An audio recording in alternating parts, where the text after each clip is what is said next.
beautiful hair. Broken bones and a bloodstained flag. Open road and nomadic plans.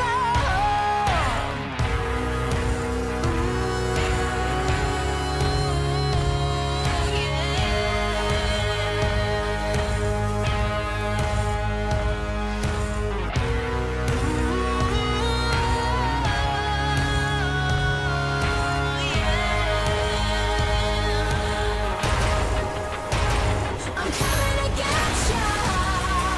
I'm coming to get ya. I'ma bring it in the firefight.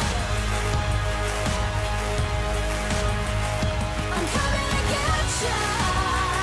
I'm coming to get ya. I'm the reaper in the dead of night.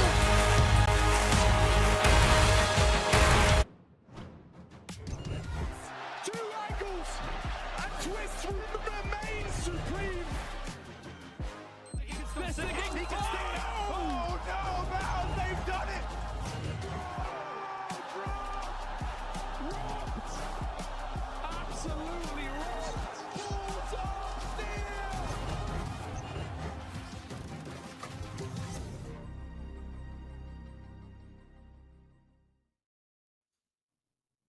Hello, everybody. Welcome in to the semi-finals here of the ESL Pro League Season 19 qualifiers. It is myself, Scriv, and Naokai to walk you through the action for today. Two BO3s coming up. We're getting both semis completed, and we do have some pretty good games coming up. And of course, all the stakes on the line. There's only the one spot available, so you got to make sure that you are in it to win it. We're over with the BO1s and now indeed into the big games. Very excited for it. How are you feeling now? Yeah, man, I'm good, right? We've had a bit of an up and down kind of couple of days in terms of the storylines to the best of ones. They're so hard to track across 3 different streams, but now we've got our 4 teams that have made it through to the semi-finals, to the best of 3s now in towards playoffs, and of course vying for tomorrow's grand final, which is all up for the singular spot at Pro League. So it's fine margins. It's going to be some feisty gameplay heading in towards today as well, and a couple of shocks, I'm sure, along the way. It should be really, really good. We've got 2 games back-to-back. As mentioned, the best of 3s. We'll be kickstarting things over with the Guild Eagles taking on Alternate Attacks, 2 of arguably the better teams in this entire competition. And then following that will be Pera taking on Viperio. Viperio, who just squeaked by as well in terms of, well, I guess same for Alternate Attacks. Both of them ending on a 2-3, but squeaking in terms of the old head-to-head. We can take a look at the standings and see exactly how things finished off. At the bottom of the rung, Rebels, who were, that core were actually in Pro League last season under the name of Orcs, had a rough run through here in the quals. And then we had quite a few teams sitting 2 and 3. We had Viperio, Alternate Attacks, and Team Sampi. But Alternate Attacks, in our first best of one that we covered on the A stream, beat Team Sampi. And Viperio yesterday battered Team Sampi 13-2. So head-to-head, both Alternate Attacks and Viperio both made their way through. But then at the top of the rung, Guild Eagles and Pera just flying above the rest. Yeah, absolutely. And I think Pera is maybe the surprise there for sure. A team that might have gone under the radar a little bit. People weren't really expecting them to perform that well, I would have thought. You know, the Hungarian core with a couple of players in, one from Poland, one from Russia. So certainly an interesting kind of one, right? I think a lot of people, if you're familiar with the Tier 2, you'll know about the Budapest 5 and some of these names that are in this Pera team. And I guess out of that, they have been born into something new. So really excited to see what those guys are going to be capable of in the second game. Let's have a look. As Neo had mentioned, though, we do have them out on the screen, so you know what's up. We got Alternate Attacks against Guild Eagles first. Arguably our 2 favorites coming into the tournament. Alternate Attacks maybe not performing quite as well as we would have expected. I think 3 victories would have been nice. 4 would have been pretty clean from them. So yeah, it was certainly a bit close, and they get through on the head-to-heads, as you mentioned. You know, we were having a bit of a consideration yesterday before everything got finalized. We were like, is it going to be round difference? Is it going to be head-to-heads? True. We'll find out as it goes on. And on the round difference, Alternate Attacks actually not doing so hot. So they've had some really close games there, it would seem, and in their losses, relatively one-sided. So not the cleanest run from them, I think, is certainly the surprise. And one of those games as well, it is worth noting, that was really one-sided, was against the Guild Eagles on Anubis. So this first matchup could be a bit tough for them. Maybe they've got the bounce back factor. We'll see. Yeah, I think we're going to have a couple of conversations about maybe what we expect at alternate attacks. I think, coming in towards 2024, there was high prospects, but they've had a few roster changes. They've had a few kind of new look-ins, and I think that may be affecting them, in some level of a way. I think for alternate attacks, they at one point were, in my opinion, one of the scariest teams within kind of the tier 2, but, we're talking half a month ago, they bring in Goody. Only a couple of months ago, they bring in Panics as well. So they've had a few pretty important roster changes come through, and they've also lost a couple of pretty important players as well. You got Speedy, who, if I'm right saying, entered into retirement. So, sad to see him go, but then also probably arguably the most important one is Slacks. Slacks was incredible. At one point was, the best AWPer, kicking about kind of the tier 2 scene online space at one point. He's averaging like a 1.31 in online tournaments. He was doing nuts. Hence why he got the big move over towards NA, playing now kind of the tier 1.5 and making obviously very good waves over there as well. So I think for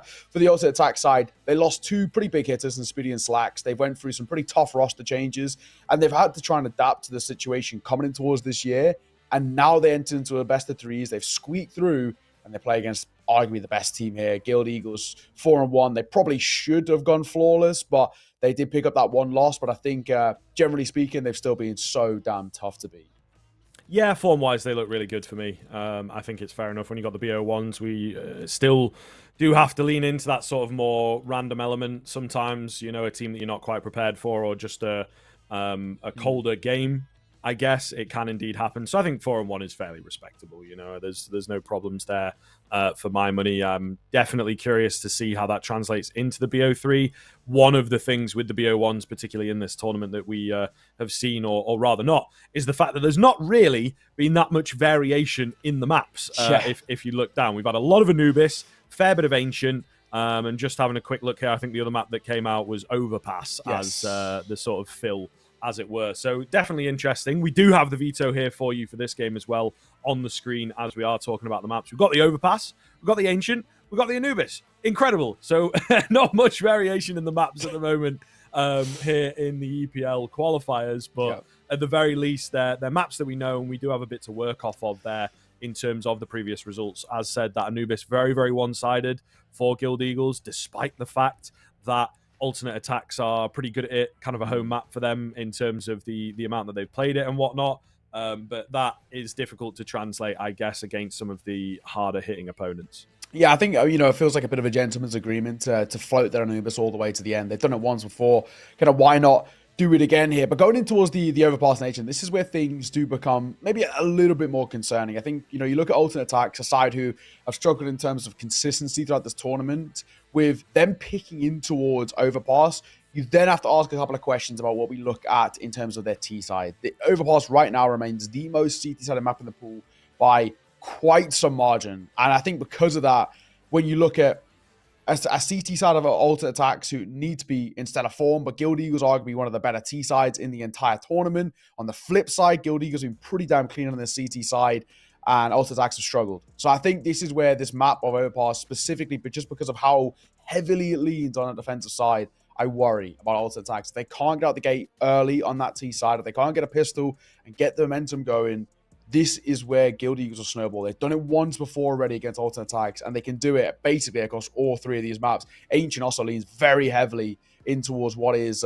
essentially the best factors of the Guild Eagles side in terms of their fluidity and their play styles, how aggressive they can be, the tempo shifts, and all the rest. So I think it's safe to say that alternate attacks, they've got their work cut out here. Yeah, absolutely. It will be. It's always going to be a tough one against Guild Eagles. Ultimately, I think is the big thing to consider. But there is an awful lot in here that really does lean in favor of the Guild Eagles. I think that the one game that they ended up losing was against Pera. Pretty close kind of showing as well. To be fair to them, most of their wins, I should say, have been relatively dominant. So I'm definitely feeling good for the Guild Eagles moving into this one. Overpass a bit fresh for us. I think it will be our first Overpass cast, actually. We were just on the Anubis and on the Ancient for the first 2 days there. So that's kind of cool. Fresh map. And I'm a pretty big fan of Overpass. I think it's in a nice spot at the moment. Really does. It's CT-sided, sure, but it results in some pretty nice Counter-Strike. And we are not wasting any time getting into it now, as Panics has opened up in the first 20 seconds. Looks like they want to go B here as well. Rigon on the swing, gets his head torn off his shoulders. Goody, nice work. USPS. Oh, falling the same fate. Goody making this look so easy. Synopsy running part plan. A flawless round for Ultimate Attacks. They barely even are damaged in towards that pistol. That was so simple for the T side. Guild Eagles look a little bit asleep at the wheel in the early couple of moments there in that round. They had no real clue what hit them. Yeah, look, man, I think when you're playing against Guild like this, it really is about the tone. It really is about the energy that you're able to bring from the minute go. If you let them get in and you're playing to their kind of tune and their aggression in particular, it can be very, very difficult to work around them because, as we've mentioned, they then have that back pocket sort of secret move, I guess, in the fact that they can play discipline, they can play safe. So you're constantly having to adapt and figure out what Guild Eagles are doing. But if you're the ones that are able to set the tone, I think that's where Guild Eagles can struggle. That's why we have them in the sort of, you know, the major run, especially the couple that they've had, where they'll look good in the RMRs, they'll beat out a lot of the other competition. Sometimes they will catch a top team off, but then when it gets into the major itself, the pro teams are a bit more ready and they're able to go, okay, well, we have to play like the better team. We have to be strong against them, and that's where they can often fall a bit flat and unable to break through the ceiling, as it were. A little bit messy moving in towards B here, but ultimately should be Alternate Attacks taking the round. Rigon does have an opportunity. A couple low HP players can't quite land the shots, though, and he will eventually get overwhelmed there. So, well recovered by Alternate Attacks, losing a couple, not the end of the world. It was a force buy from Guild. Certainly a rarity these days on the CT side of things.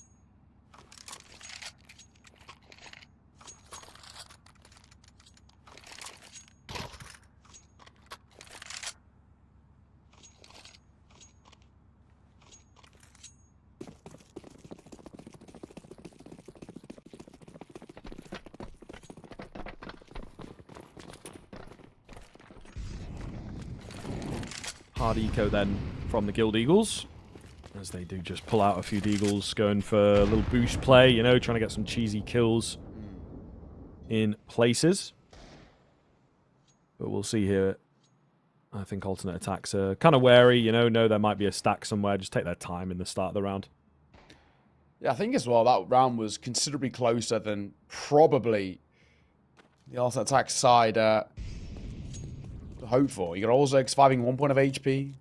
The other couple being considerably low as well, kind of that 1 bullet death range. I think that round could have swung the other way, but the fact that it didn't now has left Guild Eagles in a little bit of a tough spot. I mean, of course, this round sort of amounts to nothing. Constellation kills would be great. Pick up a rifle, even better. Might not be given that luxury. However, Ultimate Attacks now starting to move in the direction of A, and there's 4 players stacked it. They've basically seen 0 information. They're expecting a gamble stack, and they're hoping that it's down towards B, but little do they know, it's here towards the top side. Oh, Synopsy with a nice shot. Got to be careful here with this MAC-10 round the corner. There is some support of the AK just about getting it done, right? I think that Guild will still be pretty happy with a couple kills there, low investment, etc. But still, there's bits of pressure in places, isn't there? I don't think they will be quiet in this game. That is for damn sure. First buy coming through, though, Neo. This is where it should step up for Guild. We've got an early AWP bought out for GXX as well.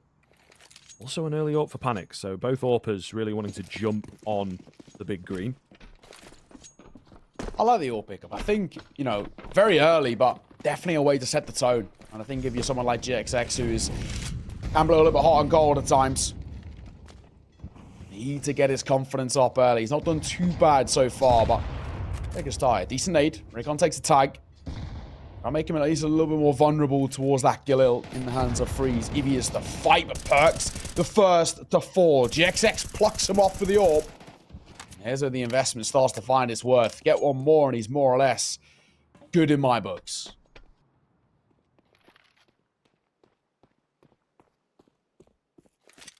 Out towards long. Ooh, not actually going to see the peak come round. This setup is pretty deadly.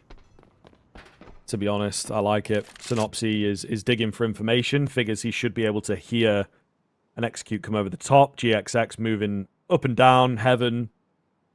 Back of A site now, starting to dedicate a bit more in towards A as they sense nothing on B. Alternate attack stuck for ideas for sure. Flash comes round, pushes the AWP off the angle, I guess, but they're not really able to do much with it. Smoke going to come round towards bank by the looks of things. It is indeed. So where do we go from here? 30 seconds. They're not super dedicated in. They're starting to make moves, but, you know, they're quite far behind this utility, so you'd imagine there should be a clean rotation for Guild. GXX looking very, very good. Does eventually get dealt with, but he's done his job, man. That'll be the round. Dink lands onto Panics. 15 seconds. Not a chance. Can he even survive here? He's heard these footsteps, but a pre-fire from Rigon will deal with him. First rifle picked up by the CT side.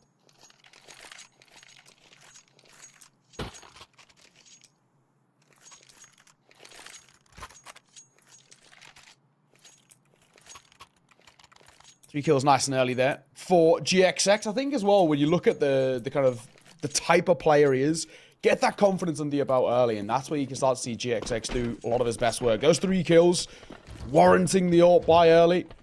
Also really limiting basically whatever ult attacks could do. Hope one plant, a lot to work with. He comes deep, actually does a fairly decent tag there as well. I think Synopsy was tempted to go up on high. The smoke bounced off the stair, so it left a little bit of a gap. Probably a less than adequate one. It's only Perks and a Tech 9 in towards Con here. And GXX posted. I get another crack at it as well. Molotov will come through. That'll probably force an engagement here. Smoke comes down. Perks just about avoiding it. It's going to get messy. Freeze on the swing. Goody's the one to confirm the kill. GXX, oh, brilliant flash, but he's still somehow not only able to stay alive, but also take a kill with him. And some big spam damage there from Scenari to just keep his teammate alive, make sure there's no chance of a trade. Really well played. Guild are looking good once the guns have come out. Alternate attacks again, back to the drawing board. This time with a lot less utility. Panics on the creep, just trying to contact around and hopefully catch somebody off guard. Spots a player on the corner, not able to find the frag. Aware of Juan Platro. Gets taken down, but he's created the space. I suppose that's maybe what they were after. GXX, though, man, he is everywhere right now. That's 5 kills in 2 rounds. And he's still got potential for more, of course. Juan Platro, patience pays off, and he will end the round. Guild looking very, very good all of a sudden. The crosshair placement there was gorgeous as well. Playing out through long. So well done. And another round in which alternate attacks can't get a bomb point. I mean, yes, they get towards the site, but it's not good enough. Not in this situation.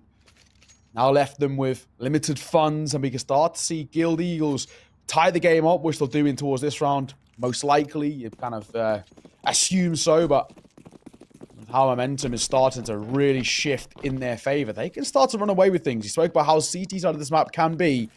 This is a prime example of where Guild Eagles can make it useful. GXX hearing all of these steps. He is out of there. Does not want to over his face, but misses a shot for another crack. Spotted him out. The rifle's doing all the damage, though. Thankfully, he should be okay. Yeah, looking good. Indeed. All right, that's fair enough. Just kind of need something from alternate attacks here. It's been very flat since that 4th round. Maybe a timeout to come in. Yeah, no, this is a pretty important map. Their pick. Their ancient... I don't know, it's certainly workable, but I don't think it really can contest very well against what Guild Eagles are capable of on that map. So, best foot forward kind of energy. Don't want to let Guild Eagles in super early, as we've talked about. Very, very difficult for them to work with. Awful blind Synopsy, no clue. Great flash there. Free's going to make it a double, in fact, with the Galil. Already. Not too shabby. As a smoke starts to dissipate as well, that's a good opportunity for GXX, and he pounces. Good find. You need to fall.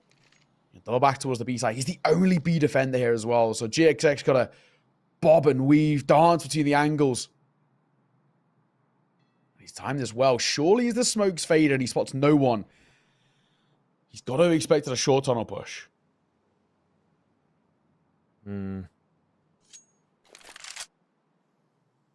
It's a weird little game state, to be honest. Freeze is deep. Are they going to try and rotate up? It looks like it, and, you know, the info is all off, to be honest. Juan Fletcher is obviously here at top of connector, and that's going to be enough. And then I was going to say Sceneri's out on the site itself, so 2 players they had to get through. Couldn't make it through the first, unfortunately. Freeze does have time, he just doesn't have the HP. Flash comes over, confidence peak, and a 4K for Juan. Gotta be said. Nicely done. I did think for a moment as well, Freeze is about to pull off a masterclass of a round. He gets the opening double with the Galil, and you're thinking, hang on, there's something to be had here. And he finds his way somehow through the gap in the defense on the A side. You're thinking maybe he can pounce from behind, but it's just that bomb falling. If the bomb doesn't drop into his connector, round's probably really on there for ultimate attack. So it's small, fine margins that are costing the German side a lot of mileage right now. And of course, another round about that bomb plant is once again going to reaffirm this state that we've seen alternate attacks in. No bomb plant, no money, no buy. So half buy is basically the most they can muster. Maybe in the hands of Freeze, he got a couple of kills. He is actually going to go for a hero AK. No. No, he opts against it. He was tempted. Oh no, he drops over to Orzek. Yeah, Freeze does go for it. Drops over to Orzek. He's just going to wheel the Deagle. I guess Orzek's feeling it. So Beckon's over. Molly airburst as well, so it's going to give the T-side a little bit of room to work with towards mid.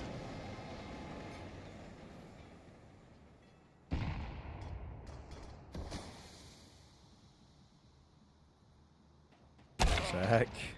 I was going to say, surely not a chance. Big first frag from GXX. He takes all of the bite out of this round with that frag. Really playing well. Really playing well, this guy. You know, we talked about him when this team sort of first started making waves. Under different organizations and whatnot, right? Before they were even BNE. As like an X-Factor kind of player. He was always good in the clutch. In those crazier kind of rounds. But his consistency was a bit off. And that's certainly something that he has worked on over the years, I have to say. To work his way into that sort of turret AWPing, reliable AWPing kind of position. Synopsy, tested. And he gets 2, to be fair. I think we're doing well enough here on the guild side. Deny this bomb plant here and we can be very happy. I think that might just be it. Goodness me, Juan's even looking crisp, yeah. It's worrying. You've got 2 of the most important pieces of guild really playing well. Yeah, gotta be said. I mean, you look at how things are starting to develop for the guild side. You got when Fletcher hitting shots like that. You got GXX, this fluid AWPing style. It's shotgun AWPing as they kind of like to use. It's working so well for him. You're not really seeing any weaknesses. The only weakness we really saw so far from Guild was maybe a little bit of a slow start. They woke up very quickly indeed. Ult attacks at the moment just do not seem to have an idea how to stop them. Nade will come through. Auto takes a slight tag. Deals more damage, however, through the spam. So Seneri take a bit of damage there. Rigon going to play around that smoking towards Monster. Has the support of the B players too. So the bomb, which is in the direction... Loose terms, well, it was in the direction of B. Actually now rotating back over towards A. Coming through mid. It's a great boost though. Panics, if he just peers his head round, he's a dead man.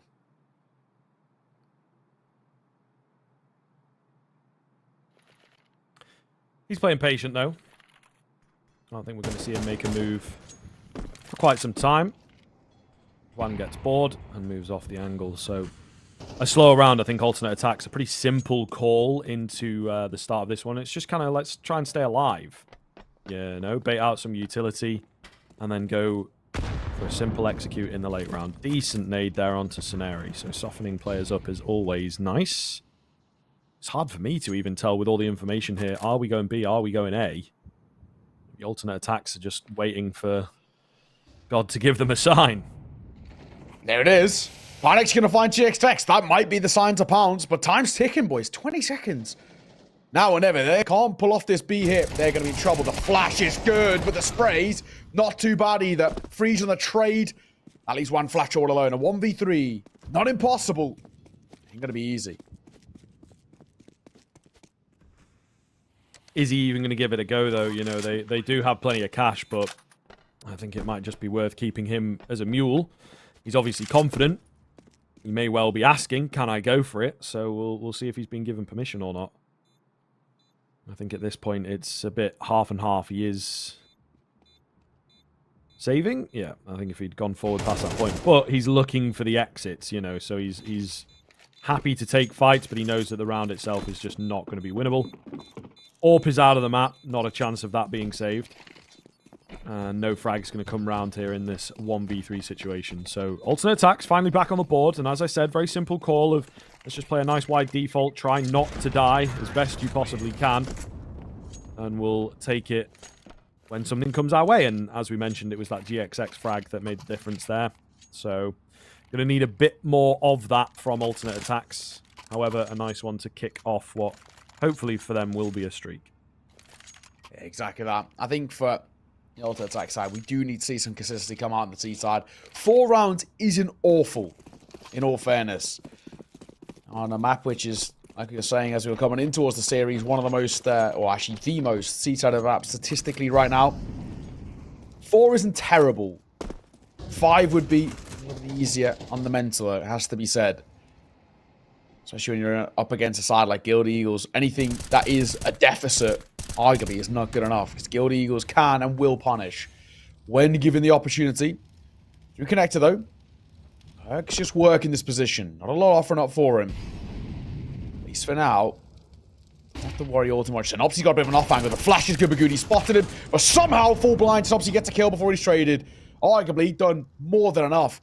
But it's still a quad stack towards B for Guild Eagles.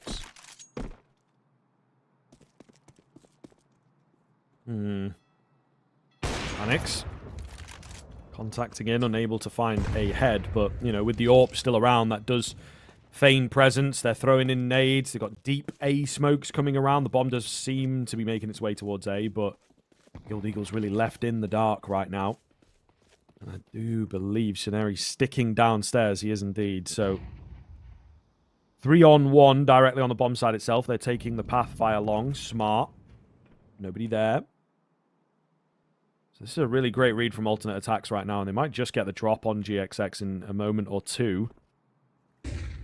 Flash round, that gives the game away a little, but you can see GXX just out in the open. Not a clue what was going on. They have absolutely bamboozled Guild Eagles in this one, and, you know, with these late smokes, surely we just save here on the CT side. I'm questioning, to be fair, though, this early B kind of quad stack. I don't really know where a lot of it came from. Is he rotating GXX over, but then he had to clear so many early angles. Like that front bar position. In they come. Free's going to find center. Perk's going to find one. Flat throw, and it leaves Rig on. Now to 1 versus 1, but time is of the essence. Does he have a smoke? He doesn't. He has a kit, though. Hang on a second. Stick on towards the bomb. Swing coming off. Perks will just clock him. And alternate attacks their 5th. There was a mere moment there when he could have stuck it and maybe something could have gone his way, but time and nerves. And that alternate attack's going to tie up this game. So then again, as T-sides go, like we were saying, it isn't actually all that bad. Guild Eagles, no buy. So alternate attacks realistically should find a 6th here. We got a double M4 on the other side. They've gone for a kind of a weird one in terms of Synopsy's fully invested. And Fletcher's still got money left over as he picks up a M4 as well.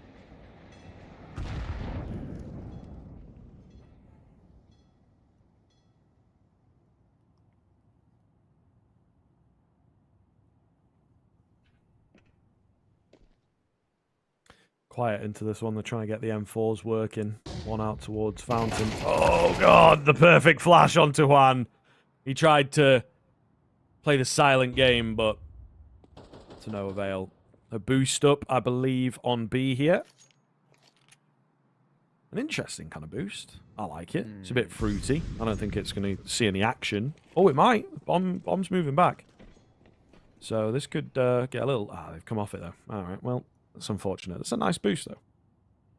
Yeah, a bit of an off angle. I think, obviously, when you're swinging out from short, you're clearing that little gap and in towards water. Don't really think you check it. So, probably definitely gets overlooked. Synopsy could just be left here. The flash comes round. Surely now they start to go active. Oh, a little weird. Yeah, not going to work out for the boost play, I suppose. Synopsy. He does the bare minimum, but there's no one around him to help out. Clean round from alternate attacks. They will secure the lead off the back of it. Yeah, that's good. This is much better. At the tail end, it did take a bit of a while to get going, but alternate attacks is just now starting to put them into a pretty solid position, all things considered. Even if this half ends 6-all with, I guess how shaky things were looking at one point, I think this is actually pretty good for them. 6-5. There's a buyout, so obviously you fully invested into what's around prior. Only got an MP9 here and towards the final round of the half. Next in the AWP, he doesn't have GXX on the other side. Shotgun AWPing to be all too worried about as well. This is going to give him some room to work with at range.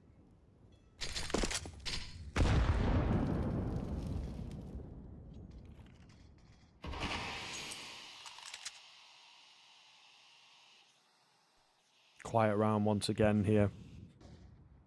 Alternate attacks have found a methodology, and they're sticking with it. First frag for Juan, though. Up on the top side near the bathroom. Scenario with the off angle, and it's a bait and switch, baby. Beautiful stuff. Alternate attacks start off slow, but they tried something a bit burstier in this round, a bit less telegraphed, and, well, it does not work. Let's stick to what works, I suppose. A really clean round from Guild Eagles, and, well, we're going to see Panic stand here for about a minute. He might not get that far, though. They are after him. Hunted GXX. Oh, tags. And drops as well. That'll be in that half 6-all. Not a bad finish. Can alternate attacks carry on in the second half? We'll see you after the break.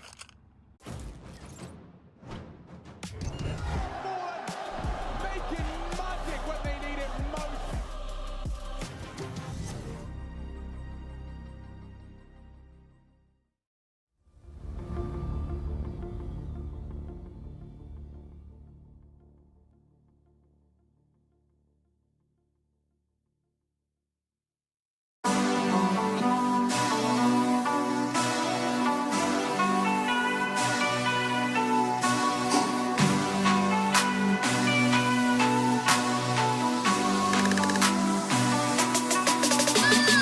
No guts, no glory, not a part of my story. I'm going hard for that trophy, it's why they all been on me. No guts, no glory, there's no need to go begin. I don't comprehend and I do not pretend, cause when I'm coming it's to win. You either got it or you don't, you either bought it or you won't. You either wanna give it everything or you wanna cry about a soul. I'ma say it from the jump, mama ain't raised a chump. My mama raised me to persevere if I'm ever here in a slum. Cause nobody starts at the top. You do your part and you better buy. Working hard each and every day, even though some days it get hard to watch. But you gotta trust the process. Grind hard, don't you ever quit. It's a must, you see the progress. Got a ball till you get a hit. They can never do what I could do, cause they on the same stuff. If you doubt me, then I'm coming to show them what I'm made of. Yeah. Always showing your integrity. Yeah. If you want it, I'ma let them see. No guts, no glory, not a part of my story. I'm going hard for that trophy, it's why they all been on me. No guts, no glory, there's no need to go begin. I don't comprehend and I do not pretend, cause when I'm coming it's to win. No guts, no glory, not a part of my story. I'm going hard for that trophy, it's why they all been on me. No guts, no glory, there's no need to go begin. I don't comprehend and I do not pretend, cause when I'm coming it's to win. Wake up, put the work in, that's the only way it's gonna work out. Hard work and dedication, no time for procrastination. Takes a lot of time, a lot of patience, a lot of heart mixed with motivation. On the days that you feeling down, look in the mirror for your inspiration. Like, woo, just notice, never stop, never quit. People wanna see you doing good, but never better than them. Gotta push yourself to the limits. You cannot lose if you are not in it. You gotta lose, sometimes it's to win it. Don't get discouraged, it's just the beginning. Yeah, turn up. Don't end up a Timmy Turner. Don't get caught up in the streets. Don't get caught up with a burner. Don't be a slow learner. Oh no, you only get one shot, one chance. Talking March Madness at the big dance. Talking big man on campus. Like No guts, no glory, not a part of my story. I'm going hard for that trophy. That's why they all been on me. No guts, no glory. There's no need to go again. I don't comprehend and I do not pretend, cause when I'm coming is to win. Making magic when they need it most.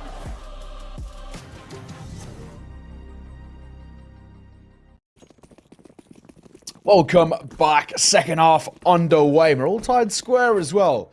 Pretty even here on Alternate Attacks' map pick. They now move on towards the CT side. We're in the best of 3 territory for those of you following along these last few days. So, not the end of the world if you lose this map, but if you're Alternate Attacks, your own pick, heading in towards a scary Ancient of Guild Eagles, at least want to have something under your belt.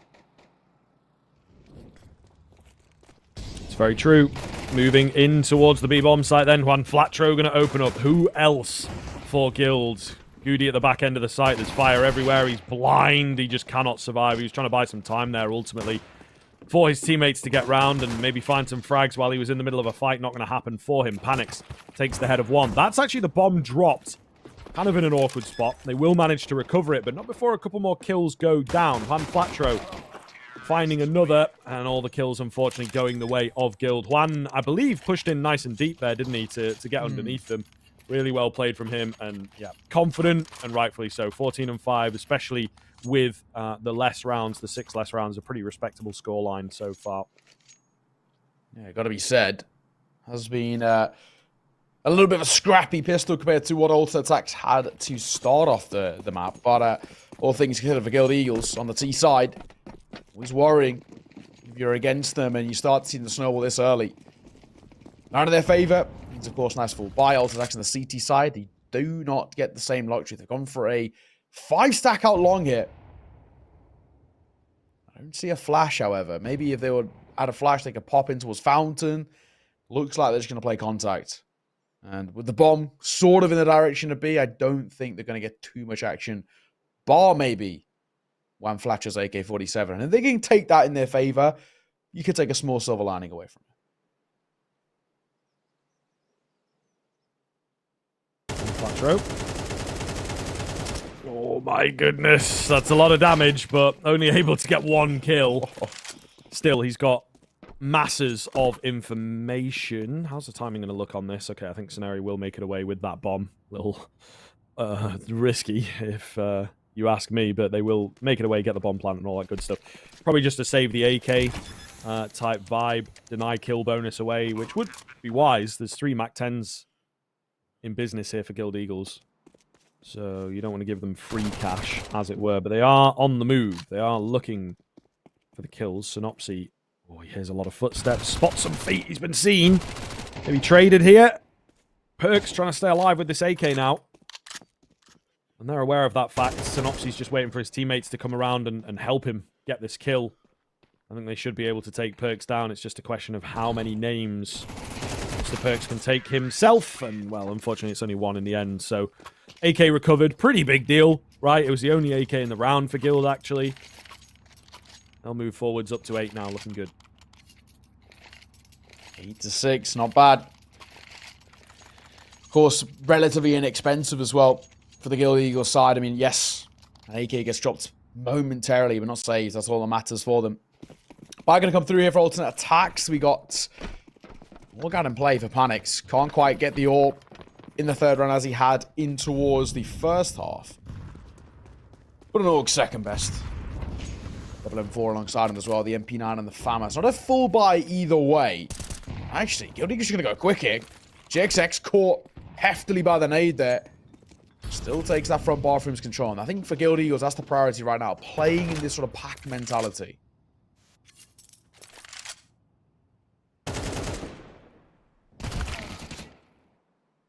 Orzek going to find the first into this round, though. That's pretty decent for them. GXX as well, left pretty low.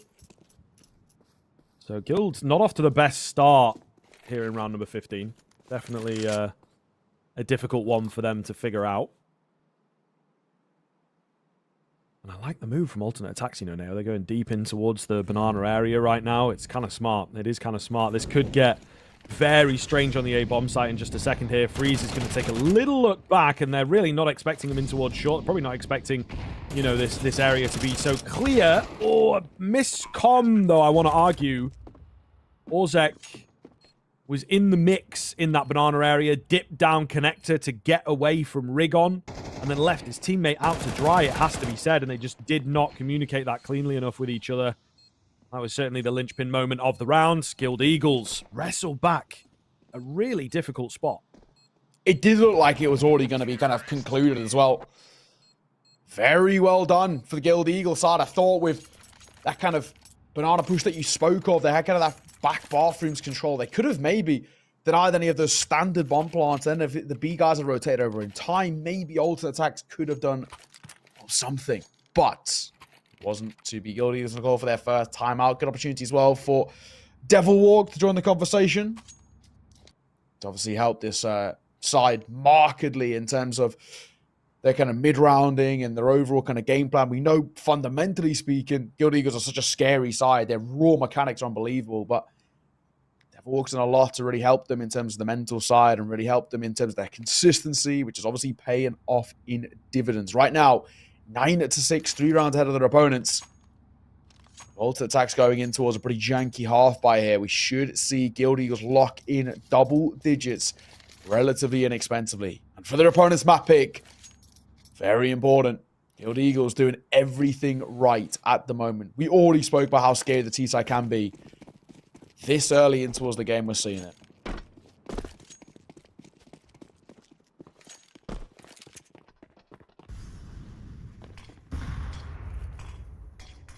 Early smoke out.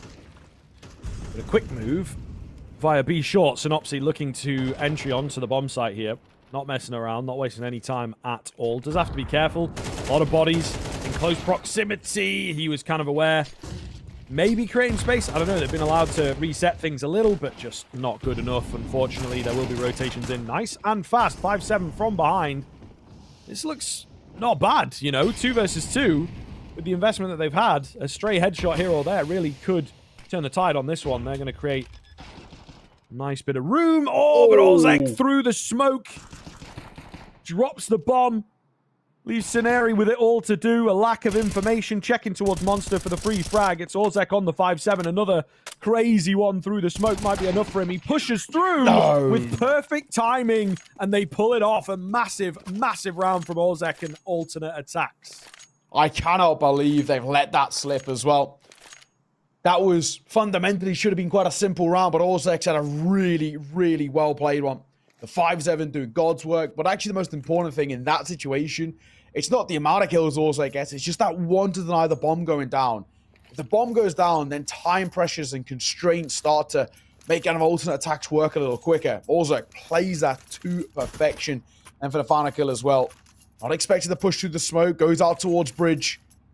On the back of that reload, which he heard. That is so well played. Guild Eagles going to be left reeling a little bit off the back of that one. Thankfully, they can buy back in, so it's not the end of the world, but it's still going to hurt all the same. He spoke about the mental game of the Guild Eagles side, and that's the one that can really knock your confidence just a tad. Just sort of around here. They've got to bounce back pretty heftily, and this is quite an important round late in towards the game. It's a big swing round. Both sides don't have stable economy built up by any means. So win this, more or less get a 2-for-1 special in terms of the rounds. Make your opponent's economy, and you start to sit pretty of a shot from Panics. In the name in the game, it seems, as he should have really hit that. Not ideal. But we'll see. Alternate attacks obviously have given themselves a lifeline with that previous round. They just now have to do something with it. Monster smoke is there, but it's a little late, you know. Oh, yep, and they think it's clear. Beautiful move in from short. They burst perfectly out onto B. Molotov doesn't make it deep enough. Panics. Oh, denying the bomb plant with that one, at least for a little while. Does some decent damage onto GXX. It's definitely not a done deal yet. Spam in and around the smokes here that started to dissipate towards short.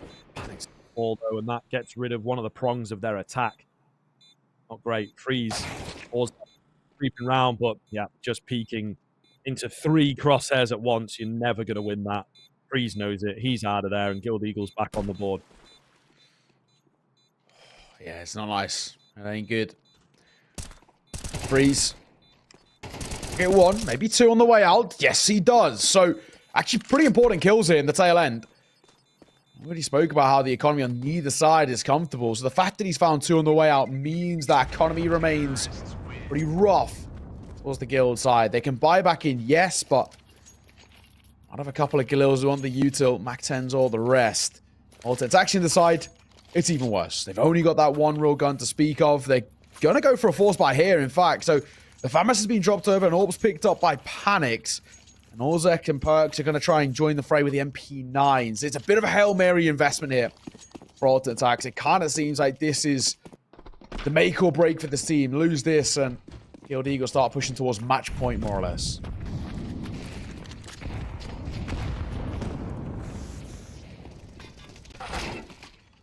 Oh, nice frag from Freeze. Gets lucky with the spam. Synopsy's up quite quickly. Freeze ready for that. An interesting choice here from Guild Eagles. They lose a player and they opt to pick up the aggression, not pull off of it. So it doesn't really work for them and just makes the situation worse.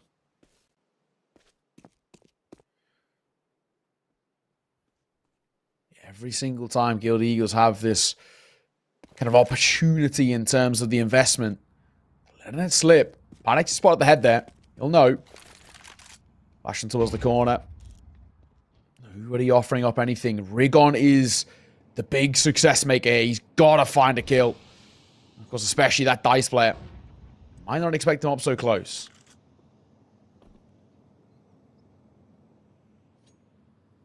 Rigon. Spotted. Not great. Panics comes around the corner as well. Rigon going to have to go large from here.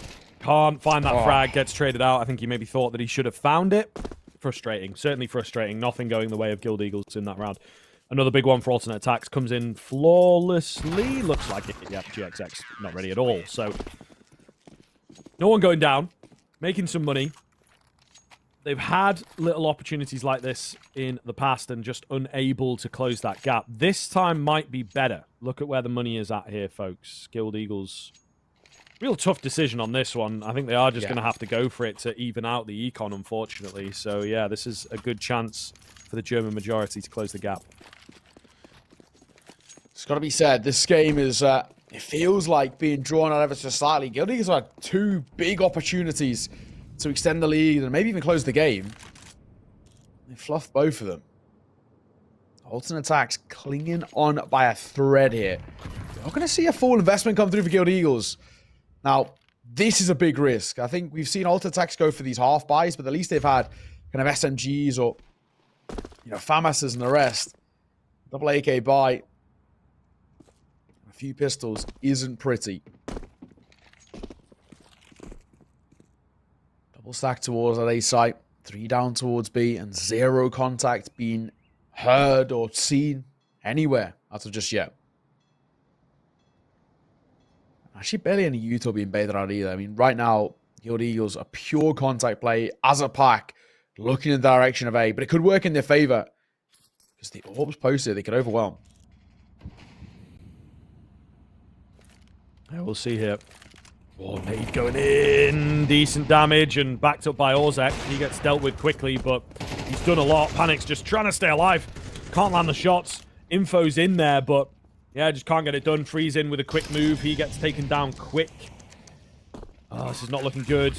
Plant towards the back end of the site. Certainly a little bit risky, but Sceneri on the AWP is striking true. Goody wants nothing to do with it. Does find his kill on the wallbang, but he's out of there, man. Oh, my goodness. Alternate Attacks just cannot string these rounds together. Guild looking really good to take this map. Yeah, got to be said as well, both of these sides where they've had, you know, these opportunities to really kind of put a bit of pain on towards their opponent.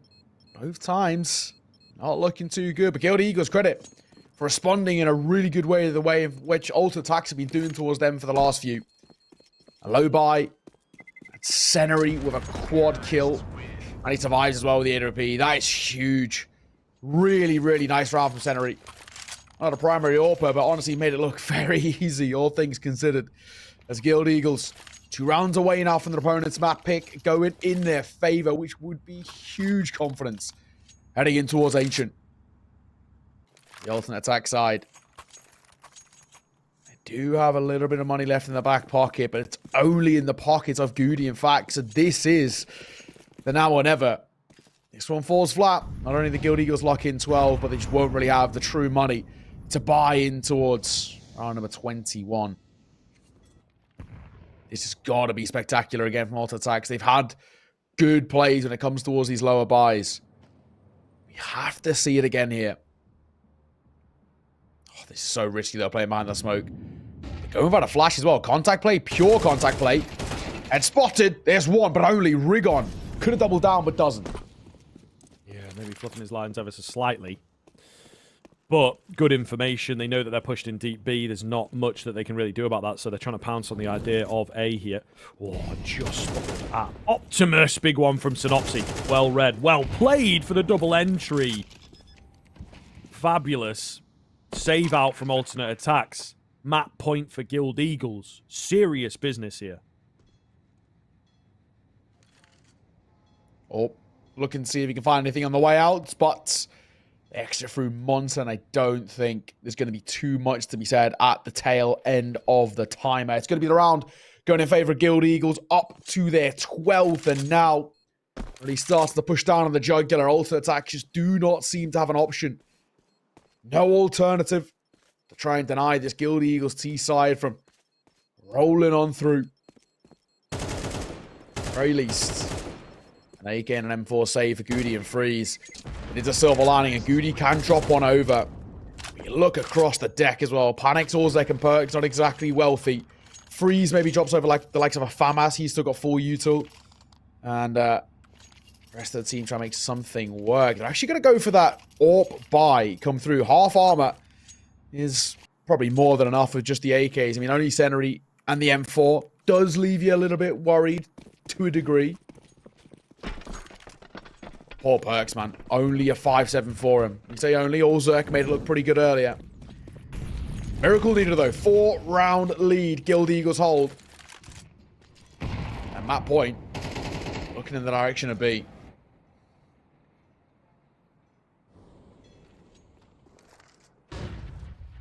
Rigon. Ooh. Not committing just yet. Be wary of someone round the corner, and he should be. Panics takes him. Patience pays off there for the CT AWPer. Definitely needed that one to kick this round off.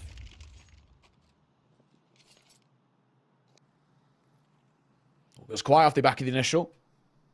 Minute 10 to speak of. Nothing offering just yet. Actually, a double stack here with Panics. They might be able to recollect the gun here. A short pipe gun. Well, it's open. It is collectible. One Fracture is holding, but also going to fight an Opsy. Guild Eagles again, when they have an opportunity to close out the map and making it much harder than you would expect. But GXX can answer back. Perks gets core, but it's only the 5-7. It's not the end of the world. Still looking good, isn't it? Flash comes round. Scares them off briefly, but the Eagles have got an idea. They want this B bomb site. They will not go quietly into the night for it. Lots of utility coming around to get this right-hand side control. Sceneri in and around the smokes. Very cheeky move here. Oh, and he just gets timed on there, unfortunately. Bomb plant going to be denied. 10 seconds left. GXX moves to save. Alternate attacks. They will battle on here on Overpass. Stay alive, and honestly, comfortably as well. Only the one casualty, and it's only the 5-7 player. As things go, not all that bad. Yes, the AWP stays alive. They can sort of reinvest around it. GXX, of course, no money really in his pockets to drop over. Rigon's not exactly wealthy, but he's kind of in double eco territory, so I wouldn't be surprised maybe if you see a force buy come through here. One Flatcher towards the AK, Synopsy, same for him. Senary maybe dipping in towards a Galil if he wants util. And then Rigon, unfortunately, just going to have to muster something up, maybe a Deagle, which he's very fond and familiar with. We do see attack pause, unfortunately, though. So hopefully we can get it fixed as soon as before getting things back underway. Now, I'm going to have one of these sec pauses and all the players are still in the server yesterday. So maybe it's something to do with Guild Eagles being on LAN right now, on boot camp. Might be something to do with that. Who knows? Maybe a few too many homies on the connection. Who knows? Who knows, man? You know? Either way, we are keeping our fingers crossed here that we're not going to be held up for too long. Always strikes a bit of fear. You know, you get the flashbacks from those long tech timeouts that we've been a part of over the years. Yeah. You know? So they have gotten a lot better in recent years, I will say that. It's nice that it's gotten cleaned up a little bit and we know a lot more of what causes issues and things like this. So that's definitely something to consider. But looking at this one, to not hold on for much longer, get back into the action, you know, right at the tail end of the game, right when alternate attacks pick up a round and they're ready and raring to go. The energy is high. That's what you need. You're sharp. Yeah. But this is obviously a slowdown that we can't do much about. Yeah, that's for damn sure. Hopefully only a brief one, and then we can get back underway, ladies and gents. But we have no more information than you do sitting at home, so we hold and wait for now. But still, Guild Eagles look to close things out. I may be assuming this might even be Perks. He's the only one who hasn't bought. Everyone else has bought. So True, that's always a classic telltale sign. yeah, maybe it's Perks here. You know, he's in the server. Oh, yeah. Okay. Nice. Match medics come through. That's normally the sign of things about to change for the better. Hopefully. Buys are coming through for Guild Eagles. They seem fine. So I think it's just on Perks to confirm that he's all good. And he's buying, so I think that is the case. We're about to get back underway. Everyone's buying. So it should be fine. Should be in the operative word here. There we go. Round of 22. About to get underway. Map point in favor of Guild Eagles. But are being made to work for it. Alternate attacks looking pretty damn good at staying alive. Clinging on for dear life on their map pick. Do not want to go into Guild Eagles Ancient and map down. That would be the worst case scenario. Working towards mid-top across. Molotov as well to come through. Guild Eagles going quick here. Trying to get a lot of early mid control.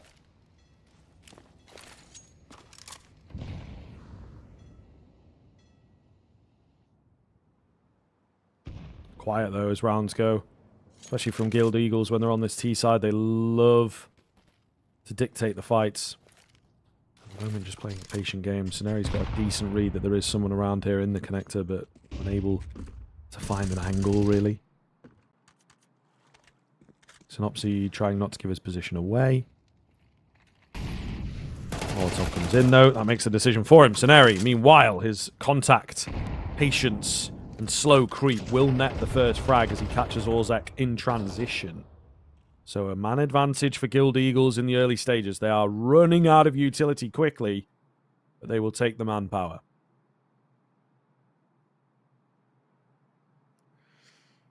For now.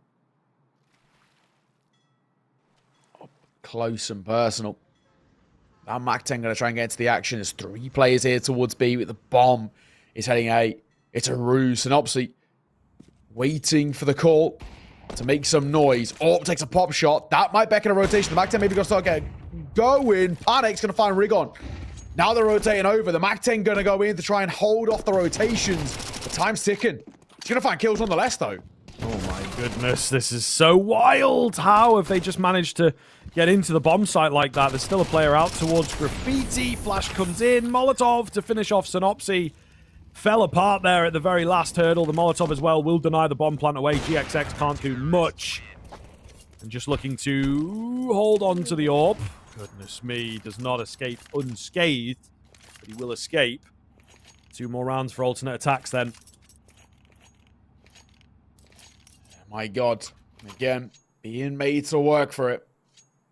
Alternate attacks clinging on. We're basically playing the full regulation now as well. Alternate attacks should get a freebie here. of an 11th. There isn't really too much of a buy around that saved AWP. So we're playing in towards round number 24. The Eagles' inability to close out this map is starting to get concerning, to say the least. And he comes over. Senary eating a huge chunk of it, but GXX trying to do this on his own here. Early fights have to be taken by the AWP, but he's crouch peeking in towards Panics. Surely only goes one way. Oh my god, Panics pulls off the worst possible time. That could have been a freebie of a kill. Second time of asking, fluffs his lines. Will that punish them?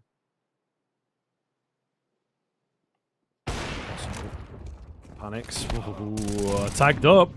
May well get finished. He does indeed. Meanwhile, we catch Orzek with a frag onto GXX there in the side, which is obviously the danger man of this round.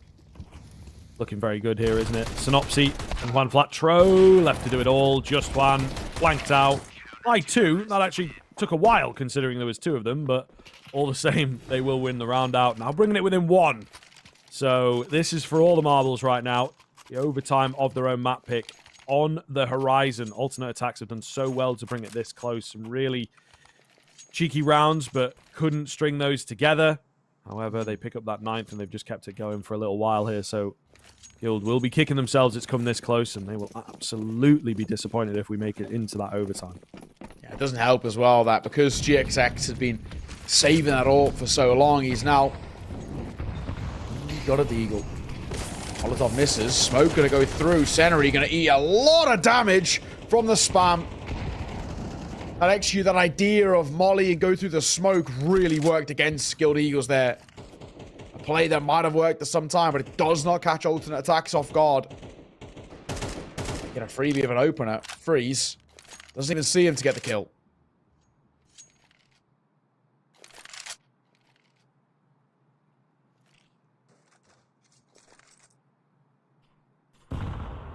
Flash ready to go.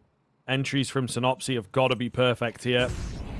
Flashes round for Perks. Will scare him off of the angle, and he does manage to help with the kill. However, they've lost 2 in the interim. This will be a Guild Eagles round if they're able to pull it off. It's not looking too likely, though, now. Rigon alone, and he can't find anything. 12 to 12. Alternate attacks with a hell of a run back to take us into the overtime. This is absolutely what we wanted. A heater on our hands. Very excited to get straight into the action as well. No break, as we have done away with that. Yeah, it's got to be said that this game should have been closed out a long time ago, but credit to Alternate Attacks, man. They are not giving up for even a mere moment.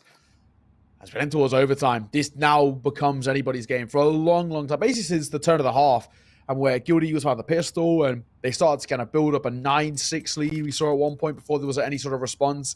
It already looked like it was just a matter of time, kind of when, not if, sort of thing, that Guild Eagles would close this one out. But Alternate Attacks got other ideas.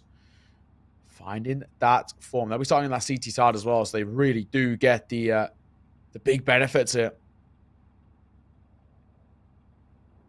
Quick pause, but before we get into it, slow and steady. I think as well, where we've seen at a couple of moments, Guild Eagles, they've been panicking to try and push this across the line. For now, they look okay.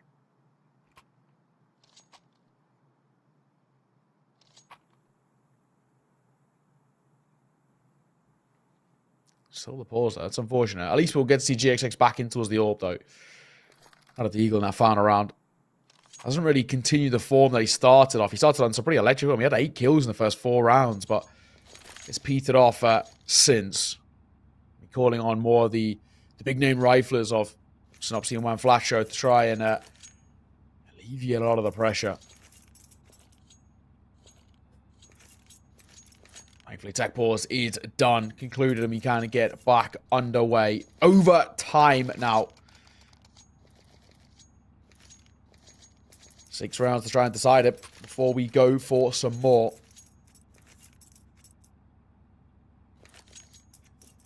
Of course, in the old 12.5k OT, we get the full buys out. No issues. Many around. Basically, you can pick up an AWP more or less every single round if you're at least getting a kill or 2.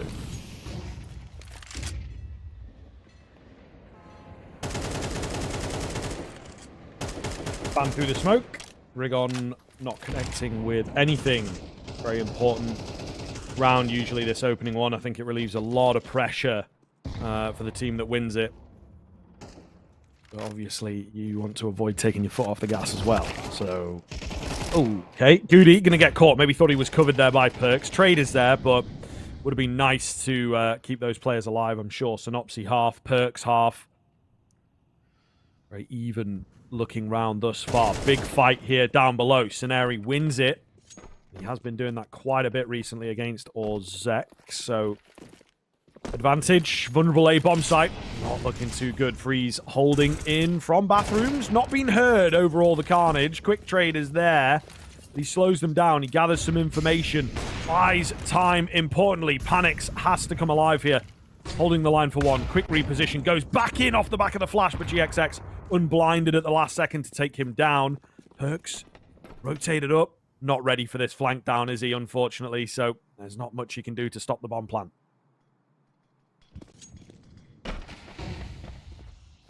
For now. Molly won't be able to deny the bomb going down. A little bit earlier, Perks maybe could have made a conversation of shifting that bomb plant away and giving him more time to rotate in. Already tagged pretty low. GXX now got up for the AUG as well. And nobody has to face. Perks may have spotted a shoulder, but it doesn't matter. Too late. Synopsy tears his head off. Really good round. Team Ace coming through there from Guild Eagles. Everyone picking up a kill. And finally, Guild Eagles picking up that T-side round that's been eluding them for so damn long. And, of course, it's the most important thing now in towards OT. You can get 2 out of 3 rounds minimum on the T-side. You set yourself up to such a kind of strong position.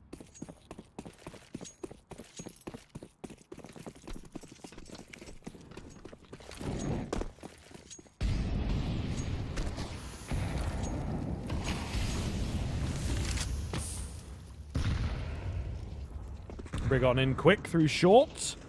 Has he been heard from here, though? I don't think so.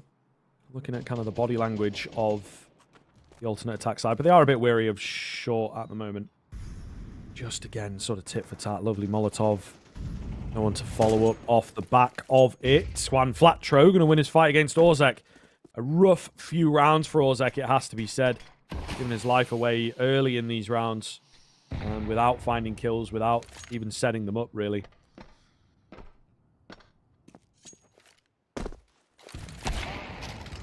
Oh, good swing. Panics.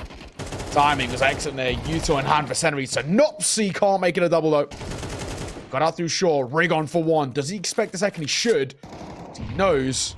It was Goody who killed his teammate, but it doesn't matter. Panics at range will see him off. Alternate attacks answer back. This game still got some legs behind it. Honestly, it still feels more or less impossible to call.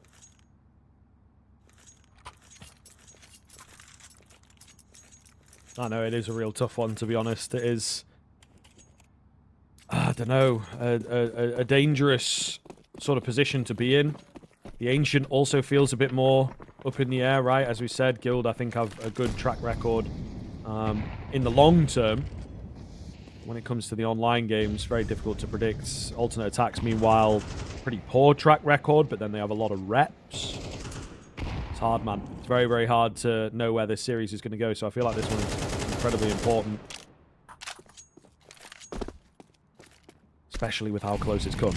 You know, you feel the loss a lot more when you had a good chance at winning it. Aggression coming through from the CT side. Rigon for the double as he tracks Goody, trying to get away.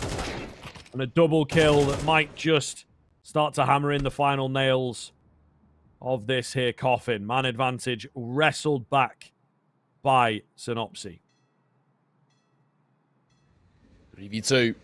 The fight might be had here as well until it's connected. 2 coming, making their way down. Freeze doesn't get cleared. Oh, he finds one. Made that 2. Nobody clears close right. Freeze gets a freebie. And now it's all down to Senari. Thankfully, bomb in hand. So it's an okay position to be had, but he's got to try and isolate a fight here. Freeze is holding 4 in. A Freeze will see it off. What a round from the young man. 4 kills to his name. And a 14th on the board for alternate attacks. They lock in a lead heading in towards that second half of OT.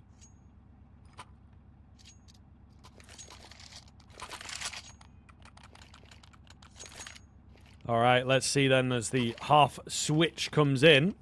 It's obviously been a long time since these teams were on these respective halves. So definitely curious to see what the energy is going to be like. GXX had a great CT side, much quieter T side. Juan Flatro, similar sort of deal, I guess, but he was just consistent on that T side, really.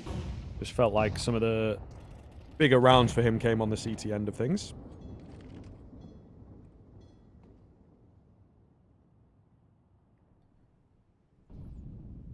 Already orb holding. Alternate attacks confidence looking very good for them. GXX peering round. It's a left eye peek for Panics. Right eye for GXX. Only one winner. Freeze continues his triumphant form right now. Going to find Synopsy. Rig on. I like his position if they do come towards B. However, they're not really making many moves over here just yet. They will start to rotate back into position outside of Monster. Decent amount of utility left. This could work for them. But they're opting to contact straight into a Molotov, of course. So just pausing for now. Stay chill. No one peeking into them. Alternate attacks creeping round, looking good. Fast move in towards the B-bomb site, catching the first. Rig on for a double spray down, though. Has he done enough? Bomb spilled as the time that Perks has to get it planted. Closing, getting away from him. Didn't pick it up there. Being annoying. Where is it? There it is. And he just goes straight into the AWP. Unfortunately, that's a little bit frustrating in the end for Perks. But I don't think that he really had too much of a chance in that one. 14-14. As Guild Eagles... Ooh, they'll call a timeout here.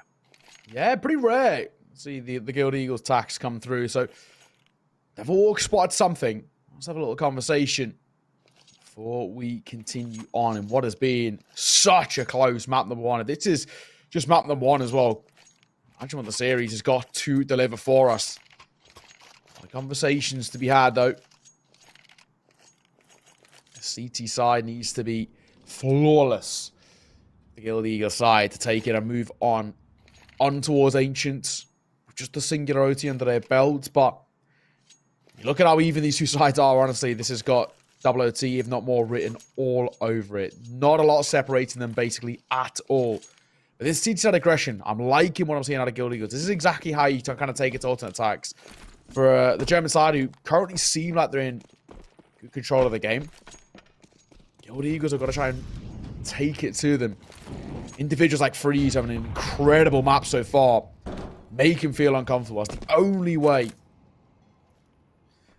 going to be able to do anything here. Here comes the Perks.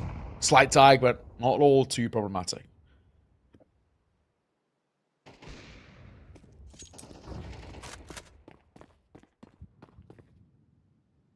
Synopsy. Quite deep in towards the bathrooms here. It's a dangerous place to be on your own. You know, very little opportunity to get traded. Flash comes round towards long. Oh, I thought he was going to lose that one, but he takes one with him. Still an even trade. You know, it does leave a bit vulnerable. They're left guessing. Changing positions up. GXX. I think a bullet just whizzed past him there. Smoke failed. Looks like it's right on the edge of the map, so that's certainly a bit interesting. Scenario's going to go push in, try and look for some information. Maybe, I suppose, it's just a quick panic smoke to keep Scenario at bay. Something like that. A little bit weird. GXX immediately traded out. Big shot from Panics. And the A-bomb site falls. There is Juan Flatro here to try and deal. Try and hold the line, but they've made it in towards the site. Nothing that he can do at this point. Gets caught flashing for his teammate. Rigon all alone goes in. He's so blind, he doesn't know where he is. And it will be alternate attacks the first team to hit map point. Fair play. Alternate attacks had to fight, claw their way back from a pretty big deficit. 12-8 down towards regulation, and now they find themselves 1 round away from taking their map in their favor. Guild Eagles would be absolutely kicking themselves as well if that was to happen. But I'm sure for Ultimate Attacks, they'd be loving life, but also for Pera and Viperio, probably watching the wings thinking, if we're to win our semi-final today, who are we going to face? I'm sure if they had a choice, they'd probably pick Alternate Attacks of the two. They're taking it to them. 15-14. Attack ball's called immediately as well there by the Alternate Attacks boys. They just want to make sure that they do not come in underprepared into what potentially could be the final round of this. And their map pick too, in their favor, would be huge. Let's see, the Guild Eagles have anything left up the sleeve. I said this one kind of felt like a double OT run all over it. And Guild Eagles confirm that. Yep, now would be the time to give us something off the back burner, something that, you know, they've been cooking for a little while and have not had opportunity to use it just yet. However, it does look fairly conventional. They tried to get aggressive in towards mid and long, but just no one there from Alternate Attacks. So that could have been something. However, they didn't face any resistance and just left backing off and saying, okay, well, I guess no need.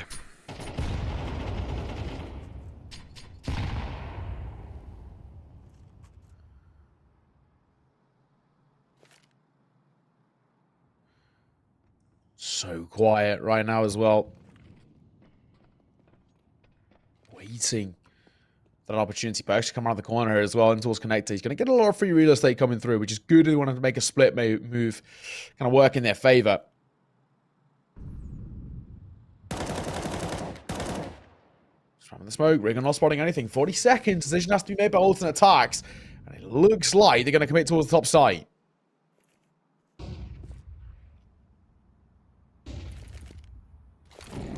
GXX on top of Dice. Certainly a different kind of angle, and a round like this, you definitely need that sort of thing. 20 seconds, dog. No one's died yet. Tiniest bit of damage done to Scenari, but that is it.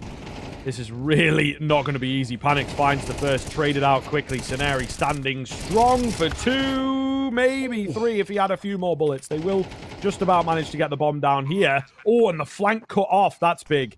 That's very, very big. GXX is low, so Guan Flatcher are going to have to do a lot of the work here to keep Guild Eagles in this map, stacked on top of each other. Play the bomb. Nobody else on the flank. It's a brilliant setup here from the Alternate Attacks boys. They can find the first frag in this exchange as well, then surely the round has got to be theirs, but we'll see.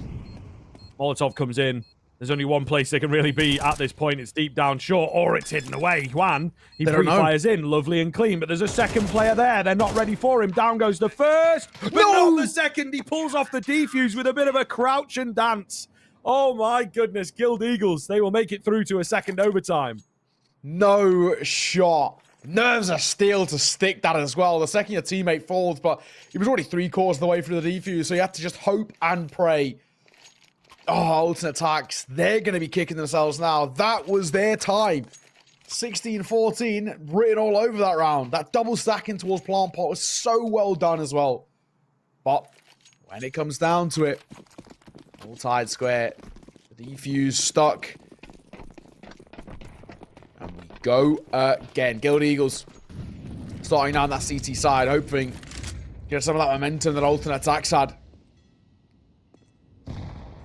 This game really has flipped. In regulation, it was Alternate Attacks clinging on to dear life and just about staying alive. And now we're heading towards OT, and it's kind of the other way. Guild Eagles just about staying alive in this map. Oh. Lovely contact flash. Scenari, nothing he can do about that. Held mouse 1, hope for the best. But he loses. Great way for Alternate Attacks to open up here. Back with a vengeance, I suppose. Looking for number 16, finally.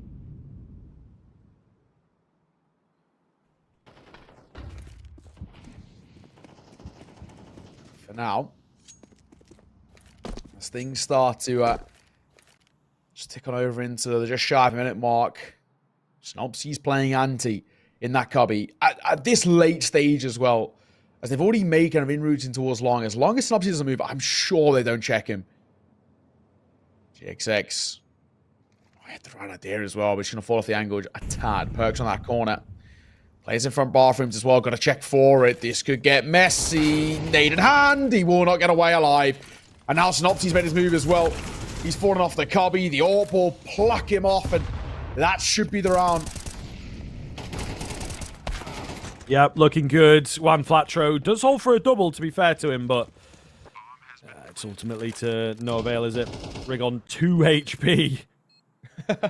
Don't usually save in the overtimes. Oh, okay. He's going in. He's getting himself some stats. But, yeah, there's no way he would have gotten away with that facing off against multiple players at once. 16 to 15. Alternate attacks. Running her back. And looking for a flawless T-side here if they can find it. Alternate really liking these kind of slow early and mid rounds and these kind of late round pops. Something which, you know, we saw kind of like 2021 Na'Vi was so good at doing. This is something Ultra Attacks are replicating here, and it's working really well. They're catching Guild Eagles with their pants down a couple of times.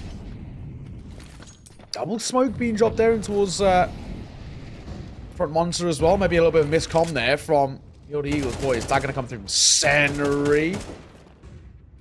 Damages perks and actually remains relatively unscathed.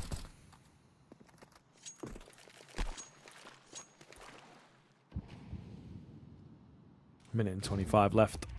Alternate attacks, plenty of time to play with. Connector control to come round. It is just that early posturing at the moment. I like what I'm seeing from alternate attacks, man. You know, we thought they were down and out at one point.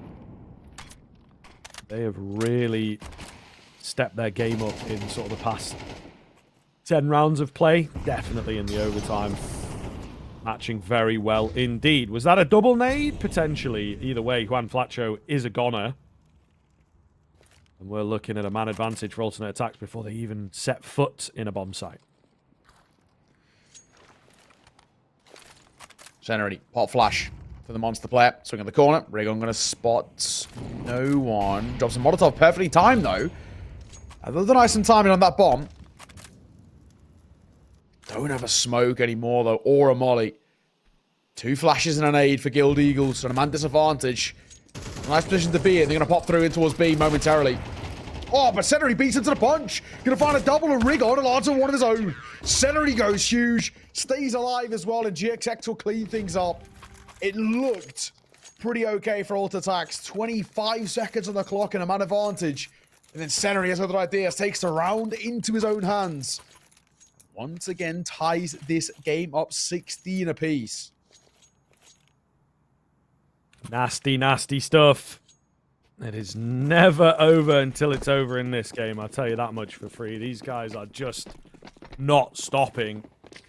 And just when it looks like, you know, okay, alternate attacks got some control. Great start into that round, as it is a great start into this one. Guild is still able to come back in. So you just really cannot predict it. You know, you've got to stay attentive in this game. But, as said, an early frag. Alternate attack's going to go walking in towards B as well, through the smoke. Interesting move here. Yep, totally unaware. And Flatcher is in a really bad spot as well. Doesn't know where to look. Taken down, surely from a 5-on-2. Alternate attacks can convert this one. You'd hope. You really would. Not a lot to offer up here for Guild Eagles. Synopsy and Rigon. They just have no in-routes in towards this site here. That should be that. A couple of stats to be had though. Flash is good. On that corner. Mind. Flawless round. Alternate attacks. That's a really good T-side. 2 out of 3 rounds on the T-side of Overpass. You're never going to say no to that, especially in OT.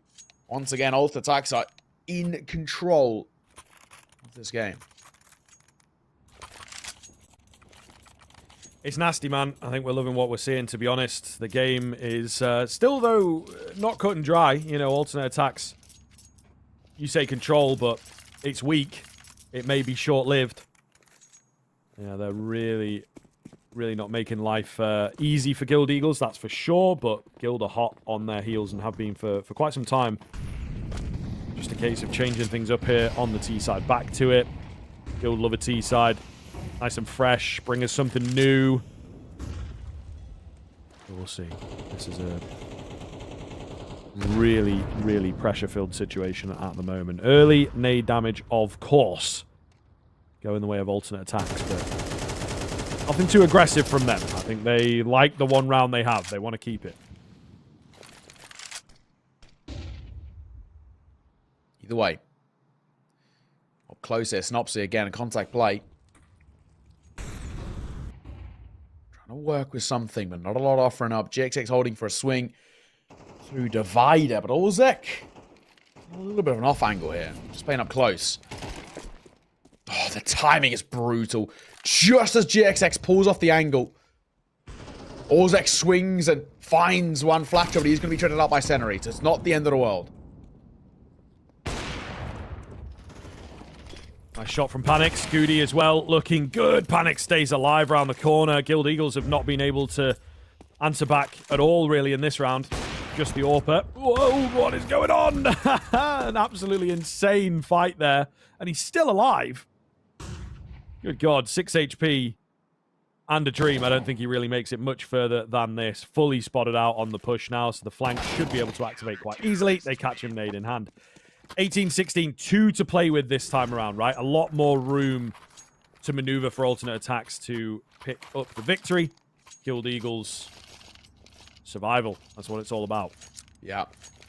Honestly, and, you know, from what we've seen, basically from kind of the 12-8 scoreline where Guild Eagles on map point, from then onwards, the majority of this game has been alt attacks. They actually deserve the map from the latter part of this game, but then the start of it was all Guild Eagles.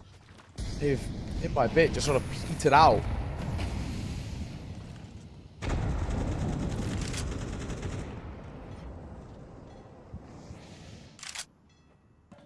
All right. With an opening kill going in the way of alt attacks, they might be about to close it. Possible. It is definitely possible.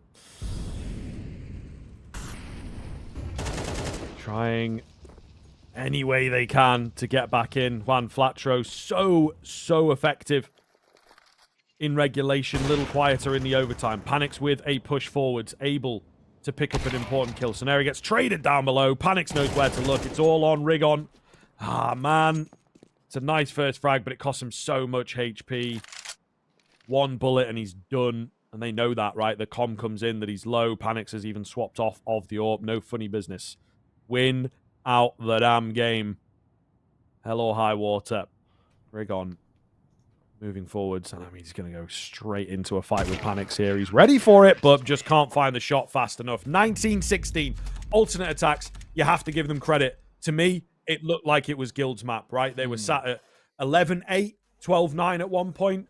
And I figured, okay, this looks good for them. I think they should be able to close it from here. Maybe even look like that going into the overtime initially. They looked good in the very, very early rounds of that first overtime, but alternate attacks never gave up, never stopped, and eventually the lead swung their way. It was a real sweaty and real tight kind of affair for them to win it, but they did indeed take their own map pick. Yeah, I've got to give it a lot of credit to alternate attacks. I mean, they looked down and out for the count for a large majority of regulation within that game. It looked like Guild Eagles were going to pretty comfortably just kind of sweep Overpass under the rug and then move on towards Ancient with very little sweat off the brow, but they were made to work for it, went in towards OT, and then the second OT, and there was actually only one team in it. Alternate attacks were actually large and in charge for a large kind of majority of everything post-regulation, and even to kind of claw it back, that mentality from them at 12-8 down to think, we can still do this. Absolute credit, man. Really well played from this side. And this is now something that can bolster confidence heading in towards Ancient. It's not a great map comparatively. You know, Guild are a very strong side on this map, and they have been within the region, within the kind of the scene, may I say, for quite a while. However, for alternate attacks, that's going to give them the confidence thing. Well, we've just done an Overpass. We can take it to them on Ancient. It's not going to be easy, but I think it's definitely opened that doorway. Yeah, that's very, very true. That is very, very true. I'm super, super curious to see what the bounce back is going to look like from Guild Eagles now. You know, as we talked about, a very emotional team, and they like to set the way things are going from that first map, from the minute go, and alternate attacks did indeed have to play to their tune, but also when they got onto the T side, were able to play their own methodical, slow kind of game. We saw a lot of telegraphed executes, but they were really well put together. They've clearly been putting the drills in there on Overpass, and it has indeed paid off. We're going to take a break, and we've got Ancient coming up, so stick with us. You don't want to miss this second map.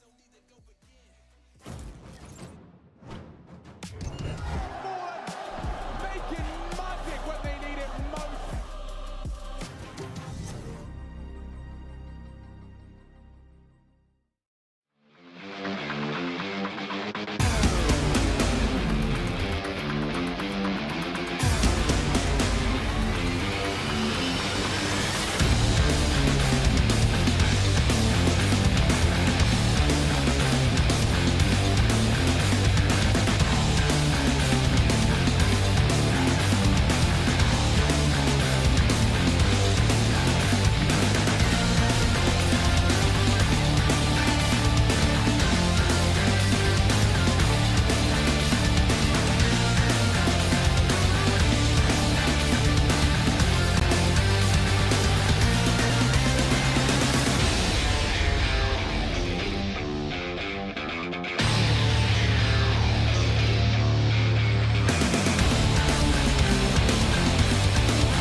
From the back roads to back streets, I see you foes trying to trap me, but I don't run like a track meet, even though I'm number one like an athlete.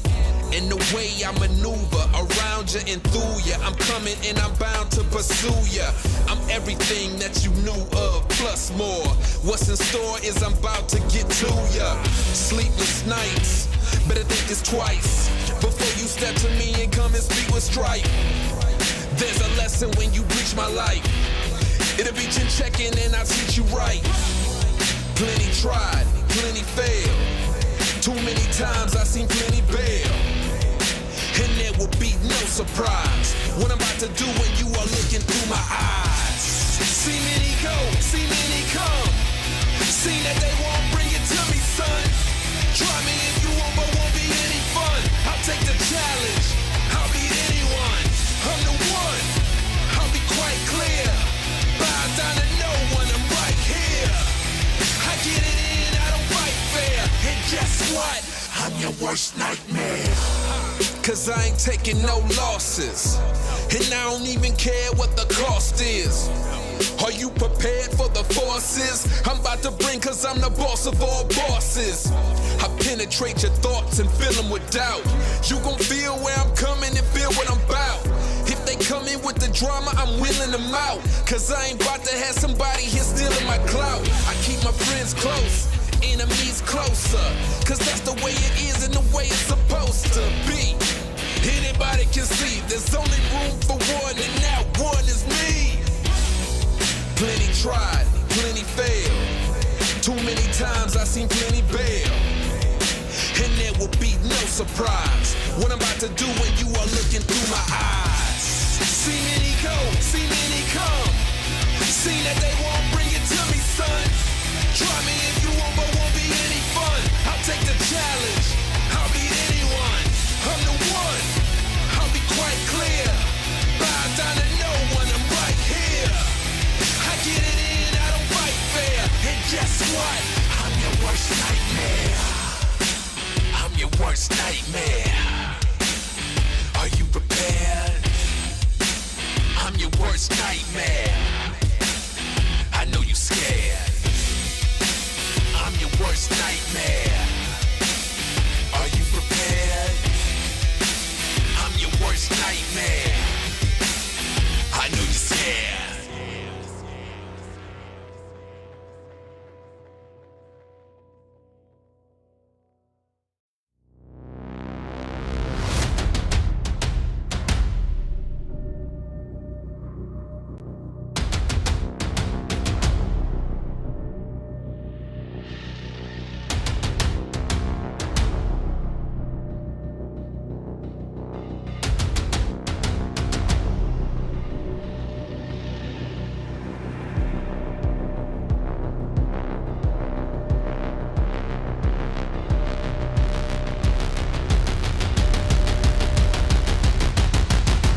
Welcome back in, folk. We are continuing on here, of course, with the Guild Eagles and Alternate Attacks. A very, very close first map goes the way of Alternate Attacks.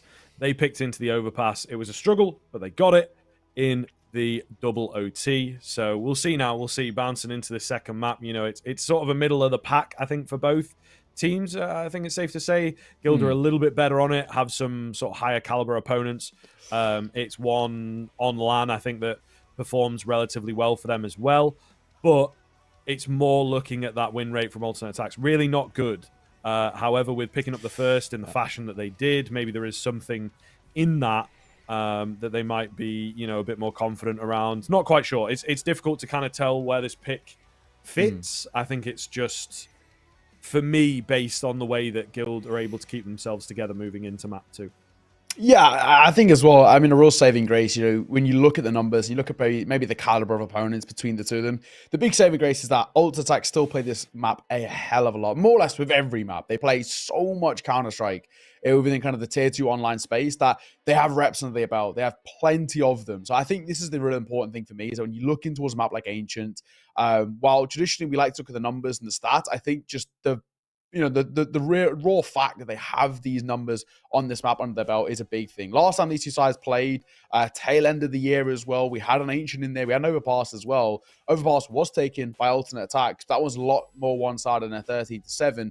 Then it went to Ancients, of course, picked by Guild Eagles, and that one was a 16-14. That one went towards OT as well. So I get more of the same. Well, they actually the exact same veto we had here as well, with Anubis being the decider.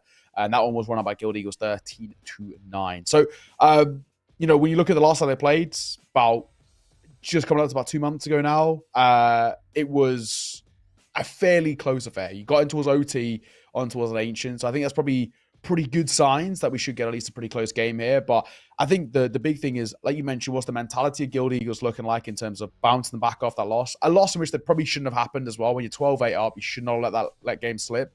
But also, when your back's against the wall, probably for the first time in this entire tournament so far, how do they then respond? Do we get to see the best out of them, or does the mentality take over?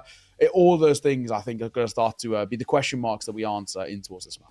Yeah, and those are sort of the big things as well that we have to work around here. You know, as we've talked about, there's a lot of that for Guild Eagles that really does get hard for them to deal with, right? I think when they're on LAN, when they're the underdog and there's that pressure on, the stakes available, they do tend to perform pretty well. However, sometimes online we have seen them get caught up in the mental side of the game, and it can falter, I think is a nice way of putting it. But I don't know, I'm confident moving forwards. They'll feel good about this map coming up. As you said, there's some history here that's pretty good for them. And then, of course, Anubis, very recent history, feels quite good for them. They played a lot of Anubis across the course of this tournament. So I think they'll still feel pretty good about picking up the next two maps. Alternate Attacks, though, there's some work that's been done there, for sure. You know, you don't start until a little bit later in the day here. You can wake up 9, 10 o'clock and, well, I suppose get into prac 9, 10 o'clock is probably what it is. And sort of start around that time, get things drilled, get things working. They clearly had done that. A lot of dry runs, I think, coming in on Overpass that benefited them quite a lot. They were able to fall back on those executes that felt fresh, that felt effective based on what they'd done earlier on today or yesterday. Because as we mentioned, Alternate Attack's not the best look for them in what I guess we could call the group stage, right? The round robin stage. We expected them to get a little bit more with the ilk of opponents. 3 for sure. Felt like a nice one. Maybe you lose out to Guild Eagles. Fair enough. Maybe you have a little slip up somewhere else, but ultimately should have done a bit better than just the 2-3. We are ready for the game, though. Enough chit-chat into the Ancient here, as we will indeed see Alternate Attacks out on this CT side. Guild Eagles moving on the T side. Yeah, let's see what we've got. Alt Attacks are pretty clean on the pistols. Let's see if there's more of the same for them. They hit all of these steps through A main, so we know exactly what we're going to get. Freeze for the first and Opsy for the trade. Not a bad way to kick things off. It is an absolute bloodbath. The bomb, meanwhile, has managed to be planted in all this mess. Julie's moving around, making a lot of noise. Freeze, however, comes in from the backside. Big frag from him. Where is Rigon? They don't rightly know. A cheeky little smoke play there from Panics to just keep him isolated. They're going to get on the bomb. His angle, it's close, you know, but not close enough. I don't think he'll be able to stop it without barreling on through this smoke, which is exactly what he's going to do. Oh, he's so close. The body block from Freeze makes all the difference. My God. I mean, fair play to Freeze as well. He had a really good map number 1, and he steps up again in towards... He's still here on Ancient's body block, but also a couple of kills under his belt too. Ain't too shabby at all. First on the board, alternate attack, starting the way they finished on Overpass. What it's all about, but of course a bomb plant for Guild Eagles and a good amount of kills alongside it. Means AK's picked up, Galils and Mac 10 alongside as well. So full buy both ways. And the force buy, what he mentioned, is more important than the pistol.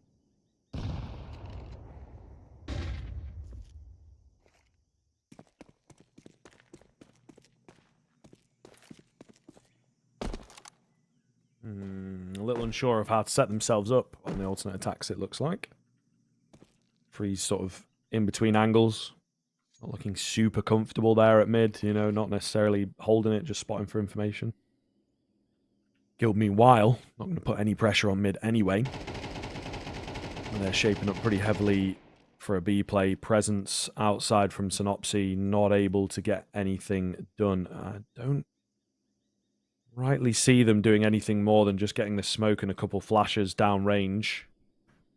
They decide against that. They're actually going to go A. Now, the fact that Scenario is not going with them means they have no utility for this A-bomb site. I think it's worth pointing out. So very, very curious as to what kind of success they find over here. Yeah, what's the play? Nice and slow. Making their way over towards the A site once again. I mean, it's worked once. Why not again? Perks doubles away at the wrong time. Panics. Hasn't been cleared. We will do. Rigon swings at the right time. The bomb gets denied, however, so that's going to buy some time. And time is ticking. 18 seconds left on that clock. Rigon on the swing to try and find the kill, which he does. But bodies and reinforcements are coming through. And MP9 is all that's left in a 1v3. I don't think he's going to be able to do it. And one Flacho sees it off. 2 kills to his name. 2 for Rigon. Guild Eagles survive a scare to tie this game up 1 apiece. Alrighty. Yeah, this is a little more like it. Guild Eagles with the touch and go. Relying on the individuals, relying on the entries. Looking pretty good there with, you know, arguably the stronger weapons. That's obviously what they went for. We noted the utility, as it were. And they weren't too bothered in the end. So a return force buy here from alternate attacks is obviously not the best. 357s and MP9 and the double Julies. So we'll see here what they are able to get done. Guild Eagles, though, should be able to springboard themselves to a pretty nice lead. Yeah, let's hope so. For now. 5-7 at range isn't exactly the best. Up close, though. I'm pretty scary. Frick on. My God. Freeze never had a chance. Just gets scalped so quickly. Here's a force buy for alternate attacks with considerably lesser weaponry. And it's already starting to show. Judy. Ooh.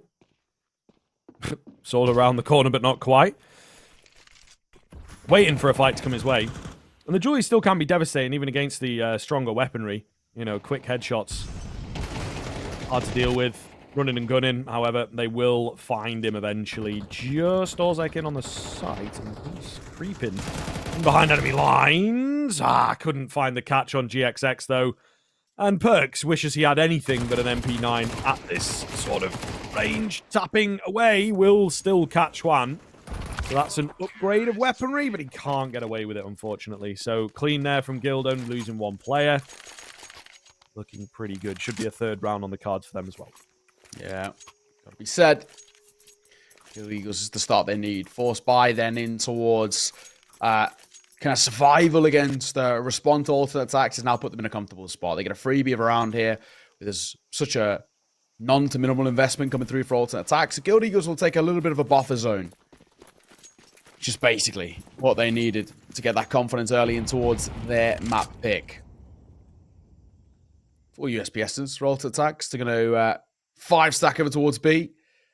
Unfortunately, pretty early, it looks like the wrong call. The bomb is lent in that direction of A, but not committed at the very least. There's maybe still a chance.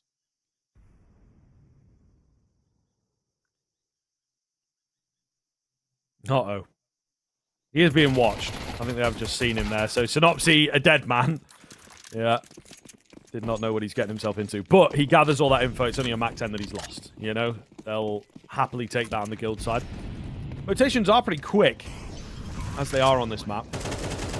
Big nade damage there. I think they'll just be looking to take another name if they can. Maybe some kill bonus for panics. They can work that in somewhere. Molotov goes round. They're going to go charging on through the smoke here, catching the reloads, or so they think. Unfortunately, they were very ready for that on the guild side. 5 kills in quick succession. The blue X's all on top of each other. Lovely and easy for guild. First rifle round to come round. It's a little late. Alternate attacks need to get back into this game and fast. Yeah, it's actually, mighty important right now as well that we see the alternate attacks guys get kind of going nice and early. They really do need to. And they're going to be in a lot of trouble. So Guild Eagles can spiral and start to snowball so well. Rifles out, not going to start for free. Gets caught by Synopsy, doubles down. Dire times here. Guild Eagles already a 2-man advantage in the opening 5 seconds. Not a good start for alternate attacks.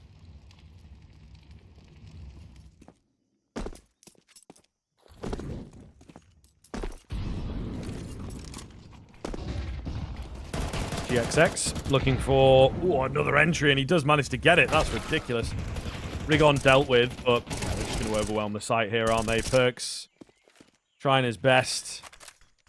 They're all pretty low, actually, on a second glance.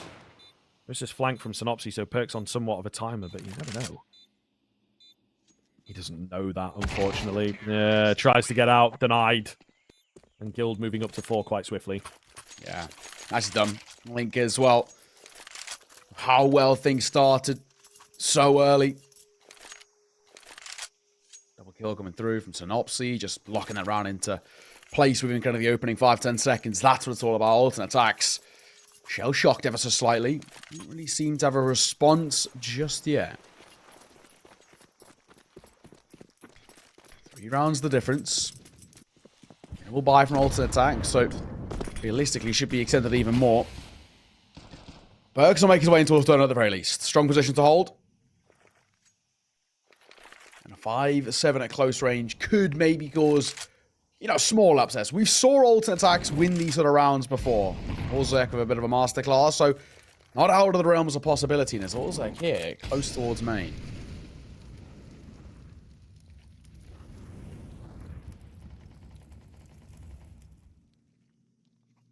I like it. It's a good spot. He's got good information. Not sure what they will be able to do with that information, but all the same, it helps. GXX watching for this push, wins out the fight despite the difficulty of that angle. And now they might look for an A play. Not entirely sure. The bomb obviously is nowhere near A right now, but will be able to make it out unscathed. Perks in at mid. Smoke going to dissipate at the right time? Well, there's another one to replace it. Unlucky. Been waiting there all round for an opportunity to catch someone, but he is denied. Centery. Looking around by Flasher as well on the flash. Pretty well played. That's Goody. Oh, does get traded though. There's that 5-7 doing a bit of work. Doing considerable work, in fact. There's 2. Will panic save it. I don't think he knows what the elbow player. Now he does, but he fought nonetheless. Had an opportunity for a couple. There's no way that Freeze is giving this a go. Smoke on towards the bomb. He's doubling back to try and make it more expensive, but Senary will catch him. Nice idea, but I think he got just caught in 2 minds ever so slightly. 5-1. Guild Eagles not taking any prisoners in the early part of this game. That's exactly what we want to be seeing. This is considerably better early doors.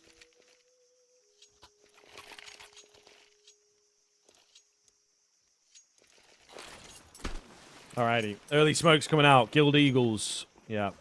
It's a much more comfortable map. I think you can tell that from the minute go. And they have come back with a vengeance. Trying to get Synopsy into the round aggressively is not going to work for them, though. An interesting kind of play with the smoke and the flash behind it. But Freeze was ready. Panic. Meanwhile, holding the line down here at B ramp. They're looking good. Alternate attack. Dealing with the aggression pretty well in this round. GX hit him. He did hit him. And to be fair, GXX landed his shot as well. So a little unlucky for both Orpers. The nade takes him. That is the masterclass element from Panics. We're on for the team ace if Goody can find his first frag of the game. Teneri not going to give him that chance, though, and will fall from behind. A very, very fast round, but alternate attacks, they'll take it. Second on the board. Desperately needed, and actually forcing Guild into a pretty early little attack pause there. I think you can see the, not so much the nerves, but maybe just the shock get into them ever so slightly. And yeah, well, unfortunately, nothing really that they would have wanted from this. So now we can see an opportunity potentially.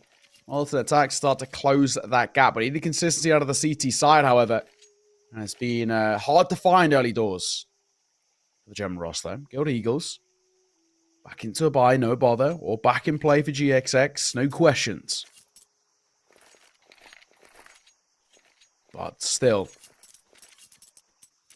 there's been moments of glory coming through. We need to see a little bit more out of Goody, though. A new boy in the block for alternate attacks, 0-6 right now, struggling to get off the mark.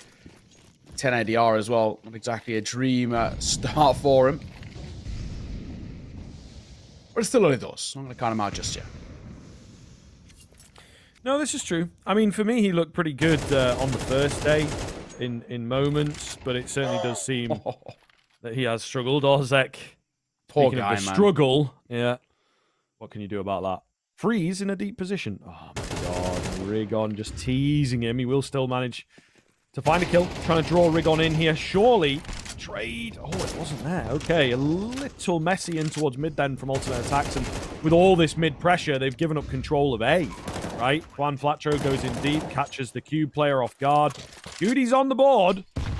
This would be a heck of a way to do it with a 1 versus 4 in total. Does have a kit now. Molotov, smoke. Next one's the Orpha to get past. He's moving in a bit slow, but GXX misses not 1 but 2. The Molotov is unfortunately surprised out of the hands of Goody. Smoke going to come round. Finds the first. Looking for the second. He can't get it done. He was so close, though, to coming alive at the perfect moment. Guild will deny him, and they will continue stretching their lead. At the very least, you know, for young Goody, getting some kills under the belt, getting a little bit of confidence. He looked slightly panicked there when the Molotov hits the kind of the shelf coming out there of Donut, but all things considered, a few kills under his belt, he's good just to ease the nerves. Either way, though, Guild are pulling away. Panic's got backstabbed there. That's unfortunate. Someone was swiping the knife. This isn't Face It, fellas. You do take team damage, and I guess fortunately it's the Orpha, so it's not the end of the world. It's probably the, if anyone was going to get knifed, it's probably the better option. You kind of prefer nobody to get knifed, to be perfectly honest. Freeze taking mid control. Guild looking A once again. They've had a lot of success here, and it looks like once again they're going to be given some free reign, but Perk's going to find the first. Made that too. What a flash from Freeze. Perk's managed to fall away and reload, looking for a third, but Sennery going to deny it, and he doubles down as well. Better response from Guild. Yeah, that's rough, though, for alternate attacks. They were in a great spot initially. Just couldn't get out of the positions they were in. 3 versus 3. It can be done. It can be done. Full belt of utility for Panics here. And kits. Right, let's move in. Let's see what they are capable of. Flash comes round. It's nice enough, but nobody really able to react off of it. Scenario on high is the player that really is problematic here. GXX down below, quickly found. They've got to get this guy up top. They know that he's up here now. Bomb ticking away. Somebody got to get on that. The kill comes in for Panics. He's picked up a kit, and he's able to find the bomb. Whoa, all is calm in the end, but goodness me, that was some real quick calculations in the brain to make sure that he did not mess that one up. So, a sigh of relief, I guess you can call it.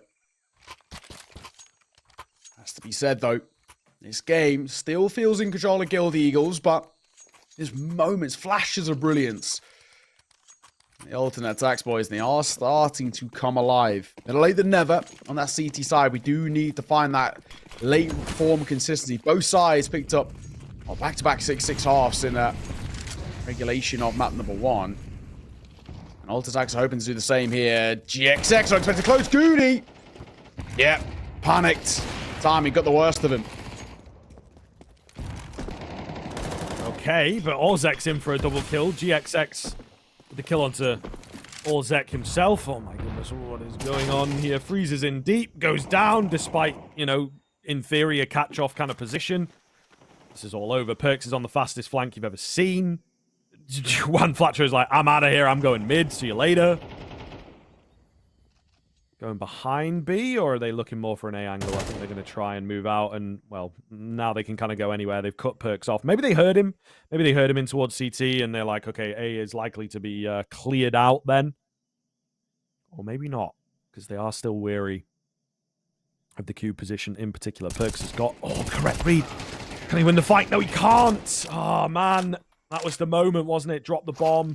45 seconds left. You know, he really could have played around that. Not going to happen for him, and... Guild just keep, like, picking up the pace. You know what I mean? They drop around, and then they'll just go crazy and take all the fights and somehow come out on top. Yeah, exactly. Just when you think that Ultimate Attack's going to find a kind of bit of breathing room or a moment back in towards the game, Guild Eagles seem to put that pressure on. This T-side's looking pretty excellent. All things considered, even if it ends in a 7-5, you can still take a lot of success away from it for Guild Eagles. But the way they're playing, you'd probably expect more freeze. Go for a timing shot there. Gets pretty close. Cigar. Goody. CZ. I hate this gun, but he might make it work here at close range. GXX got other ideas. Looking good for the B take. Freeze with a fight in mid, but Juan is not going to mess with that. Oh, and they're in deep towards the back end of B, just kind of mowing them down. Juan Flatcher's patience pays off for a triple kill to clean up the round. 8-3. Really, really respectable T-side scoreline for Guild here. And, of course, they've got room for even more. Well. 8-3. That ain't bad. Considerably better as well. Guild Eagles, their T-side let them down a little bit at times on towards Overpass, especially when they had the opportunity of closing it out. Now, taking 0 prisoners here on Ancient. Where we find ourselves an 8-3 scoreline, a buy back in for alternate attacks, but a desperately needed round. If they don't find it, I think they're in a lot of trouble. And that's a good start. Synopsy, full blind, through the smoke, Perks all drop it.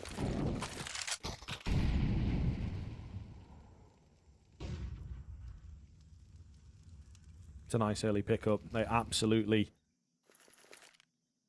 need this round. Juan Flatro. Kind of a awkward spot to be in here. I think he's somewhat aware and weary of Perks' movements. This is a dangerous push, though. There is a flank coming round from Freeze, and the timing on this much, much better than the previous. In for one. GXX on high, getting spammed down a little bit there. Will be finished as well. Looking very good indeed. They've taken the B bomb site, but it has cost them everything. Everyone goes down. 8-4 at the turn of the half. Is it enough for alternate attacks? I am not too sure. However, there's only one way to find out, and that's in the second half. Making magic when they need it most.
Welcome back, one and all. We are straight into the second half. Pistol here. 8-4, as said at the turn. Is it enough for alternate attacks to take the 2-0? For our money, not looking too likely. A lot of sporadic rounds in there from the rifles in particular. So, yeah, it's not the best look. You never know. Synopsy, however, going to find the first, drop the bomb, get flashed in, go for a bit more, spin around for a third. Oh, my goodness. That right there is why the Julies are the most bought item in the pistol round. Despite the stats not looking so good around it, when it works, it really does work. The rest of the team able to clean up house, and Guild Eagles kicking off where they wanted to. Absolutely brilliant. Man, that's ridiculous. I can't believe. Like, the second kill, fair enough, but the third on the swivel, I can't believe he's got that. Fair play. Fair play indeed. 9-4. And this is where this map starts to feel like it's coming to kind of its forlorn conclusion. And a 9-4 scoreline should be made 10, even though Alt Attacks have gone for a force buy. Force buy is very risky. GXX and Synopsy showing exactly why. 2 kills for Synopsy, 1 for GXX, and after a moment, it's Freeze and Panics all alone and both stuck over towards double doors.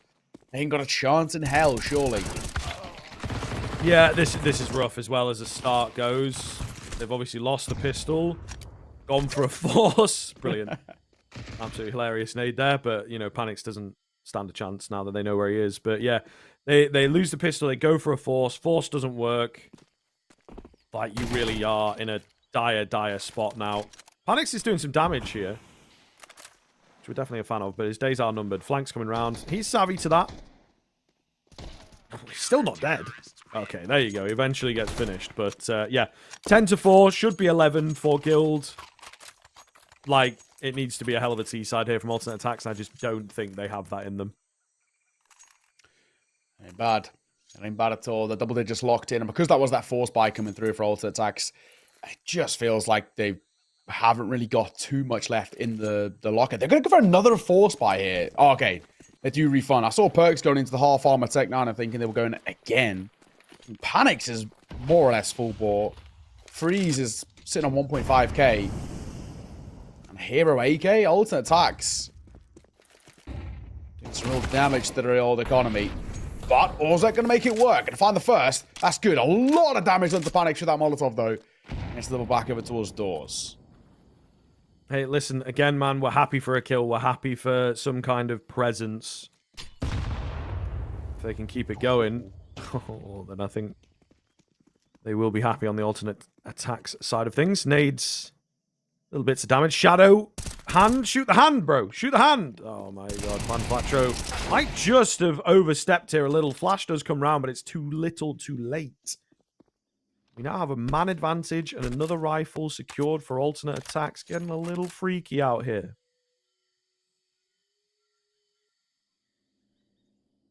Perks in the corner. Senri might join him. This round looked like it was done before it even started, but maybe we were a little hasty.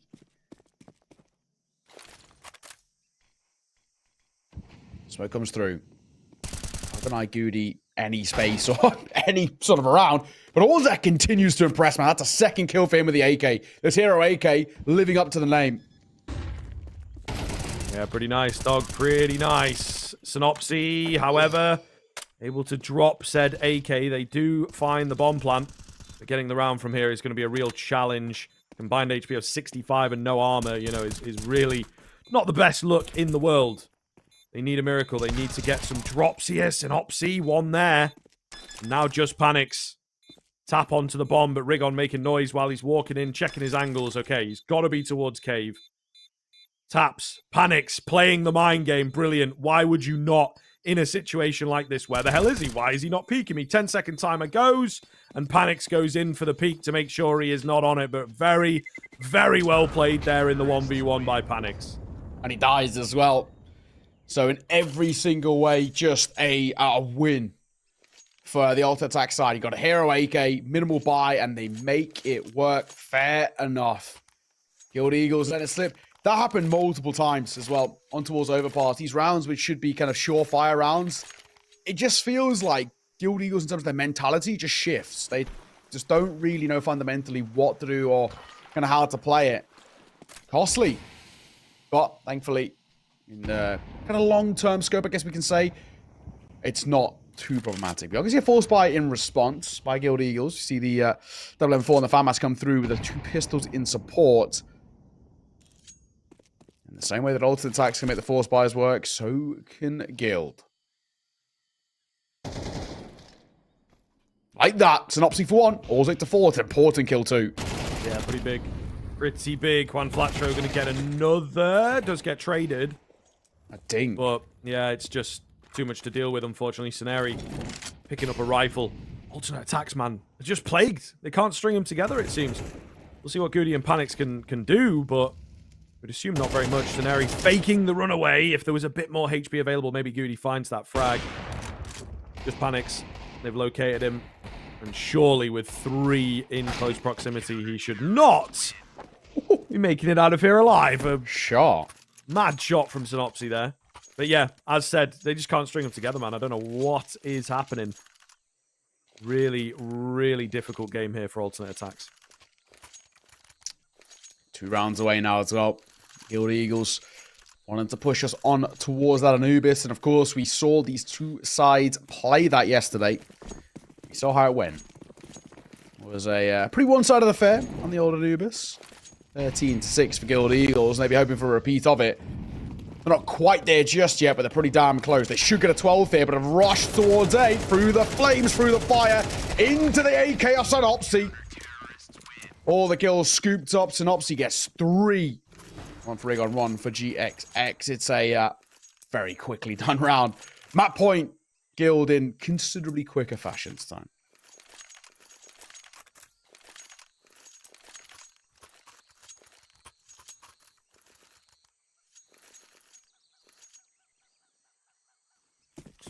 Alrighty, let's see. Looking good for Guild, isn't it, to take us to a 3rd map, kind of as we expected, but maybe not quite this one-sided. Guild, though, not thwarted by the previous, and I think they will be feeling pretty confident after this, moving into Anubis, if they can hold it. Synopsy nearly finds a double spray down there through the smoke. Not quite able to get away with it. Rigon, though, still holding middle, digging for some more information. I love it. Does have to be careful. There's Orzek on top, but Orzek's not really considering this push. Oh, he does go back and check it, and Rigon will be so frustrated with himself there. Should have taken the kill and gotten away, but he maybe played a little greedy all the same. Last 2 players spotted out, get the bomb out of there, get towards A, and alternate attack should be able to clean this one up. Orzek taking a little bit of a tag, so maybe makes it a little bit more perilous. But you can already see that Perks has made his way out towards A. Nobody's home, so Orzek's just the kind of security factor here. The bomb rotates through main, which Perks already cleared, and it will go down no problemo. And Orzek's kind of got sort of a 90% security in the fact that Donut is cleared. Does he think about Shelf? No, Senary clears him. He takes on. Not bad. Definitely workable. Perks very low. Planted for A main. So we'll see here. Smoke onto the bomb early for Guild Eagles. Perks going to be forced to peek out and try and gather some information. Actually a double smoke play, you know, covering off as many angles as they can. Flash goes in. Tap onto the bomb. Saneri couldn't find it. Nade is there. Big damage. Big frag. And not a lot of time now for Juan Flatro. He can't find the kills. He's going to bail. And alternate attacks have bought themselves some time. Sigh of relief. Sigh of relief. Panics. Doesn't stay alive, however. Perks go down to the bomb. Panics go down to Juan Flatro's AK. 12-6. Needs a miraculous recovery from alternate attack spot. They can't really look long-term at this point. You just got to go 1 step at a time. Round of the board. And move their way forward. By coming out here for Guild Eagles, it's, for the most part, pretty clean. Bar Synopsy, unfortunately. Big man on towards Guild Eagles. Most important fragger so far. Left on just the 5-7. Hasn't even got a util. Taxi on quick towards A. Aggressive for them. Oh, Into the pistols. Got to be careful. Rigon finds a good swing for 2. Bomb has yet to cross. They're not convinced. Yeah, they're not liking it, are they? Still hanging about. Just allowed time for the rotations to come in, though. The hesitation, 12-6 down, a little nervous. It is part of the territory, I suppose, but all the same, I'm not a massive fan. I think they should have just committed there. It's cost them a frag and cost them all that control that they just battled for. It's a tough position now. Numbers not in their favor. They've got zero information about what the B-side's looking like, what the rotations are looking like. I mean, they barely even knew who was left over towards A. CT was smoked, so was Cave. And then one guy spraying a Galil through it. So they've maybe got a bit of a kind of info that there was someone there, but it's been so long since. And, well, Guild have kind of read this relatively well. They've rotated one flasher over there. 2 towards A. One flasher's got to come up huge here, though. He's dancing between the two angles. Will he clear? $1 million question. He does indeed go down. On Flatro. Man, maybe needed him to just kind of stay alive. 2 versus 2. A long rotation in for the A players as well. GXX. It's flashed around. A lot of noise being made. Goody around the corner. They're ready, but the flash he gets is perfect. Scenario all alone then. 41 HP. And, well, yeah, not much that he can do here. Does find that kill while blind. Grab the AWP. Doesn't have a kit. Therefore, not a lot of time. It's an open plant. He's picked up a kit, though, from Wan's position in cave. And just going to go for the hold. Oh, my God, there's no way he gets away with this. Perks is so off. Perks is so off. Oh, I don't believe it. I don't believe it for Guild. Oh, man, and that just sums it up. Alternate attacks unable to catch a break, as they say. Some wild, wild decisions in the last round there from them, for sure. I just don't think they were ever comfortable on that map. Didn't really believe in themselves. The stat line speaking for itself, coming true a little bit, and yeah, it was a rough one. It was a rough one. Guild at the same time bouncing back very well, playing incredible Counter-Strike at times, and it reflected in the scoreline. That one's going to hurt, I think, especially even that final round. I think the final round sort of sums up the game there for alternate attacks. They never really came to play. It was rough from the get-go, right? The first half was pretty lackluster, but the second half kind of felt non-existent for the most part. And I think when it comes down to all the credit has to go towards Guild. They showed us exactly what we kind of expected and hoped that a Guild in towards map number 1, where you control that tempo, the pace of the game is dictated by yourself. That's what Guild do best. Now we go on towards Anubis, and of course we already saw what we saw yesterday: a 13-6 on Anubis in favor of Guild Eagles against alternate attacks. It was one-sided. And I think the questions kind of for me now sort of look at alternate attacks in terms of what have they learned from yesterday's pretty tough loss in the best of ones on this map, because it's now or never. If they want a chance at Pro League, map 3 is their only chance. That's very true. That is very true. Yeah, I think it's definitely an interesting move here. Anubis, it was difficult last time out, but it's a map that both teams have played a lot recently in this tournament, and just in general, it's a nice middle ground map at the moment for a lot of teams. So, our first semi-final will conclude on Anubis. Make sure that you are there. We've got about a 10-minute break or so before we get into it, but we will catch you again on Anubis.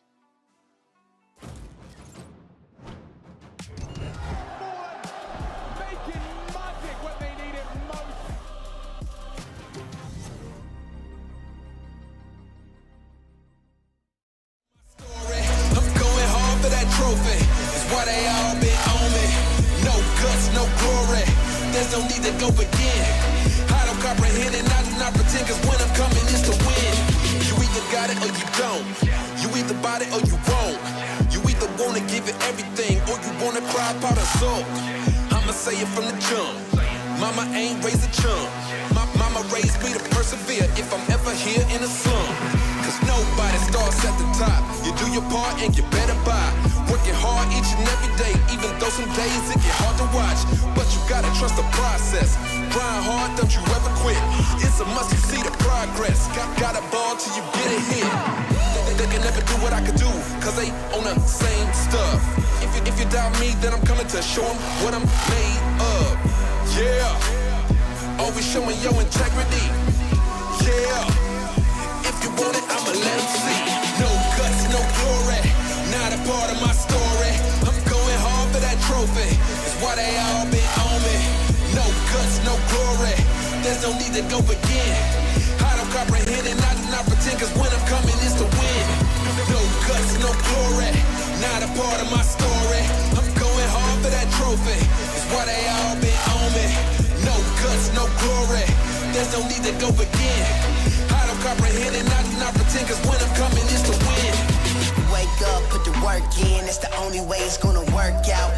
Hard work and dedication, no time for procrastination. Takes a lot of time, a lot of patience, a lot of heart mixed with motivation. On the days that you feeling down, look in the mirror for your inspiration. Like, woo, just notice, never stop, never quit.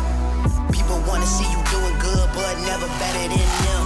Gotta push yourself to the limits. You cannot lose if you are not in it. You gotta lose sometimes just to win it. Don't get discouraged, it's just the beginning. Yeah, turn up. Don't end up a Timmy Turner. Don't get caught up in the streets. Don't get caught up with a burner. Don't be a slow learner. Oh no, you only get one shot, one chance. Talking March Madness at the big dance. Talking big man on campus. Like no guts, no glory. Not a part of my story. I'm going hard for that trophy. It's why they all been on me. No guts, no glory. There's no need to go begin. I don't comprehend and I do not pretend, cause when I'm coming it's to win. No guts, no glory. Not a part of my story.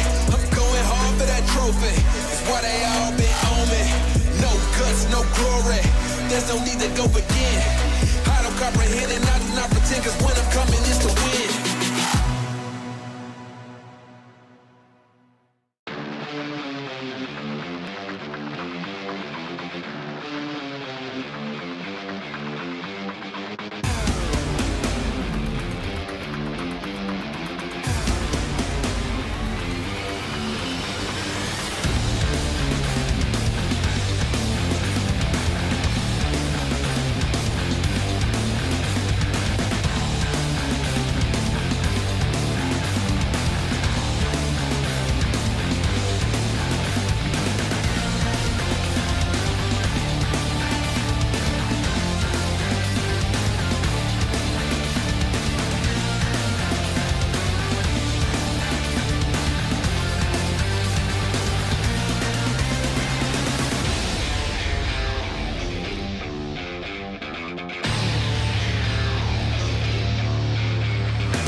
From the back roads to back streets, I see you foes trying to trap me, but I don't run like a track meet, even though I'm number one like an athlete. And the way I maneuver around you and through you, I'm coming and I'm bound to pursue you. I'm everything that you knew of, plus more. What's in store is I'm about to get to you. Sleepless nights, better think this twice before you step to me and come and speak with stripe. There's a lesson when you reach my life. It'll be chin checking and I'll teach you right. Plenty tried, plenty failed. Too many times I seen plenty bail. And there will be no surprise what I'm about to do when you are looking through my eyes. See many go, see many come. See that they won't bring it to me, son. Try me if you want, but won't be any fun. I'll take the challenge, I'll beat anyone. I'm the one, I'll be quite clear. Bow down to no one, I'm right here. I get it in, I don't fight fair. And guess what? I'm your worst nightmare. Cause I ain't taking no losses. And I don't even care what the cost is. Are you prepared for the forces I'm about to bring? Cause I'm the boss of all bosses. I penetrate your thoughts and fill them with doubt. You gon' feel where I'm coming and feel what I'm about. If they come in with the drama, I'm wheeling them out. Cause I ain't about to have somebody here stealing my clout. I keep my friends close, enemies closer. Cause that's the way it is and the way it's supposed to be. Anybody can see there's only room for one, and that one is me. Plenty tried, plenty failed. Too many times I seen plenty bail. And there will be no surprise what I'm about to do when you are looking through my eyes. See many go, see many come. See that they won't bring it to me, son. Try me if you want, but won't be any fun. I'll take the challenge, I'll beat anyone. I'm the one, I'll be quite clear. Bow down to no one, I'm right here. I get it in, I don't fight fair. And guess what? I'm your worst nightmare. I'm your worst nightmare. Are you prepared? I'm your worst nightmare. I know you're scared. I'm your worst nightmare. Are you prepared? I'm your worst nightmare. I know you're scared.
Hello, everybody. Welcome back in.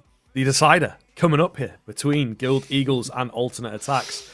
It was a very close first map, less close second map, but we are indeed back onto Anubis between these two teams. We saw them play it a little earlier in the tournament. It went pretty handily in favor of the Guild Eagles. Alternate Attacks, we were expecting them, to bring another close game, sort of our second favorite into the tournament, at least when it opened. But Guild laying down the law early. Now it is a question of whether the Alternate Attacks have maybe gone away, watched the tape, and learned a thing or two. We don't rightly know, but it certainly looked like they had done some work going into Overpass, and Anubis, I think, coming out in the veto was pretty obvious for my money. So I think they will be ready for this. It felt like a gentleman's agreement to go towards Anubis. They played it yesterday. They'll play it again today. I think we really did see the struggles, especially recently for Alternate Attacks on Ancient. It's not been a great map for them recent times, and it kind of continues in their favor. However, not the end of the world, of course, by them taking Overpass. We move on towards our decider, as we spoke of. And Anubis, it's an opportunity to kind of forget the woes of yesterday. It was not a great map. 13-6 in favor of Guild Eagles. They made it look pretty easy. It was one of the quicker maps we had, over the last few days in terms of those best of ones. But have they learned? What have they learned from watching that match back? I'm sure they spent some time doing some preparation. I'm sure they've kind of expected to come up in the veto here. So for the Alternate Attacks boys, when you've got the potential of a Pro League spot being just 2 best of 3s away, I'm sure they've put a lot of work in to try and figure out what went wrong on towards Anubis and how can they then rectify the situation heading in towards Hewa in this map number 3. The only thing is, when you Guild Eagles, when you're playing as well as they are, it can be hard to stop. You may have all the preparations, all the plans underway, but if you can't hit the shots as well as them, if Synopsy plays the way that Synopsy plays, it can be tough to stop, man. Yeah, really, really good individual game across the board, of course, as to be expected, I think, with the way that that goes down. But as you mentioned, a Synopsy show for sure, 23-12 there, 16-10 for GXX on the AWP, and everybody looking relatively good for Guild Eagles on the first map. They just couldn't quite get it over the line. But again, Synopsy towards the top end of the scoreboard. So he's looking really good, playing around the entries as well. It's a difficult thing to deal with when he's like that. And Juan being annoying in a lot of the rounds as well with the late rounds, especially on the T side. So we'll see. We'll see. I think that Alternate Attacks just really struggled. And we saw it in that very final round. It was really a keen, just encompassing round of the whole map in the fact that they looked very timid. They looked a bit nervous. They didn't really know whether they wanted to commit or pull back off of A if you guys were here for that. Really, really scary sort of look from them, to be honest, that they just weren't confident in themselves. So that, unfortunately, might bleed over into this map as well. That's kind of what I'm worried about, as to whether they still have those issues, or whether, like Guild, they're able to, forget about it. We played some BO1s, so they know how to get into that mindset. Hopefully that's what they can do here again. But yeah, I think it's going to be a challenge. Yeah, absolutely. Well, ladies and gents, it looks like we're about to get underway in toward Anubis. So as we head in, we asked the question marks as well about what we're going to see out of these two sides. Who is going to step up to the plate and start things off? Of course, the pistol rounds. They've been pretty topsy-turvy, the pistols. We've had moments of brilliance. The Julie's had a real shining light in towards kind of Ancient. We're not seeing them here, though. Quick take here through B main, but they haven't cleared ledge. Do they realize the quad stack up through ledge here? I'm not sure. However, we're not going to see it come into action. That's so strange. That is so strange. They'll keep their advanced position on A as well, so it's not like the ledge play is really going to make much of a difference for them. Soneri on the crack. Beautiful shot. Makes it out of there. Sticking around for a bit more. It's actually him and Rigon that find the opening kills there, but super clean, no damage, no real threat. Synopsy getting another. Looking very, very good right now for Guild Eagles, to be honest with you. A keen start with the pistol. Ready, though. Ozek. No Synopsy's below him. Double dinks down on towards one. Flatro. I'm sticking, boys, but a 2 versus 4. They can maybe make something of this, maybe not. Ozek all alone, bomb in hand. Hello, GXX. Fluffs his lines. Surely he doesn't die here. Surely not. What's happening? Knife him. Oh, he's going for it. No, he's going for it. The disrespect from GXX. It was, both of them pretty rough with the pistols, it has to be said, but the knife doesn't miss at that close range. Guild Eagles lock themselves into that first round. That knife as well does give a good opportunity as well for a nice little buy to come through. Triple M4A1S, the Guild Eagles side. Double MP9 alongside it as well. Unfortunately, immediately into a tech pause. Either way, good start. Guild Eagles keeping that confidence moving over. Yeah, and I mean, look, man, they've been really good in and around the pistols, right? I think alternate attacks obviously won one on the previous map, but immediately got reset. I think the Guild, in the early stage, they look really good. That's when they're almost at their extreme, you know, playing aggressive, looking for the early frags, and stealing rounds away. They understand in the modern economy of where CS2 is at how important these types of rounds are to win. Well, hopefully, this tech pause is only a brief one, and we can get right back underway. This bit of a throwaway round, all things considered, though, when you look at alternate attacks, you can't force buy here for alternate attacks. You've not got a bomb plant. Only one person got a kill. Got to take an eco. Kind of reluctantly give Guild Eagles that second, and then, you know, reinvesting towards that third and make something work from it. But all things considered, Guild Eagles looking good. Start things off, hitting a couple of crispy shots as well. Good to see the individuals like Senary found out a couple of kills as well. Very important. Needed. You'd expect in due time as well. The bigger names will step up as well. For now, we wait, though. We have just as little information as you lot, ladies and gents. So we do apologize, but quite frankly, we have no idea what's going on. Yeah. There's been a few tech pauses when Guild are in play, but then alternate attacks obviously not really making much move. It's hard to tell because they probably would be ecoing anyway. Yeah. They wouldn't be buying, but if they were, that would really, you know, feed us the information we needed. But yeah, for now, who knows?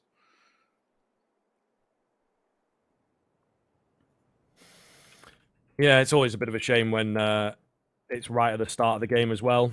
I think difficult for us to really add too much on. But we'll see here. Hopefully not going to be waiting too long for this. Try and keep you guys updated as well as and when we get information. So, you know, kind of a bear with type deal. As said, I think we've had a few pauses. Our working theory is that, you know, Guild Eagles playing in a boot camp. Maybe there's just a little bit of an issue with the connection there, and they just have to take a pause once in a while for it to calm down or figure out what's going on or reconnect somebody or whatever it may be. Yeah. But that would make the most sense so far. I assume they were in the Guild HQ. It's got, you know, pretty decent PCs and all the rest, and all the kind of the prac rooms and whatever, but they're actually not. They're boot camping at big headquarters in Berlin. Oh, okay. I don't know what the reason behind it is. Maybe slightly better in terms of what they need specifically, but all things considered, it's maybe something to do with that. Who knows? But yeah, they are. They're out in Berlin with at the big HQ. We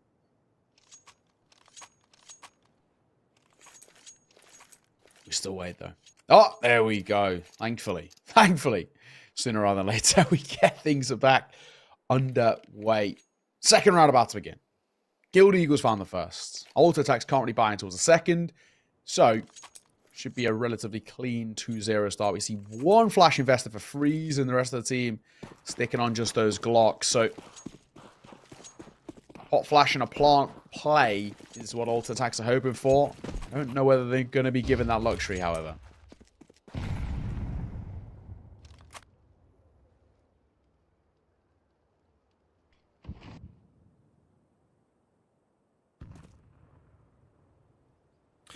Yeah, not really looking to take any fights, alternate attacks. We usually see two versions of an eco like this. You either have, you know, chilling, maybe just get a feel, ultimately, for how they like playing things, how they, I guess, default on that CT side, or we'll just see them go charging in, throw the round away, and get on with the rifle play. But at the moment, alternate attacks winding the clock down and going for the latter. They do have a flash available as well, So probably want to make use of that, try and take a gun away if they can.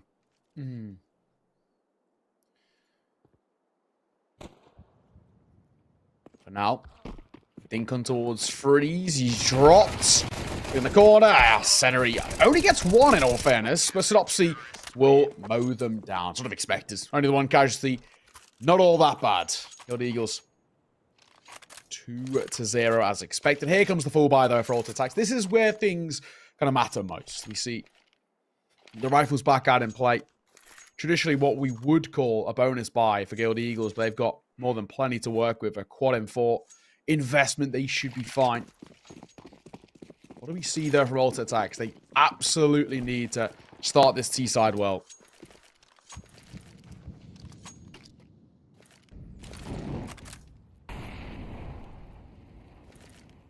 All right.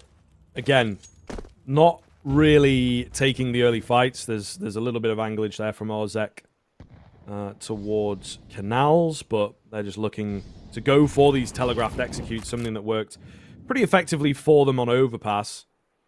And as we sort of mentioned, maybe another map that they have been working on. It, however, turns into a contact round. Decent nade from Ceneri, just trying to stay alive, find a frag before he goes down. Not going to happen for him. Not created the space for Synopsy either. So now, it's a retake in full swing.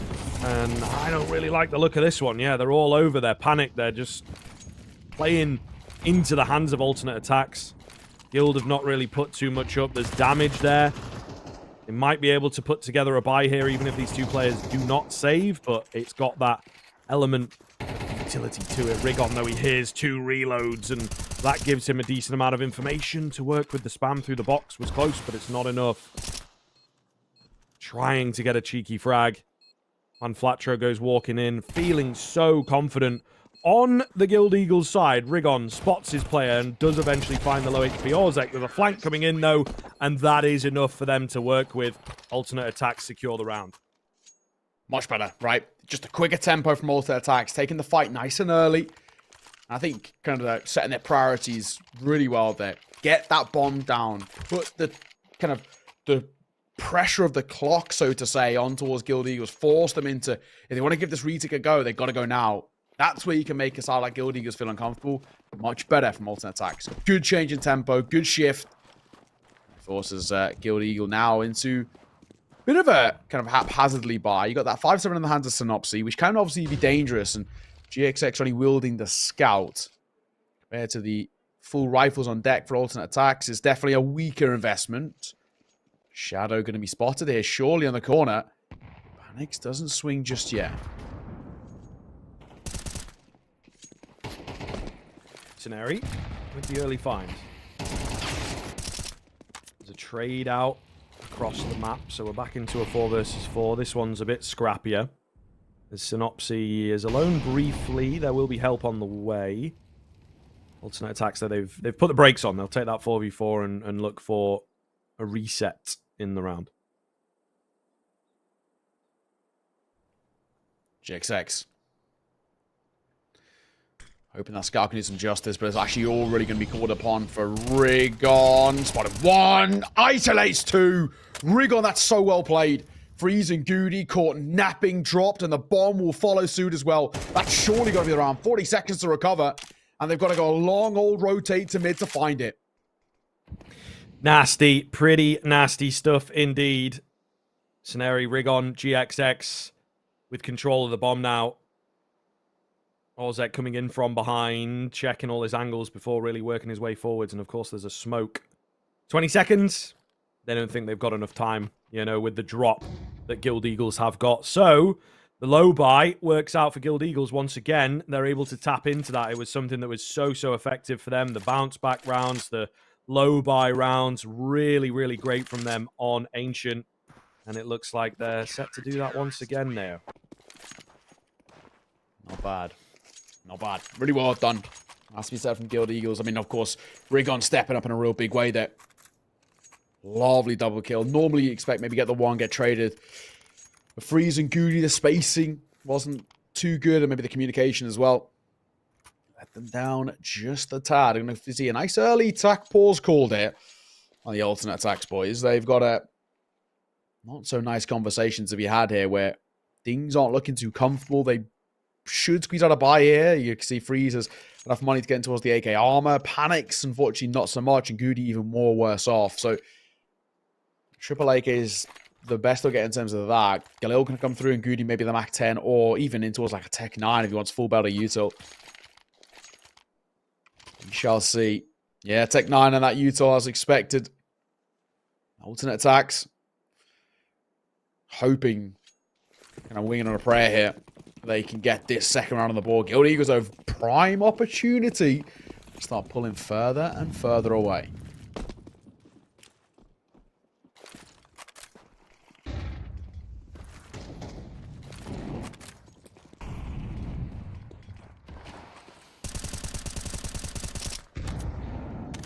Decent stuff.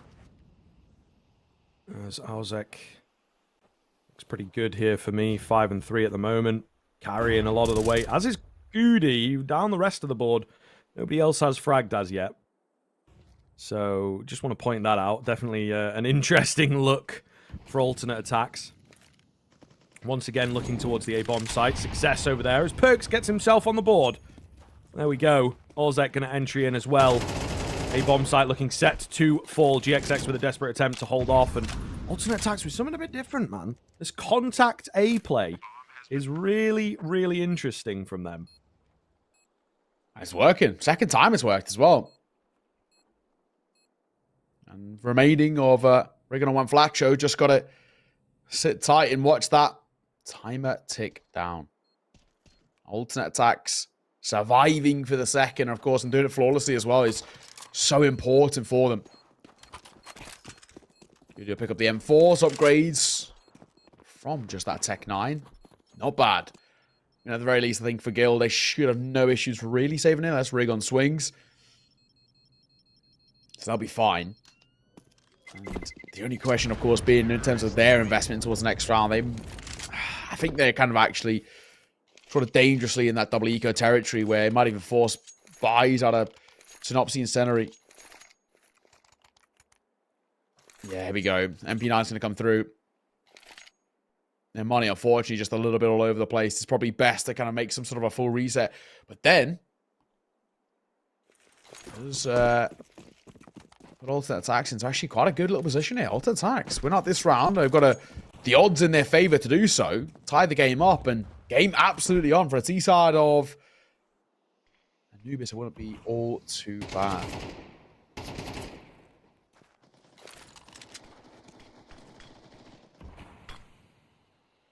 I don't know. I think Gilda's still in a pretty good spot here early on. Keeping things close. Having a lead, in fact, is a pretty nice look for them. So I'd be happy with this if I were them. I think it's kind of solid, in all honesty. But we'll see. Another round where they're on the low buy. Still a decent one, but, you know, they like making these work. Perks pick up the first one to Scenery. Other side of the map. One Flatro, though, is good for 2.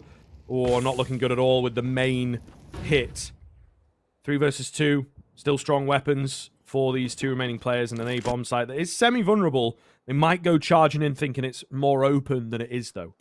Do they expect the MP9? Yes, Panics does. Nice shot. He's Rig on a GXX, and a tough retake here. Because the Molly Dart bomb goes down, and they're honestly sort of a known quantity. Rig on takes a hefty tag from the nade, and he shifts his way forward. Does he expect the CT pair? I don't think they have. They're not checking for it. One swing. And it should be fine, yeah. Perks an easy frag, and now GXX stuck between a rock and a hard base. Doesn't know where to look. Somehow running and gunning. Perks will see it off with a double on the way out. Alt attacks tie up this game. Very importantly done as well. Has broken that economy of Guild Eagles, and now alt attacks with the game tied. Yeah, basically a free walk here to take a lead for the first time in it as well.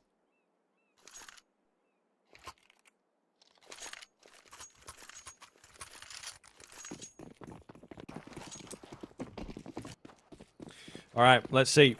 Alternate attacks in a pretty good spot, as you have just noted. Looking a hell of a lot better here than they did on Ancient, than they did on the last time out on Anubis as well. I think it is worth noting. Not expecting too much out from Guild Eagles. Bit of pressure towards A. Looking to get aggressive over there, I suppose. Try and isolate a player. Synopsy goes down towards mid. As does Juan Flatro. Oh, no. A team kill for Scenari. That is awkward, but no surprises, right? Alternate attacks, pick up 4, pick up the lead.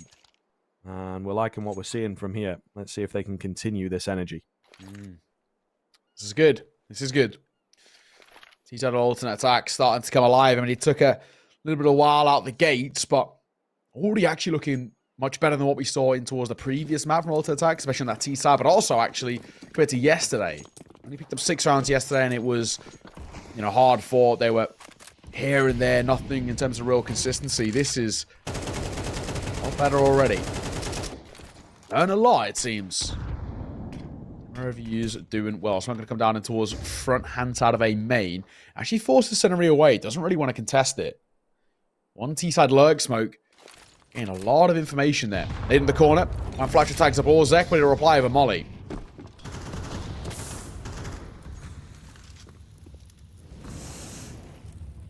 Juan Flatro, edge of the smoke here. Oh my goodness. They're not going to expect him, surely, right? After that Molotov. They would have thought he'd be dealt with, but not the case. Beautiful play and a great spot from Juan. Scenari, though, is alone on A. Keep prodding. They keep poking this A bomb site, working thus far. They're going to get the bomb down, but holding on to it is, of course, another deal. A lot of bodies here from the CT side. There's a flank round from Goody, but it's quite late, man. Panics down below is unexpected. Goody's so late, and now, ooh, they're starting to think about it, and they will watch for it as well. Nearly awkward for Rigon. The round itself, though, is won out quite easily. Yeah, has to be said. Well done. Bomb comes through. AK scooped up as well. We need a couple of casualties as well. Tie game once again. This is, we got shades. Overpass written on it at the moment. Closer game to be had. Buy back in place, though, for alternate attack. So, not all doom and gloom just yet. The T-side camp.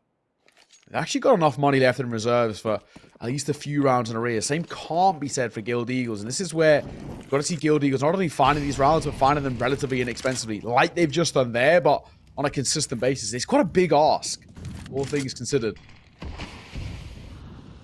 T-side smoke going to come through over towards Con. I'll just deny the control that. And Flatro is hoping for big nade damage being dealt towards the T-side. However, swing on the corner, GXX. Undecided between the two angles and a little bit too late.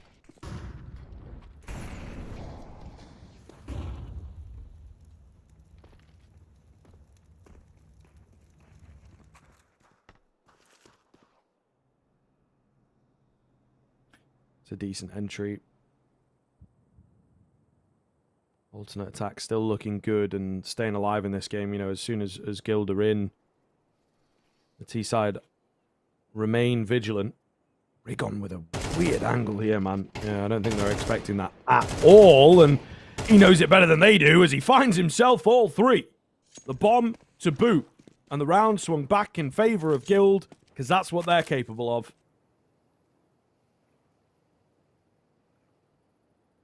Scenari trying to catch that rotator coming out. The AWP might not be able to survive it. He tries to go for a somewhat safer angle towards CT. He'll be caught. I don't know whether alternate attacks are going to be given the luxury of the save here. It's looking like a little bit of a look in.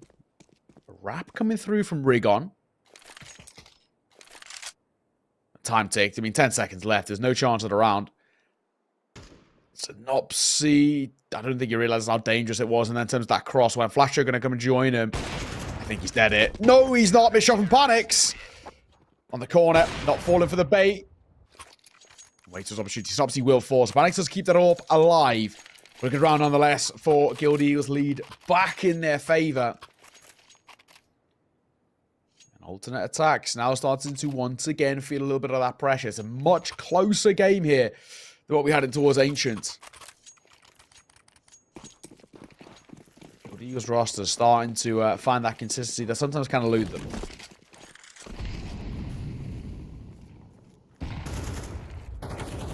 Pretty pivotal round here as both teams don't really have the economy built up super safe. So a real big one, especially if they can get it eliminating every single player.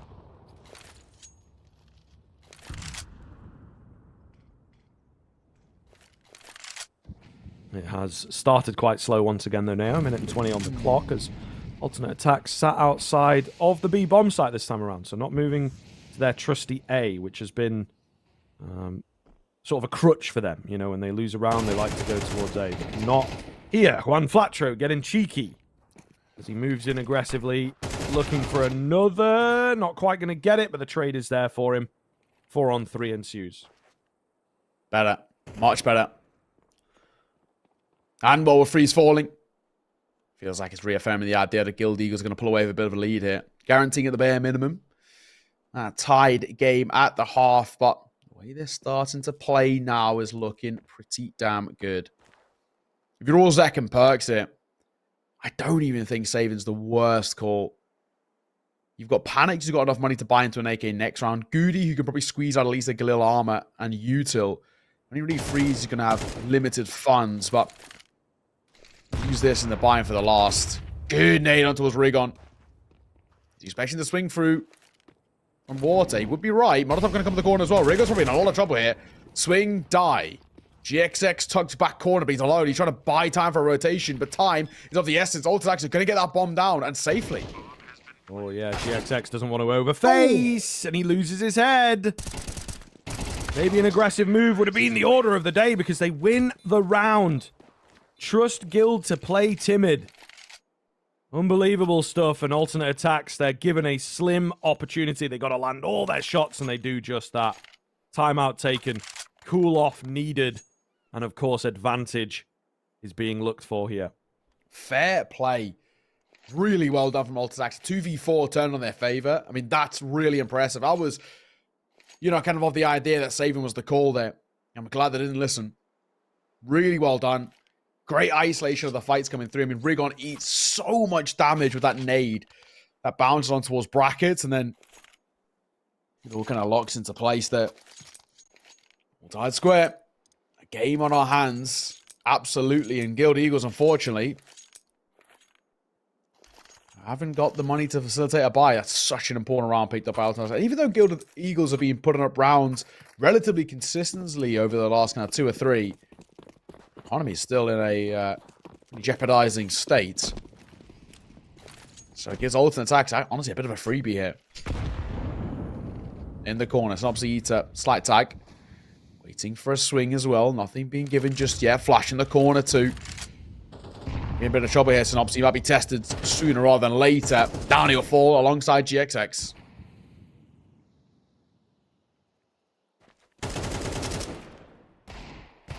Looking good towards mid here. There's a lot of presence from that CT side, but that's, I suppose, what alternate attacks are after. They're also still taking their time, taking no chances. I think they want this one flawlessly. Get that economy built up.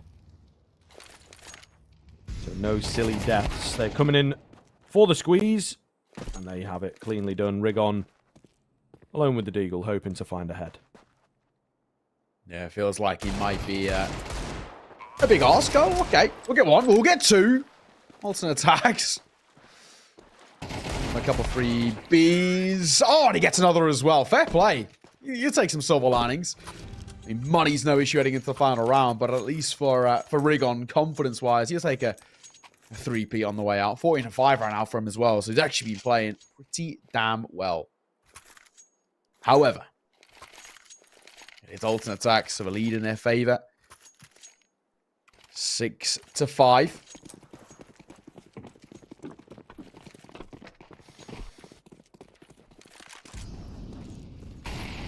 Guild Eagles tied up once again. We had back-to-back tied halves in Overpass. So Guild Eagles looking for more of that same. But even still, with Anubis considered as probably the most C-sided map in the pool right now, I don't think 5 is terrible. Synopsy's a lucky man to still be alive. A barrage of nades come through. He just about survives.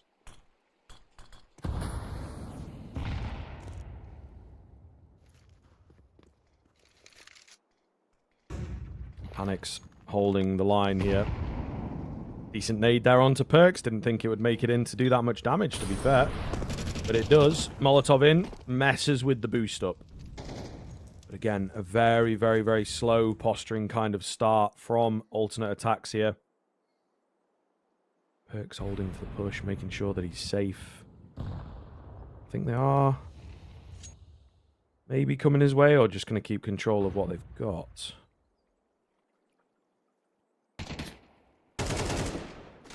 Oh.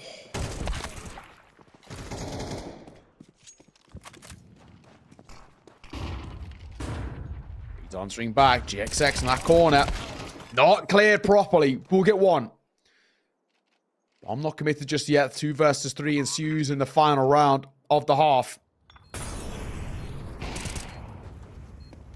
Trying his best, Rigon, to get in here. Does not clear freeze. One Flasher is left all alone. And he will follow the same suit. 6 feet under. 7-5. Alternate attacks take a lead. Can they continue it after the break?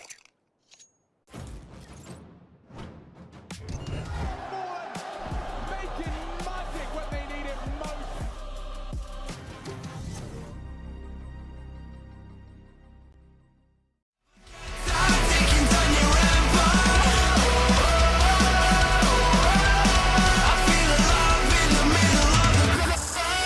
I hear your steps and every move you make. I'm always one step ahead. I smell your fear, your tired sighs are music to my ears. I'll never let you in. I feel you caving in. I'll never let you in. I feel you caving in. I never get tired taking down your empire. I feel alive in the middle of the crossfire. I am the wall you'll never penetrate. I am the living will to dominate. I am the wall you'll never penetrate. I am the living will to dominate. I am the wall you'll never penetrate. I am the living will to dominate. I'll never let you in. I feel you caving in. I'll never let you in. I feel you caving in. I never get tired taking down your empire. I feel alive in the middle of the crossfire. I'll never let you in. I never get tired taking down your empire. I feel you caving in. I feel alive in the middle of the crossfire.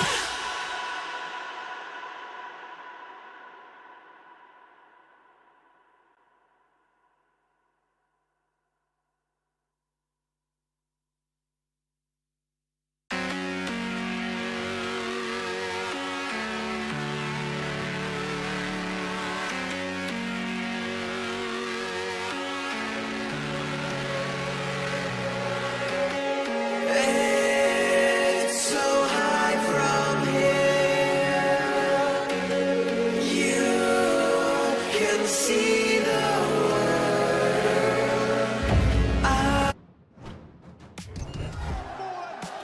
Making magic when they need it most.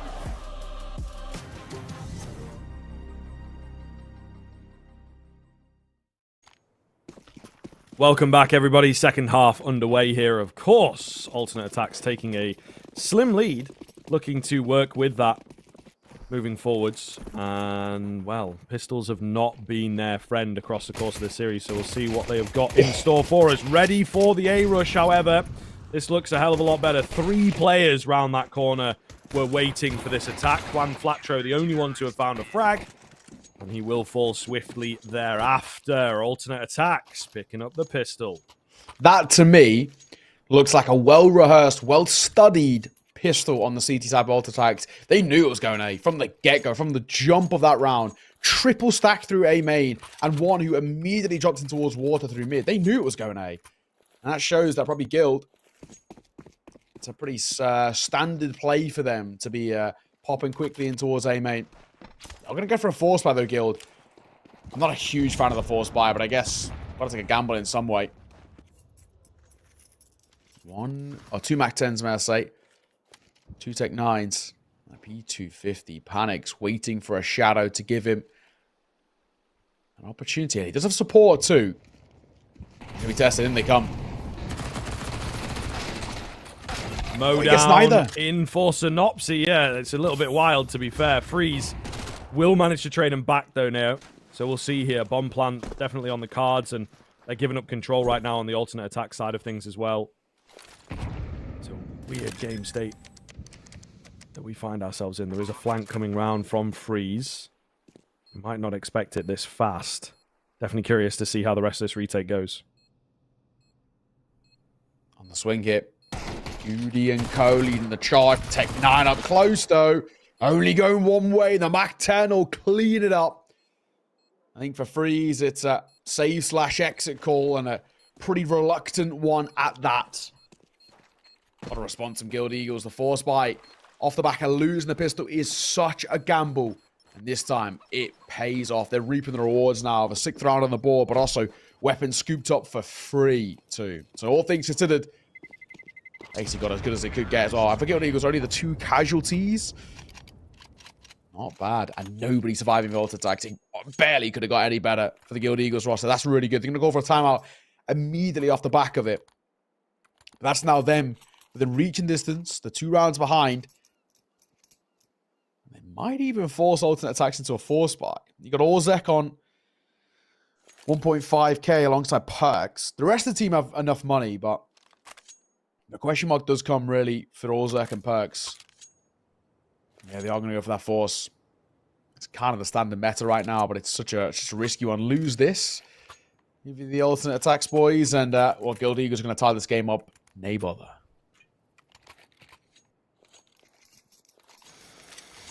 Okay, we'll see. We'll see. This is, again, the territory, like I said, that Guild Eagles are so effective at. And they just have to now convert it themselves. But it seems like we do have a bit of a hungrier alternate attacks on map 3. Really playing well and matching Guild Eagles at their own game.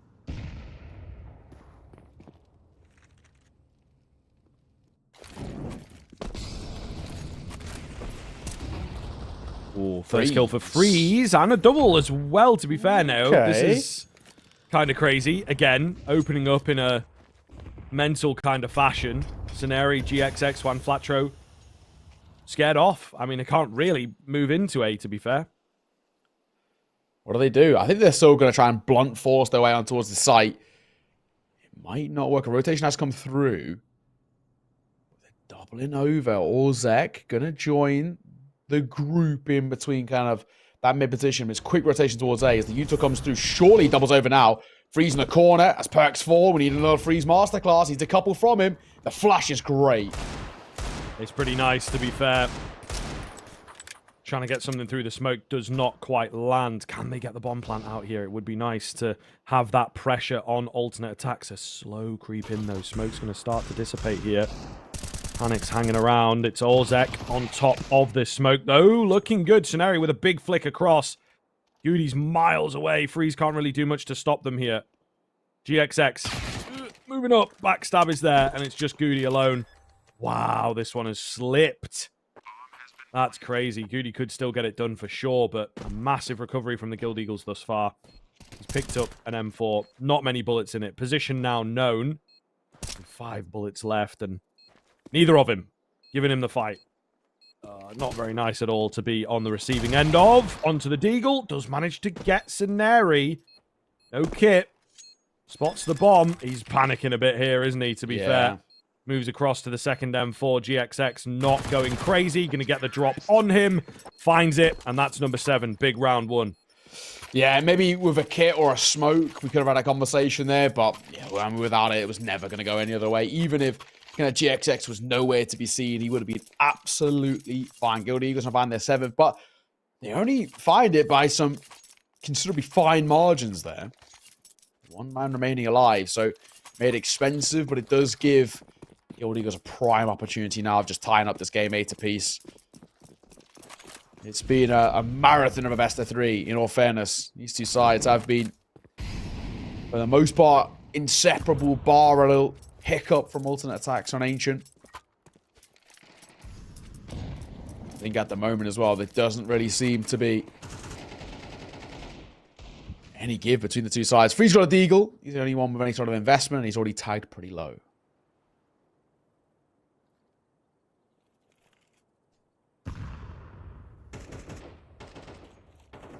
Nice nade to finish off Freeze. Charge him from Scenario here, just looking to find some more frags, get some information. Are they stacking? Not mattering too much now. He'll probably start to move forwards, drawing them in. He doesn't find anything, but as I said, he spots them all. They should be able to hold the line here. Another kill, though. Always good in a round like this. Bomb will make its way over towards B, and it'll be an easy cleanup for sure, but still, we'll take a couple kills there for alternate attacks. 8-all. We're tied. Throwaway round. But gotta be said, this game, tough to call, but it feels like Guild Eagles kind of have that momentum behind them. And this being a relatively T-sided map as things go. And on Guild Eagles' best side, being that T-side, I'm concerned.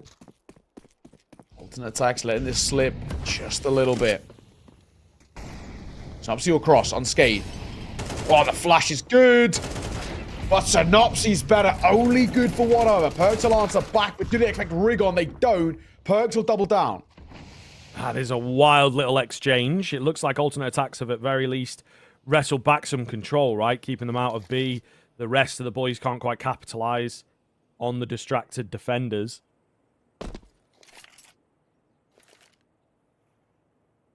They are still going to go for it here on the Guild Eagles side, work their way in, and you know what? For some reason, it's going to work out beautifully. Alternate attacks have pulled off of B, looking for a different avenue, I suppose, but plenty of utility for Guild there, getting it down, smoking off the key areas. There's not really a way in for alternate attacks here. Arzek trying to move fast to find the frag. He can't get it done, though. Shot from Perks. GXX will fall. Any more for any more is the question. I don't think they're going to give it a go in terms of retake. And actually, Perks sees the AWP. Just got to keep hold of it. Probably the real priority for them. Dropping on over towards Panic, see if they can get him active. There might be a potential kill on the way out here. Senery's looking here, there, and everywhere. Freeze's shadow has betrayed him, and Senery has killed him. He's a fall. That'll be that. The AWP. No problem staying alive here. That's fine, but Freeze an unfortunate man to fall in the way that he did. AWP dropped over. They might be able to reinvest around this. I don't know really if you want to. Is Guild Eagles getting ever closer to that grand final spot tomorrow? Looking a little dicey now.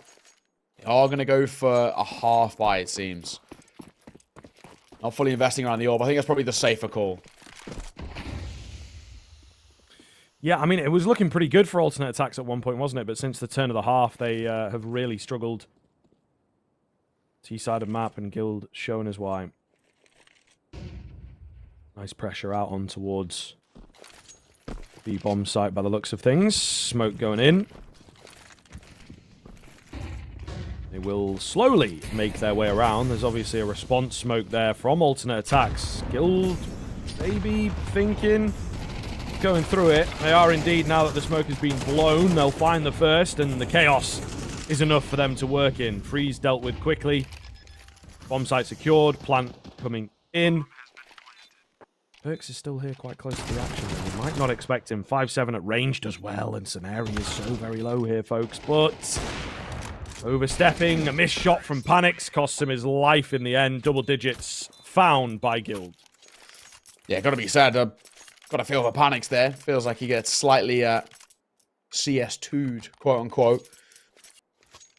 Guild Eagles 2 ahead, 3 away now as well from that grand final.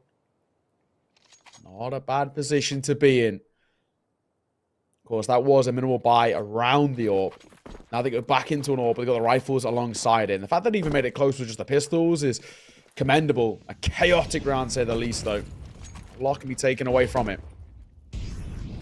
Goody jumping on the corner. Not spotting too much. Bit of a slower start as well for Guild Eagles this time.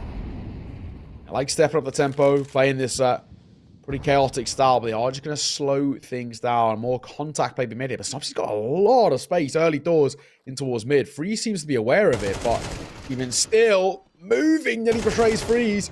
Swing coming through, so Nopsy punishes. Really well done. Yeah, massive frag. Perk's going to be the next to fall. Panics on the AWP, standing strong, but we need a bit more out of him, of course. He's not long-lived. It's a slim advantage, but it is an advantage nonetheless. Bomb going to go down. They've bought themselves all this time.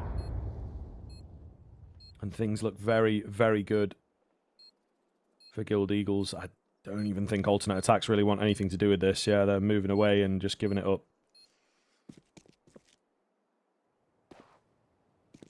Hate to see it. Guild Eagles inching closer.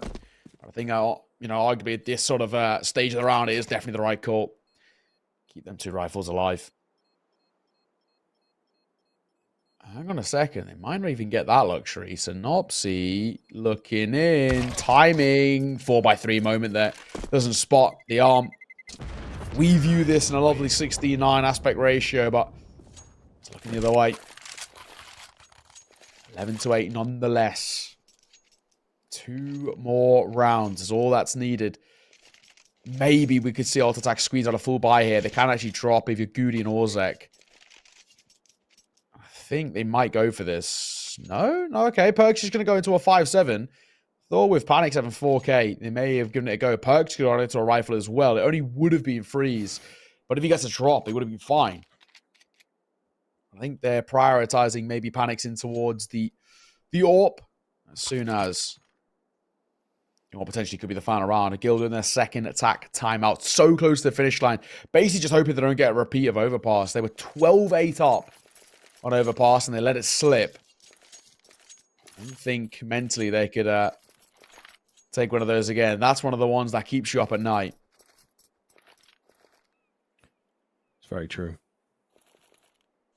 Yeah, be thinking about that for a long time. Alternate attacks. I mean, it's now or never, dog. It is now or never. They've gone for the half buy. Yeah, you're really in a tough spot. You know what I mean? You force and it's bad, or you eco and there's pressure 4 in a row. But, you know, you can win 4 rounds. You've done 4 in a row on CT Anubis before. Might not be in this game, might not be against these opponents, but you can do it. So we'll see here. A slow start. Guild Eagles just feeling it out. They don't rightly know what they're up against. Yeah. Well, one Fletcher and Rig on do. Goody and Orzek fall early. The pistols being put by the wayside pretty quickly, but a smoke will just slow them down momentarily. Oh, nice shot from GXX through the smoke. There goes Panics. And with him, maybe the hopes of a defense for alternate attacks. Another frag to come round. It's the flanking presence. Can't do anything. Guild running rings around alternate attacks right now. It's just too easy, almost. Yeah. Looking very good. This win they found towards the tail end is strong and hard to stop. Simple and effective Counter-Strike being played here by Guild. I mean, of course, that round, not really anything we'd expect to sort of out of the ordinary, considering the buy, but they do make it look pretty easy. Alternate attacks. They went for the low buy into the round prior. They went for the full buy here to try and relieve the stresses, the pressure. Try and do what they did on Overpass, but oh man, it's not easy by any means. I really think they have left themselves in quite a tough spot, all things considered.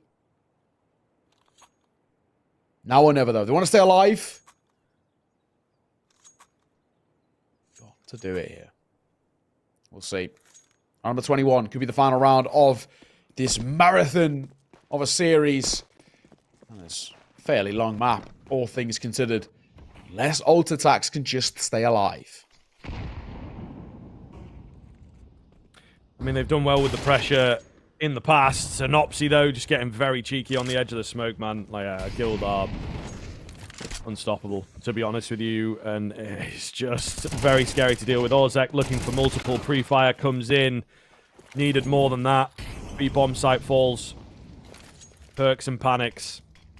The A defenders being watched for, being held for, and seeing their Pro League hopes slip away before their very eyes. Lurk is there. Synopsy deep in. Finds the key frag. And GXX to pick up Perks. That will be all she wrote. 2-1. And a massive deflation at the end of Anubis. It has to be said, man. That was really, really one-sided stuff in the final 3 or 4 rounds for Guild Eagles. Very, very commendable from them, though. A great game and a wonderful bounce back. You know, Overpass at one point felt like it should have been theirs as well, to be fair. Yeah. And we thought, okay, maybe they'll you know, drop here. Maybe it'll become troublesome. But no, they really look good there throughout the second and third map. Yeah, I mean, credit to kind of Guild where when it comes true, right? There's definitely arguments to be made that when we look at Overpass, they maybe should have taken it then. They didn't. But it's not the end of the world. Thankfully, it doesn't come out to bite them. I think if it did, that's where we kind of say, oh, you know, those ones that keep you up at night, it probably would have, right? They knew how close they were on Overpass. Thankfully, in the end, it did not matter. A little reverse sweep, nice and easy, ancient, very, very quick map, very simply done. And then Anubis, more the same, right? Exactly what we'd expect out of this side. They beat Ult Attacks like yesterday in pretty handy fashion. They did it once again here, right? And of course, now locking them in towards a grand final spot. We do have a very brief break before we get towards our second best of 3 of the day to see who will be joining Guild in the grand finals tomorrow. It's Pera taking on Viperio. Ladies and gents, sit tight. We'll see you soon.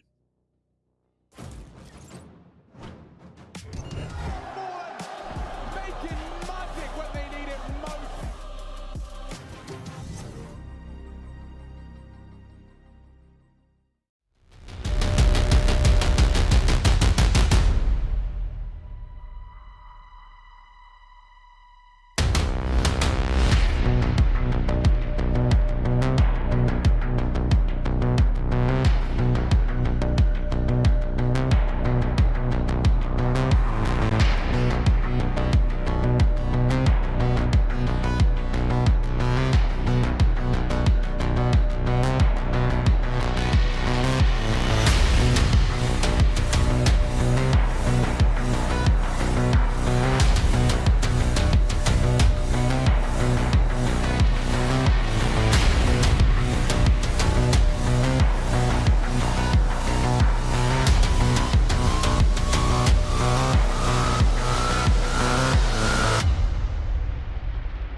Well, Neo wasn't joking. It was a brief break. We are immediately back in, True. getting ready for this next game. You know, we're at that point where we want to flip over to the next. That was a little bit of a long one for our schedule there, and I'm sure these players for game number 2 are ready and raring to go. So let's not mess about. Let's get into that action.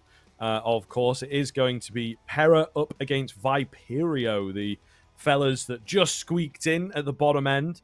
Yesterday, you know, we were like, oh, not quite sure. How's it going to go down? Round differences, head-to-heads, all that sort of stuff. And alternate attacks, they were one of the teams that squeaked through there. And Viperio, they were another one. So quite close in terms of the playoff contention. But Pera were our other team towards the top end of the scoreboard, 4-1 themselves. Only dropping a game, interestingly enough, against Sampi, which is a team that does not make it through here into the playoff stage. So maybe sneaking in as a dark horse. I don't think people expected them to perform that strongly, certainly in for playoff contention themselves. But the fact that they were able to beat Guild and hand Guild their only loss is quite something. And a team that is, really looking quite good in this tournament.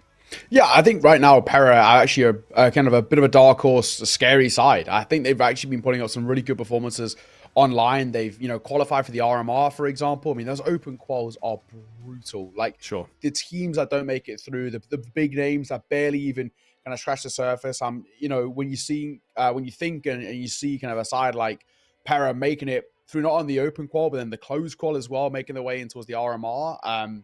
Credit to them. They obviously deserve to be exactly where they are. And now they've got the potential of also going to a Pro League LAN as well. They're 2 best of 3s away from not only an RMR LAN, but a Pro League LAN. I mean, for a start of the year for these guys, that would be brilliant, especially as a lot of people barely even know all that much about them. On the other side for Viperio, them being in this tournament, even that, if you'd asked us a few months ago, was something that we didn't expect on the offset. Endpoint, the biggest team within kind of the UK scene, they definitely were the favourites heading in towards UK Premiership, and we were there, of course, casting it when Viperio did the impossible, the reverse sweep, and pulled it off against the Endpoint boys on LAN. So they're hoping to get back to LAN as well with Pro League, which would be an incredible thing to see a Viperio side at LAN, but it's no easy feat. You've got Pera first, who looking pretty perilous to say the least. And then you've got Guild Eagles waiting in the wings in the finals. So I think it's safe to say they've got their work cut out for them.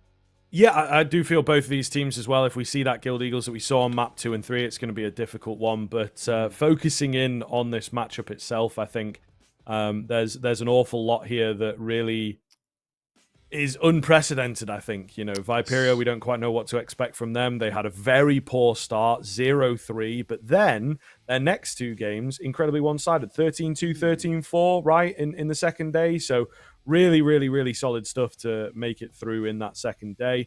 Pera, meanwhile, BO1s, they might be our BO1 surprise team. Are they going to look good in the BO3s? That's something that we will indeed have to find out here. So definitely interested to see how it goes down. We've got the veto ready as well, so we can roll into that, talk about some maps, always good. Overpass, Ancient, and Anubis. Ain't no way.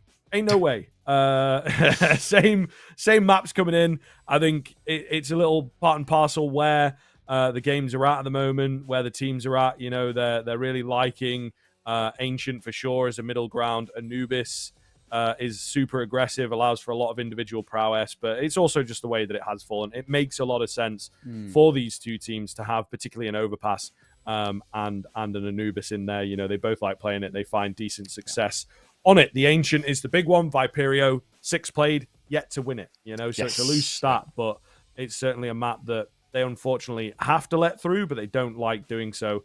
Pera, meanwhile, comfortable on all 3. So that's something to really consider in terms of the veto.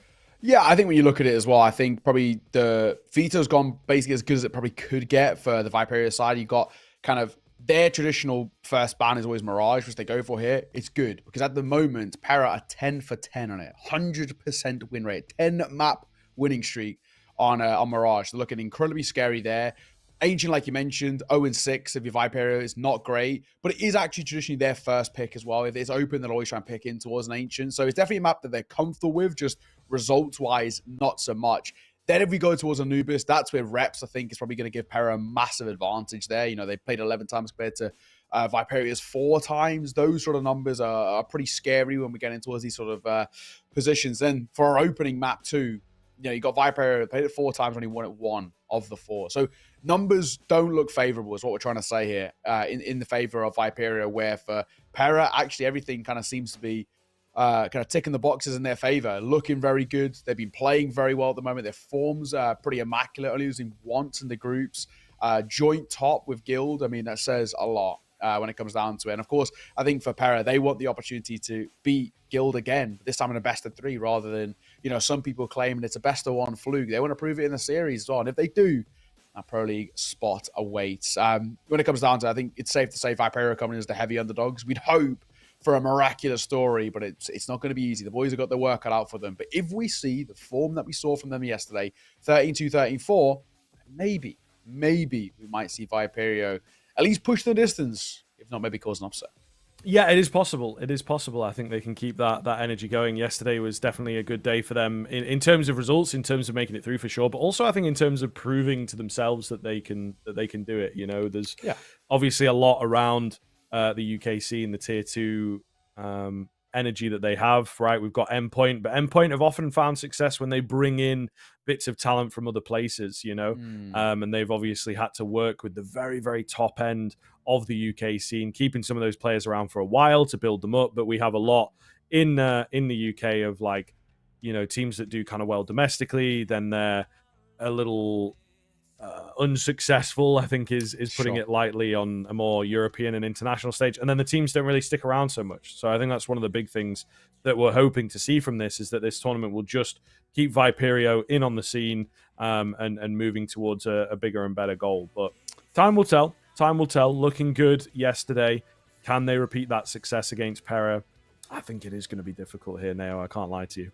Yeah, exactly. I think it's definitely not going to be the easiest one. I think Pera feel like a side who've kind of got the number on Viperio, and just in terms of kind of the raw, potential of the individuals. When they did play in the best of 1, it was relatively close. The ancient 13-10. It wasn't actually kind of a one-sided match. And we were covering a different game at the time, but I know that Pera were quite far ahead, and Viperio were able to close that gap pretty considerably. Still, though, when you look at it, it's not going to be easy by any means. A couple of individuals over towards Pera who've been doing really good work as well. Poya has been putting out some very good stats at this tournament so far. Aaron's a very talented player as well, someone who I've known for quite a while, who can really lead a team. And I think when times get tough, they're probably going to fall on the back of kind of him and Camion in terms of their experience. We'll see how things happen. But either way, for now, ladies and gents, we have a little bit of a break before we head in towards the match itself. We're just getting the server ready, and then we'll get underway. Sit tight. We'll see you soon.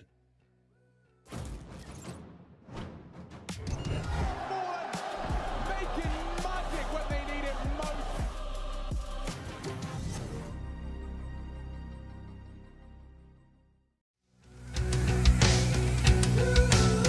Won't give it up. It's in our blood. It flows in us. Won't give it up. Won't give it up. This is our fate. We'll light the stage. Won't give it up. Won't give it up.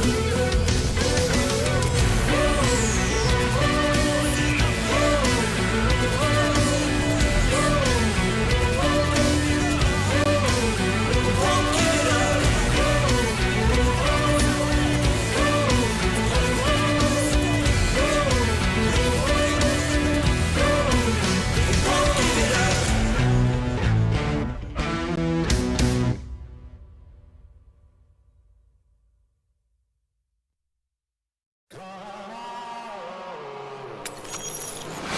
Stones in a helpful hand, broken bones in a bloodstained flag. Open road and nomadic plans.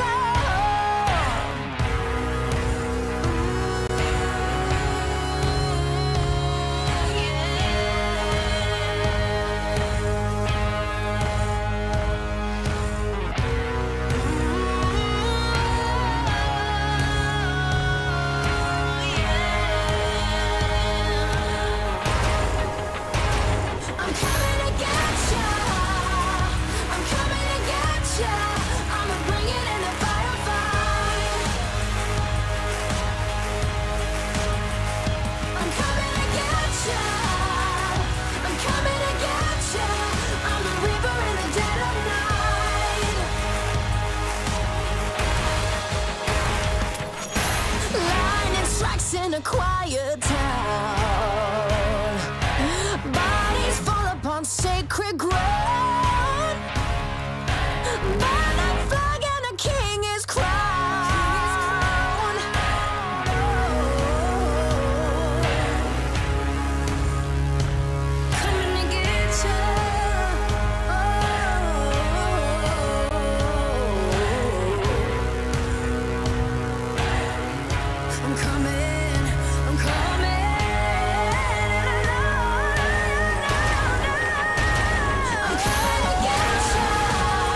Welcome back, folks. Thank you very much for your patience there on the break. We should be getting into the action momentarily here between Pera and Viperio for our last spot in the grand final taking place tomorrow.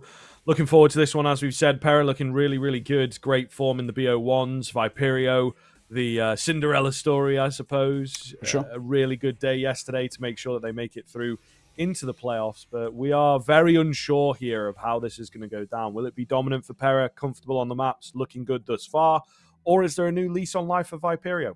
Only time's going to tell.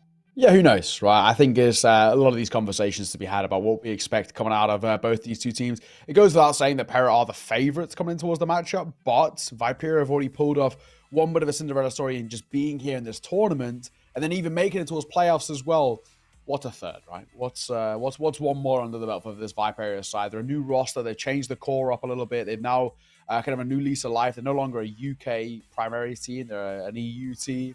So we lose the flag a little bit, but at the same time, it's still good to see as the organization making it this far. And what it would mean to them to continue going forward would be absolutely sick. But I think it goes without saying that Pera, this side looks so scary at the moment. They've been putting up some very, very solid performances. And I think as well, they've been proving a lot of the doubters wrong. I saw kind of through the open quals, there was a lot of people questioning this Pera team. They were saying, you know, basically, are they legit? And they recorded their POVs from behind. It was very good. I like the way they wish they'd been kind of clapping back a lot of people. But without further ado, I think we're about to get underway in towards the game itself. We're kickstarting things over on Overpass. It's a veto that we're all too familiar with. It has to be said. Let's take a look and see. Pera going to start on that CT side. Viperio start on the T side. The last hurrah for one of these two teams. But who will it be? Aaron peeks in and nearly loses his head.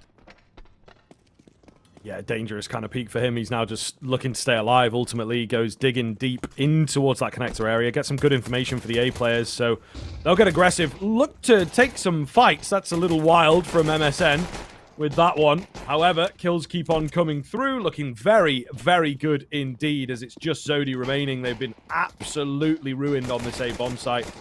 The push never really gets off the ground. Zodi taking a name, maybe another one for him. Aaron's low behind. They're just looking to, you know, surround this player right now, and there it is. They eventually chip him down and finish him off. Pistol goes the way of Pera. Yeah, not bad. Not bad, especially after kind of initially when Aaron gets dinked down, you're thinking maybe there's a world in which things are going to look a little shaky, but no, it's all good. Nice and simple. Fundamentally speaking, it's a pretty clean pistol. All things considered, only the one casualty. You can't complain if you're Pera. Fullback coming in towards the second round for Viperio. I'm going to go for an eco here. I think it's safe to say that starting on the T side of Overpass, it's a rough one. It can be very tough to get things going. And for Viperio, they're hoping for their confidence. This nade could be huge. My God, that is a lot of damage. They try to crouch their way in towards the entrance and they're met with, what is that's got to be 200 to 300 damage done with one nade. Pretty mental. Nice find from Aaron. And there you go. Just cleaning them up, isn't he? They're all nice and low for the ace. Oh, robbed. Robbed. Terrible, terrible stuff there from DGL, but all the same. Pera will get that second round on the board. Yeah, I mean, I think the second that nade gets dunked down, we kind of know which way it's going. Unfortunately, not to get the ace, but when it comes down to it, it's eco frags. We don't count them. Well, I do, personally. But 2-0. Viperio now in towards a buy. AK going to come out. Need to see that seaside form from Viperio. He had a very, very good day yesterday. We need day 2 Viperio, not day 1 Viperio. So it's true. a world in which there's a conversation. Who knows? A fight being had here. MSN and EGL were poking and prodding through short tunnel. I mean, the big thing is that Pera have taken early short water control here. So if you're Viperio, the only real security you get is either do you fight your way back into short water, which could be hazardous to say the least, or are you forced back over towards A, which kind of feels like where they're at right now.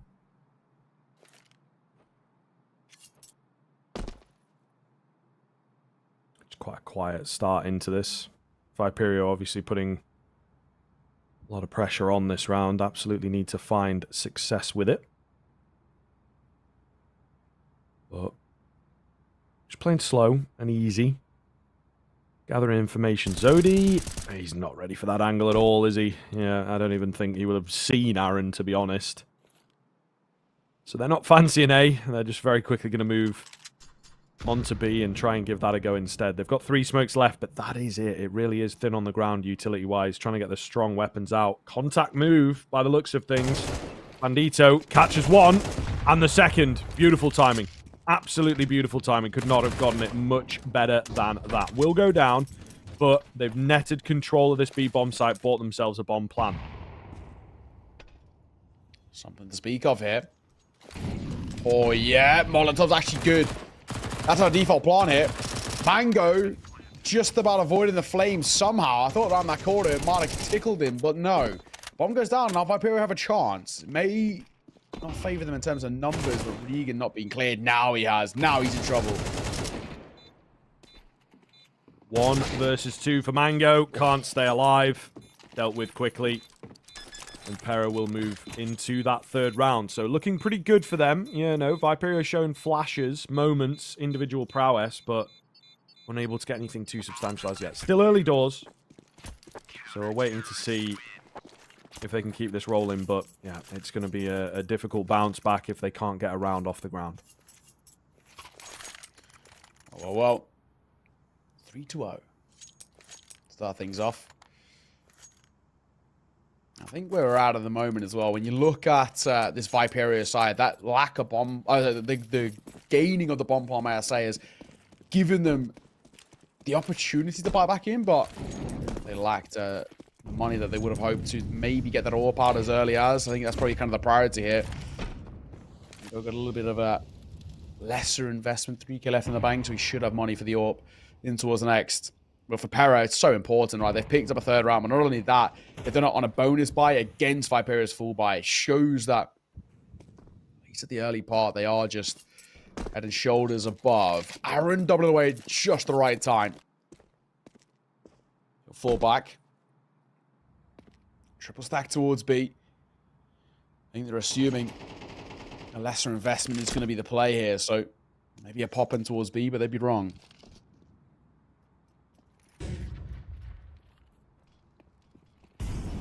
Aaron on the off angle here. Oh, turns away. He's blinded, and that costs his teammate his life, but he does manage to find 2 before being spotted out. Poya trying to hold the line, but can't deny the bomb plant. Can't find any more frags. Got to be careful with his peaks here as well. Zodi on 9 HP will get taken down. It's still not looking too bad for Viperio to hold on to this post plant. A late smoke there onto both angles actually will buy them a lot of time. So Pera going to have to move fast once these smokes go down. And they're trying to figure it out. You know, it really has made life awkward for them. A lull in the action for the time being. But they will pick the pace back up. Mango can't get anything done, but there's not a lot of time left on this bomb. Bandito manages to find 1 and 2. I think he might just have done enough to deny the defuse away. It looks pretty good on the bars. Coming close, but it does go the way of Viperio on the half-buy. My God, it was close, but credit to Viperio. That is such a crucial round for them. So important. They just desperately needed to find it. I think it's safe to say if that hadn't gone their way, little conversations could have been had about this whole map starting to be in quite a perilous state. I need to stop using that because of Pera, but it actually does quite work. 3-1 though. GL in towards the orbs. There's actually no orb out for Viperio. I thought Mango might have maybe had enough to pick one up, but to be DGL. Flash off the angle, it'll just fall away, but he's a known quantity now. First round of the board might be a bit of a catalyst to Viperio. Get that confidence going for the T side. It's one of the hardest T sides in the pool right now. Not a bad start to round number 5. Regan going to start things towards Aaron, but Camion answers back. Decent start for Viperio to just lessen up some of the defense. However, I don't think they'll be expecting B to be so strong. At the same time, they're not really sticking around to find out. A slow creep up towards A here via the bathrooms mainly. A little bit of presence towards long. DGL has got the support. Probably requested it. Camion getting close to the enemies here, hidden away in the corner. Not quite as solid as it once was, you know. Yeah, because it's easier to peek into. That little tree in the way means you can't tuck right into the corner. DGL is split for angles, but he manages to find a couple. Quick fade away. A third as well. He runs out of opportunities, but he's done enough damage to create the round for Pera. Absolutely fantastic hold. My God, it ain't bad. Not at all. Not at all. Yeah, well, yeah, it's just like that as well. I mean, we see DGL hitting shots like that. I think it is starting to look pretty good. The riflers are stepping up. The individuals like Aaron, some of that we kind of highlighted coming towards this game. He is pretty damn good when he gets going. But if DGL hit the shots too, bring times. Viperio are going to go back in towards that force by MMS going to pick up the Tech 9. Only real lesser weapon out of the side here. DGL going to play a little bit more passive this time. Double Molly coming through as well. MSN just bouncing between the flames. Pandita's got a decent advanced position in. MMS's Tech 9 put to good use. Find the opening kill. Pandita, he's surely overlooked it. I don't think MSN is even going to remotely check this. Yeah, he has not a clue in hell. There's one. Looking for two. And he'll find it. Pandito pounces. That's beautiful. It's a pretty good look. Yeah, fantastic here from Viperio on the response, making sure to keep things in their favour. DGL and Poya, you would imagine, just edging for a save, really. Ooh, we'll see. The Orc might potentially see some action here. I think that smoke is in the way. He's not quite peeking around the corner.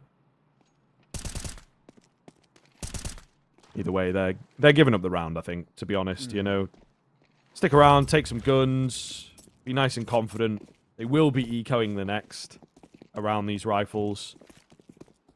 So I kind of get the idea of sticking around to try and take some guns away. That T-side economy, as you can see, is really not great. So making sure it stays that way would be nice.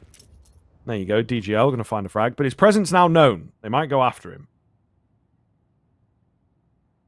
Yeah, potentially. Pandito. Surviving. Might not be too easy when you're that low. Down he goes. I'm surprised DGL sticking so close here. Yeah, he does get caught from behind. Zodi going to make it a double on the way out, and that'll be Viperio finding their second. It's a really nice round. Going to come through. Zodi with a double on the tail end, but it all comes from Pandito, man. That play through into a sandbag, just Pera completely overlooking the position. And it does hurt them. Big gap in the armor there. 4-2. The game on our hands. It did look at the start that Pera might be in a position to just kind of run away with this one, but Pera got other ideas. Money now low for Paris into a low buy for them. Just the pistols provided. Round number 7. Good opportunity for Viperio to get within that reaching distance.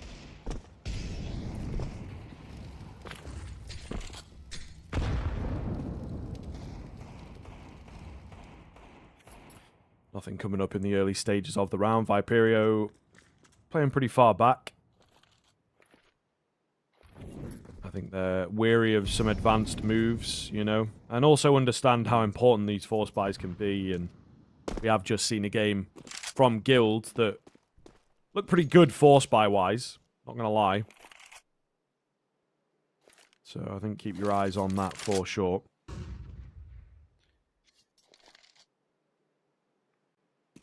Jump peeking there towards long. We'll get spotted. I respect the attempt there. College try from Zodi, but not a shot that basically ever gets hit. It's going to fall back. It's a bit of a stack here towards the top side, slightly. Quick rotations as well can come through. So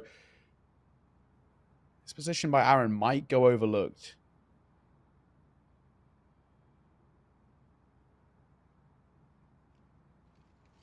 It's possible. Would be an oversight for sure. Regan, though, has seen him. Maybe a shadow or a barrel. Either way, looking good. Camion comes in for one, but that's all we're going to get. So, Viperio netting 3 now. Should be a 4th from them and even up coming round. It looked like in the early stages, maybe Pera were going to really, really streak ahead on this map. Just the domination that they had for a couple rounds there, but Viperio have answered back very, very well. Yeah, nicely done. All nice and semi-comfortable right now. Pera had a kind of a force in towards that previous round with the sort of the 5-7s and the Deagles. Didn't amount to too much. They've opted now, unfortunately, just in towards that eco. Viperio are going to tie this game up. Mango, Zodi for 2. Mango doubles down as well. Actually making a third on the tail end as well. Pretty quick round. Gets the peaks. Nice and easy. Only the one casualty. No complaints. 4-4. Viperio making a game of this. Just an eco, but all the same, making sure that it's more or less completely inexpensive is what matters most.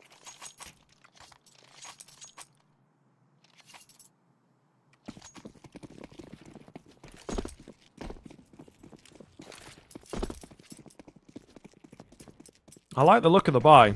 I mean, the fact that they've not moved into like an aggressive AWP certainly just says that they're wanting to go for some early fights. And, well, that was the presence toward mid, but they're actually kept away by Viperio's own utility. Pretty nice start from the T side. Yeah, not bad. Not bad at all just yet. Smoke. Comes down towards Rob Bar from Aaron finds Regan. So that's a nice opener. The fact that it's non-traded as well is all the more important. MS has pushed through that smoke. He's got a lot of room here towards front bathrooms. Might go overlooked for the most part. He's spotted. Yeah, Pandito drops one, but at the very least, Aaron answering back and keeping the numbers in their favor. When MSM falls, did give an opportunity to Viperio, but they weren't able to utilize it. Yeah, very true. Very, very true. MMS sticking around.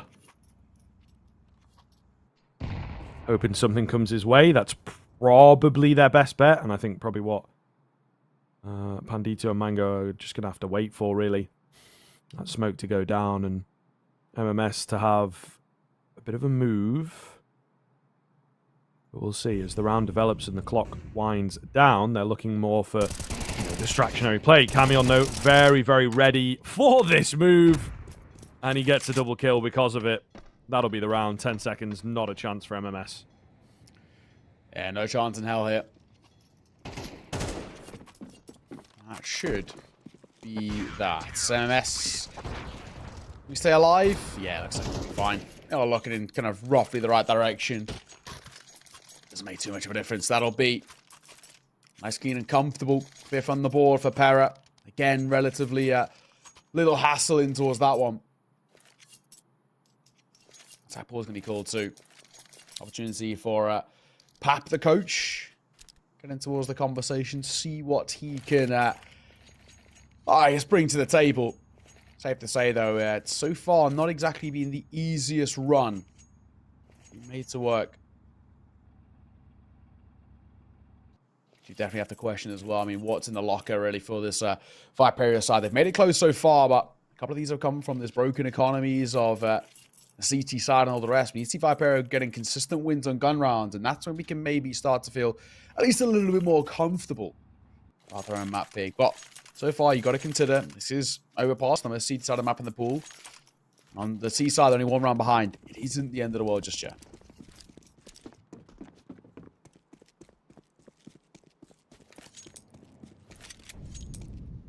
Alright, let's see then if they're able to respond quickly here on the Viperio side, and I suppose what the response will be. At the moment, sitting around on the A side of default, but they're liking their slow build-up play.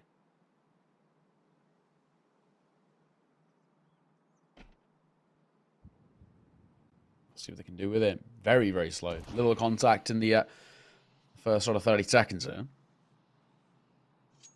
Not a whole lot to go off either. It's just waiting for an opportunity that doesn't seem to be sort of opening up just yet.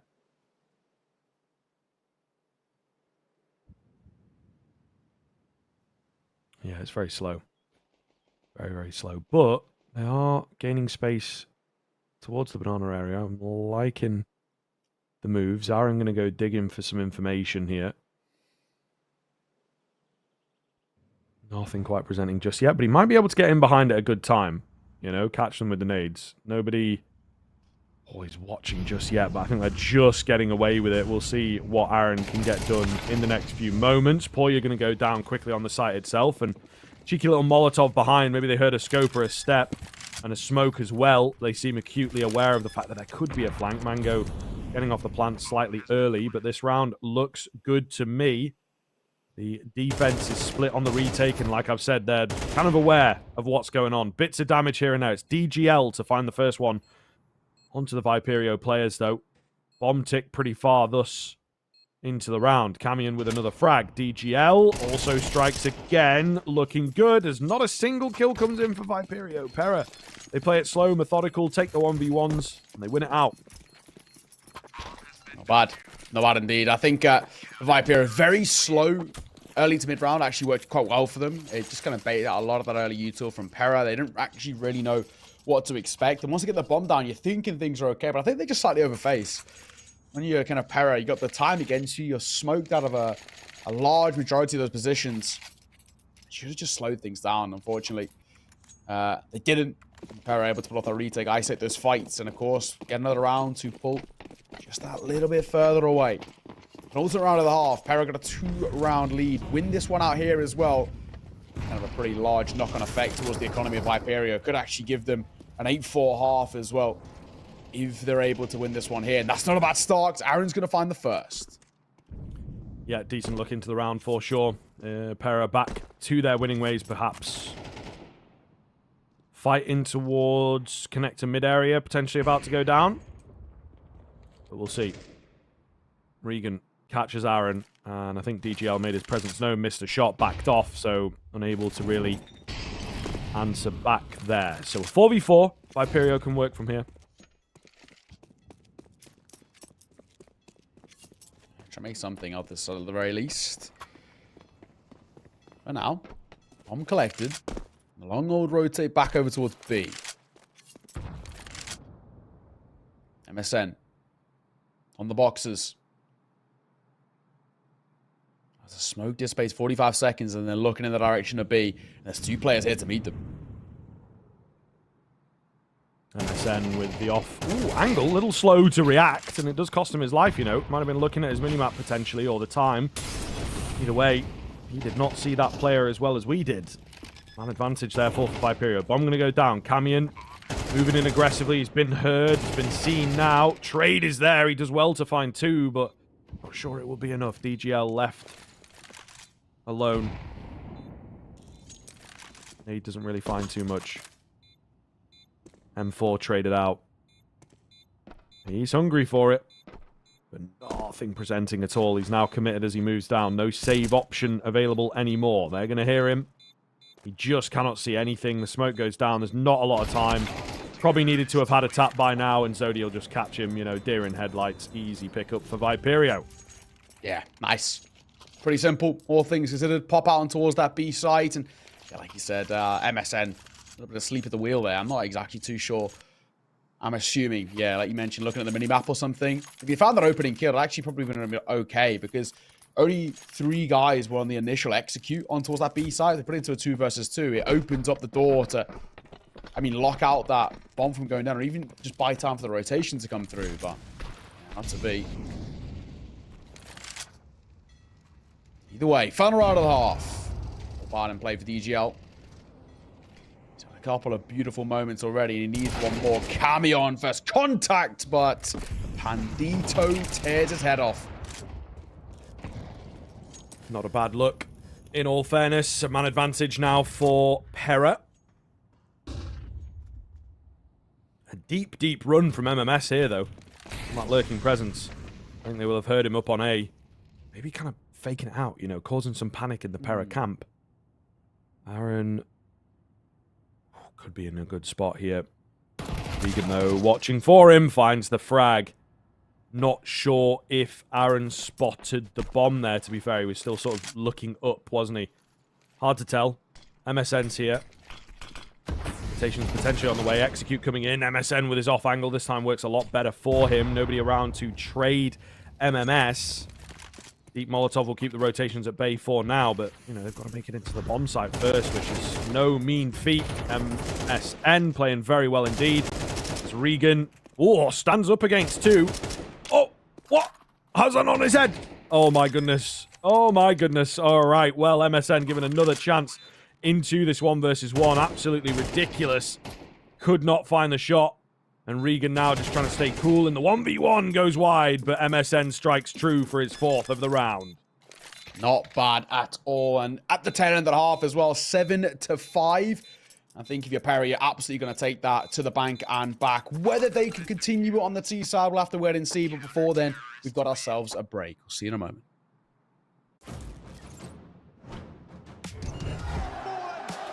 Making magic when they need it most.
From the back roads to back streets, I see you foes trying to trap me, but I don't run like a track meet, even though I'm #1 like an athlete. And the way I maneuver around you and through you, I'm coming and I'm bound to pursue you. I'm everything that you knew of, plus more. What's in store is I'm about to get to you. Sleepless nights, better think this twice before you step to me and come and speak with stripe. There's a lesson when you reach my life. It'll be chin checking and I'll teach you right. Plenty tried, plenty failed. Too many times I've seen plenty bail. And there will be no surprise what I'm about to do when you are looking through my eyes. See many go, see many come. Seen that they won't bring it to me, son. Try me if you want, but won't be any fun. I'll take the challenge, I'll beat anyone. I'm the one, I'll be quite clear. Bow down to no one, I'm right here. I get it in, I don't fight fair. Making magic when they need it most.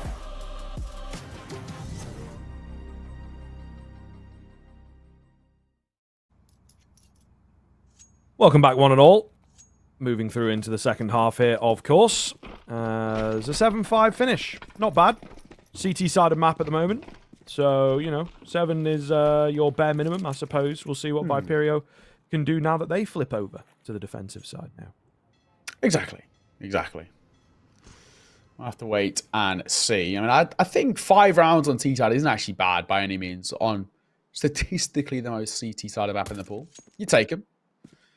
Pistol round, though, does feel like a bit of a necessity, has to be said. If they don't find it, I do get considerably worried. If Pera are able to get an 8th round here and start to snowball a little bit, that's where things can get quite rough. You two over towards 8. Anti-take a tag, and now in they come. Pandito to find the first head out towards long, that was.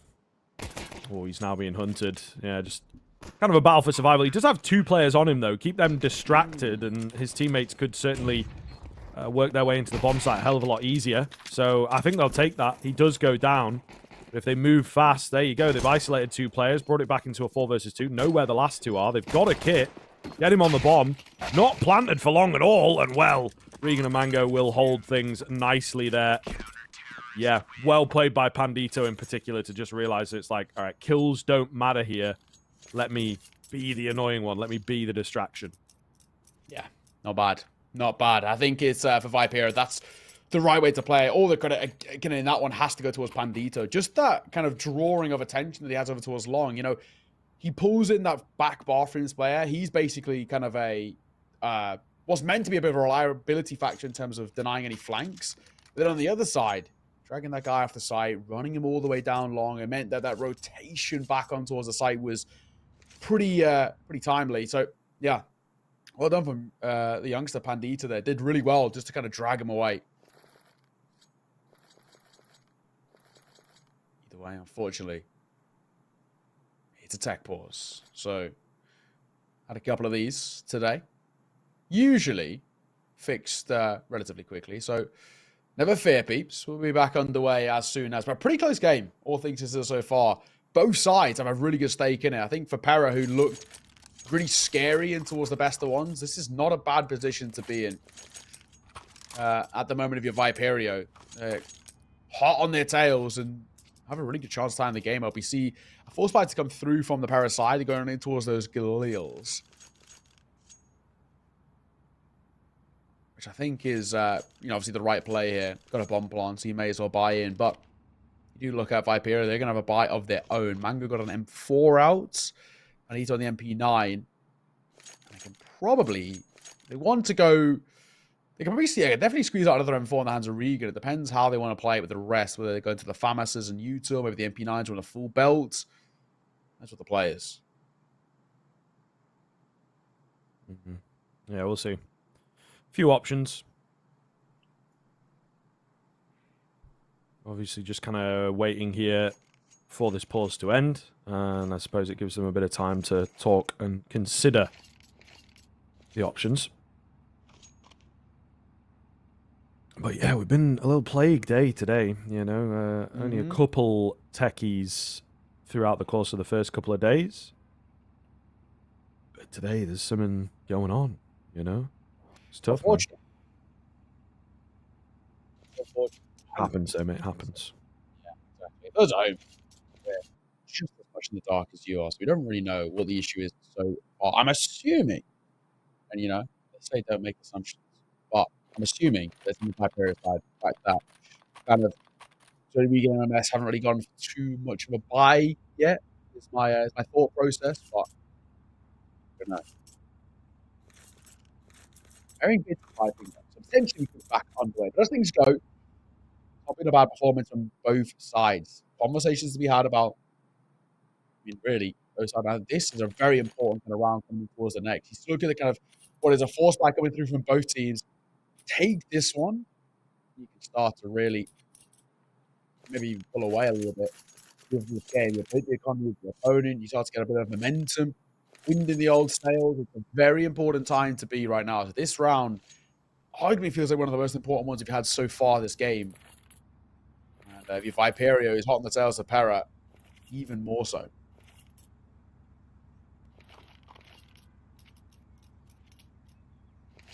Back into the action then, Neo. There we go. Beautifully timed. A little bit of chit-chat about the game, setting the context, but we are ready to get going. Good fun here for both sides thus far. Viperio trying to hold on to this lead. Yeah, the full Galils out from Pera.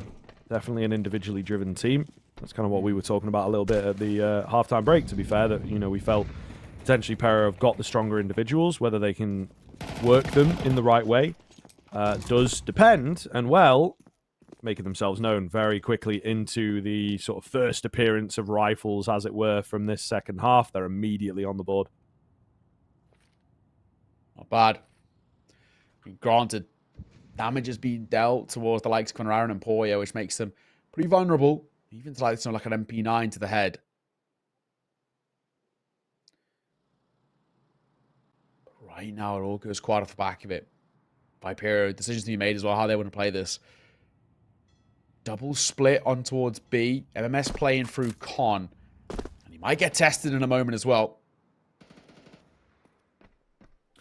Definitely possible here. Aaron going to find another. Not looking too good, fella. Not looking too good at all, but we'll see. Maybe. Okay, there is not much chance that a hold. Mango's going to go down pretty quickly. 5 versus 2 ensues, and Pera have won this round. It will be a save from the B-boys. I'll be that, unfortunately. Yeah, hate to see it, but it's a round in which had some nice ideals behind it, but never really kind of came to that fruition. Now, of course, we're going to look at maybe what the long term looks like for the Viperio. So they've got 2 guns at the moment. Might be made 1 in a minute. I don't think Camion even needs to fight here. Actually, not worth as well. He's actually got a little bit more to lose in the sense that he's got a Galil compared to that MP9. He does double dip back in. Aaron's made noise too. So you get cleared here. Smoke comes through. Aaron spams a little bit. DGL is hunting. I want to make sure nothing's saved over, but unfortunately, I don't think they'll get there in time. It's a nice idea. Execution, not so much so. But Pera going to find a 2-round buffer zone. A very important round, like we just said. You look at Viperio. And into that force by losing it, broken the economy. They're actually still in double eco territory here. So they've got to reinvest back in. That's something that's going to absolutely kill them if they aren't able to convert it. I don't start pushing. You know, if Pera find a 9th here, they sort of get the old 2-for-1 special. The 10th to come through as well. If it gets to a 10-6, that's when the game starts to feel like it's on its last legs. Yeah, we'll see here, man. I think it's pivotal round as you are setting it up. Definitely easier said than done to perform under this kind of pressure. However, looking good for Pera. MMS trying to move in, get his hands onto that FAMAS, maybe trade the frag. Unable to do so, but he does back off with a stronger weapon. We'll see. It's still an advantage for Pera moving forwards, and obviously a lot of information for them to work with as well. MMS eventually goes down from the short presence. So it looks better and better here. The remaining 2 CTs fully split off as well.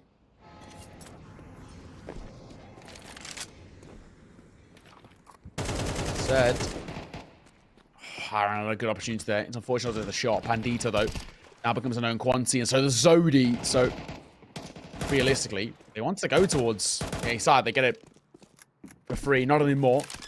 Zodi's fallen back off. Carney's over in towards mid. I think for Zodi saving that, FAMAS honestly feels like the better choice here. There's no point. A 1v3, no kit, no smoke. Surely, absolutely no chance. Is he going? He's gone into con though. Poya, turn around or you might be dead, my friend. He turns around at the perfect time. Does he clear close left? Not properly.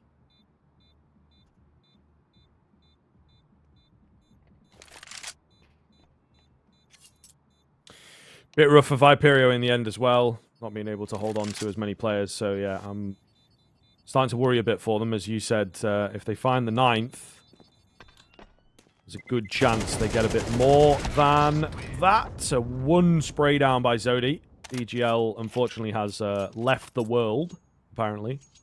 So that's why he goes down in the end there. So actually everybody going to fall for Pera, which is a little bit awkward, financially speaking. At least. Still got that 3-round buffer. Viperio side off a bit as well. You know, Viperio, not a lot to speak of in this next round. So I think now when you find yourself in this position, say Viperio backs against the wall, and to consider as once again that this is their map pick, doesn't exactly spark you with too much joy. You've got Viperio 3 rounds in the gutter, but it probably will be made a 4-round buffer, all things considered. One M4 saved by Zodi is all they can really wield. It's not exactly a dream.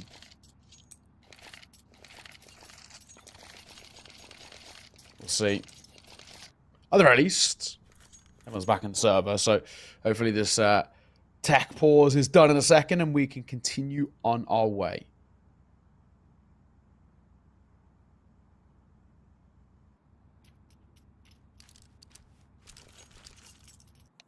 Yeah, I mean, shouldn't be too much longer from here, you would imagine. And Pera will absolutely be wanting to get in here quick. And there you go. So, good stuff. Those are the tech pauses that we like, where we know what's up. You know, players dropped out, happened, game crash. We had one ourselves, didn't we? So, you know, it's like, it does indeed happen. But then straight back into the action. We don't like being in the dark. That's where it gets a bit scary. Mm-hmm.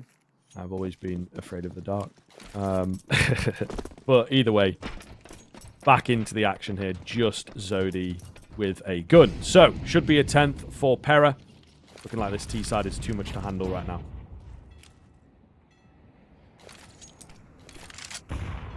Now. Oh, it's so easy for the first, but the second, more hard done by Aaron. Doubles down, but MMS will trade out with the pistol. 2 versus 3? Actually, probably a little bit more expensive than I would have wanted, but I think that should be all she wrote in this one. Mango's only got a P2K left. I'm expecting a whole lot out of this. He's been spotted as well, and now smoked. That should be that, and it will be. Camera through the smoke, season off. There we go. 10-6. Only 3 rounds away. Gonna be tough. Gonna be very tough indeed.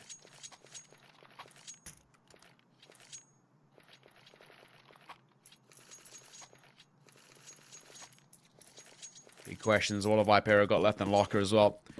They do have, I might say, what, a couple of attack pauses left, so maybe could bring Pap into that conversation. To a buy, lose this one out, and Pera can start making a run towards map point. Another opponent's map pick. Wouldn't be too bad at all. We'll see. There's some spam in the smoke. Nothing offering up just yet. Yeah, really tentative kind of round here. I think Pera know if they win this one, the likelihood of them taking the map is pretty high. However, Viperio looking to just put something down on this CT end. Mango finds the first pickup. Big fan of that. PGL just digging though. Walking in. Getting away with absolute murder. He might get a second one here. Not quite going to happen for him. Mango's still staying alive. Looking maybe for one more. He's done his work. He has kept the pressure up. And may well have drawn attention away. They're not quite sold. Not quite sold on the Viperio side. This would indeed be the correct read. Pandito down below, ready to go, ready to strike. They were set up for him, though. Oh, and Camion with a big double despite the 3 HP. You've got to be joking. MMS now suddenly alone despite the read. Can't quite get it done. Oh, my goodness. They're both incredibly low. He will not know this. They're going to group up and just try and 2 for 1, but even then, it might be a difficult task. He goes walking in, looking for the information. They're playing a bait setup. Aaron strikes true to take his head clean off. So incredibly lucky for Pera, but they don't care how it comes, just the fact that they've got it. Yeah, I mean, really all that matters is just getting that round on the board. Big from them as well. Important against a full buy of Viperio, and it now just kind of reaffirms the idea about how in control Pera are of the game. Really decent. Really one team in it, Viperio. Moments of oppositions and kind of decent times where they fought themselves into certain rounds, but just lack of consistency is really kind of killing them at times. Only pistols here. Pera moderately comfortably should get to that 12. DJ for the first, Zodi to fall.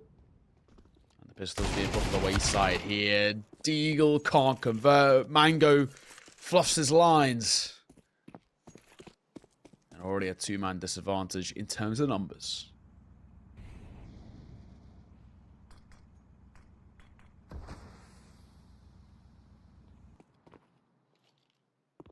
Looking very good indeed, isn't it, for Pera, to be honest? Viperio, as expected, probably going to have 6 in a row here. It's a shame. First half looked pretty decent. They kept up. Yeah. In the second half, they're just unable to match on like an individual level, you know, keep the guns up and find the early frags. Pera have been very, very good at just working as a pack. And as we said, individually based team. You can see Aaron 17, Camion 17, DGL and MSN not too far behind either.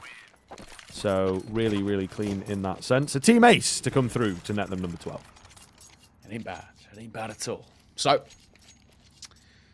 map point on your opponent's map pick. If you're Pera right now, sitting pretty comfortably, pretty happily. All things considered. I think for Viperio, unfortunately, they've just never really come in towards this game and shown what they're all about. I hope that maybe we'd see something out of them, but yeah, it's not been the case. Viperio have really struggled to get going. Pera might want to close it quickly here. This is flashes towards B. They're going quick, but the smoking monster might keep them at bay, at least for the time being.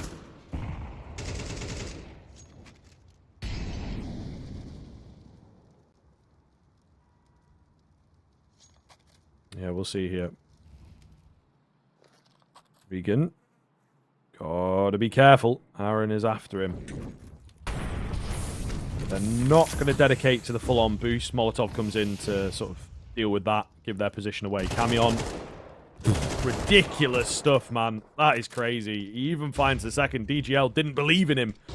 And, you know, just to make it fairer, takes him down himself. 4 on 3. The B-bomb site looking vulnerable, but they're not even going to push straight in. They've still got a minute left to play with here. They're not in a rush, by any means. Mango and the AWP holding. Rotate back over towards A. It's actually the right call. The bomb is coming. It's going the long route, the safe route. But they're only 40 seconds left to speak of, though. It's not exactly like they've got a lot of time. Poyer's poking and prodding towards A. You're going to realize no one's actually here. He's probably going to start to get a little bit nervy in sense of what gap are they hiding in. Mango down below in bank finds a pick, but the bomb will go down. 3 versus 3 in the retake. Viperio nothing to lose now. Yep, got to go for it, man. Pera looking to get this cleaned up here and now. Zodi will swing round to find a frag. That's pretty good in the early stages of this round. Can they keep it together, though? MSN with a keen shot leaves DGL with it all to do on his less favored AK. They don't have a kit available here, Neo. Really big deal. He's not going to peek in. Take it nice and slow. Sees they're not on it. Finds a keen headshot. There's not enough time. And Mango will indeed get off it. I mean, he's trying to look for a kit. For my money, he may well have just wanted to hold it. It could have been super close. But, you know, panic sets in. And that, unfortunately, will be that. 13-6. An incredibly dominant second half in particular there. And Pera will take that first map. Viperio's map pick as well, it has to be said. Yeah. I mean, things are looking good, right? I think it's safe to say. That first half was pretty even. You know, 7-5, he coming at the halfway mark, and we're having these conversations saying, there's a chance here. I mean, we even went out towards the break thinking, you know, that's not bad from Viperio. We maybe actually could see something come out, but yeah, it never came to fruition. That second half, couldn't find the form. It's quite surprising. You know, you look at Overpass, it is the most CT-sided map in the pool right now, and it's the CT side that lets Viperio down. They just couldn't find that form. I think a lot of credit has to go towards Pera. They kind of didn't pull any punches heading in towards their T side. They were setting that tempo really well, and they always made Viperio feel very uncomfortable. That's how you meant to play a T side on Overpass. It's really, really well done. And now, you know, with that being their map pick, backs against the wall just a little bit. But it's not game over just yet. We've escaped the best of ones. We're into the best of threes. And there's still a chance of Viperio. Guild Eagles pulled off a reverse sweep. So, why can't Viperio? We'll have to wait and see whether they can do it. We're going to throw us on to a break, ladies and gents. When we are back, map number 2 comes up. See you soon.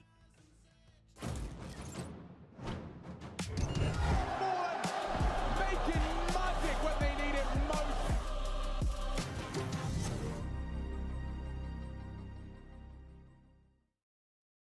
We're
Second map, sure to get underway here in just a moment or two. That first one looked pretty good for Viperio from the get-go, but unfortunately in the second half, they kind of checked out, you know, and Pera just got the better of them once they moved on to the T side. Pretty one-sided affair in the end. So does not bode well moving forwards here. A very, very comfortable map on Overpass there. And now we move on to Ancient, which is a real solid one for Pera, it has to be said. Probably their favorite at the moment, I think, at least in terms of the amount that they indeed pick into it. So looking really good for them to get this 2-0 sweep. Yeah, it's their go-to insta-pick for Pera. And, you know, if we're saying that Ancient's very solid for Pera, it's then, I don't know, very liquid for the likes of Viperio. They're 0-6 and yet to win.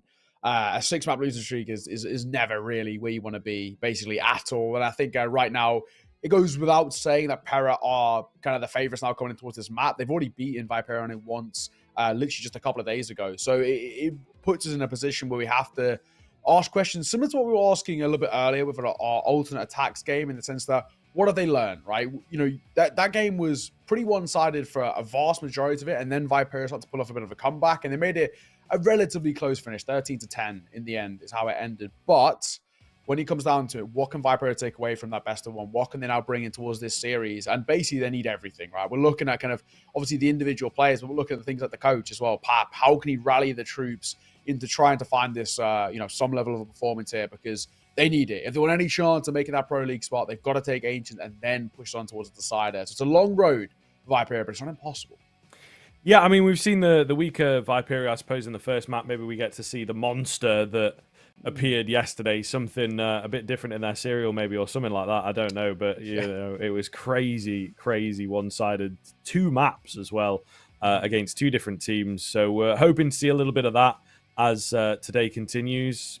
One in that third map, one in that competition. So I think it would be nice to have them respond well. But as said, I think Pera looked very, very strong here and a great map for them. And now they're just sort of one step away, you know, feeling like they should be able to rely on their instincts on this second map. And that would potentially be enough to carry them through. But it's hard to say. It's hard to say. We're rooting for Viperio quietly. At the same time, I just think Pera have proven there why they are the better team, why they are individually a very, very scary squad to go up against.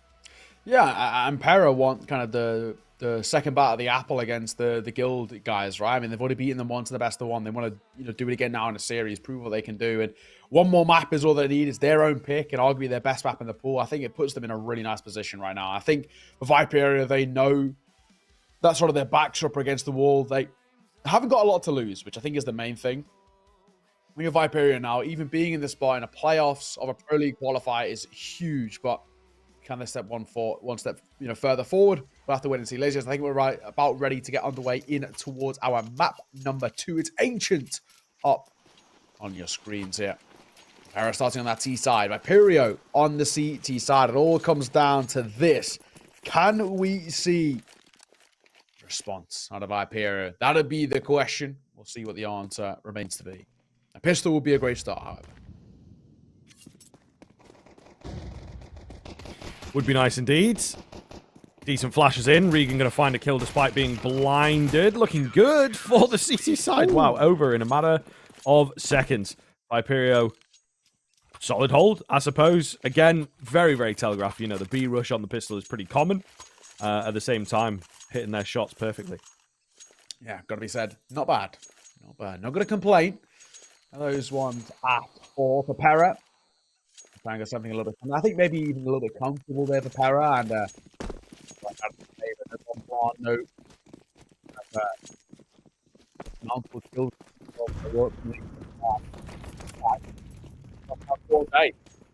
Rush speed didn't work. That's what Ace thinks. Mango for 1. Looking for more. The M4 at range should mop up, but actually only gets 2. Overpass will get 2 of his own as well.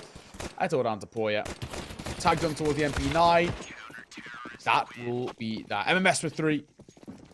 Of course, 2 for Mango as well. Post-mortem Viperio 2-0. Much better start. Attentive, of course, in the sense that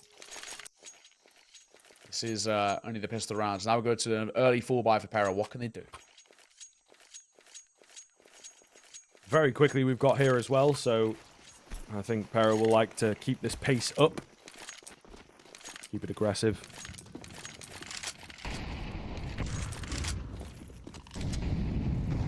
However, the early stages, a lot of utility raining on in. Nobody acting upon it. There it is. It's Camion in towards mid for a double kill.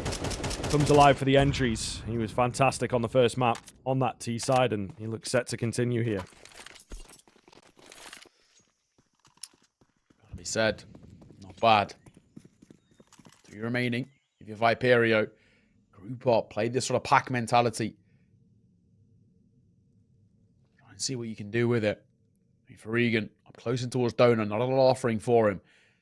And the stack, they've grouped up over towards this B side. I mean, Pera are going to realize in just a second, nobody's home. Free site to be had. Free bomb plant. And I think maybe with Viperio, you just save it. Even though you've got the likes of a FAMAS and an MP9, I don't really think it's all too worth giving it a go here. Keep out of what you've got and see what happens. Bomb goes down. Nonetheless, that'll be the round concluded.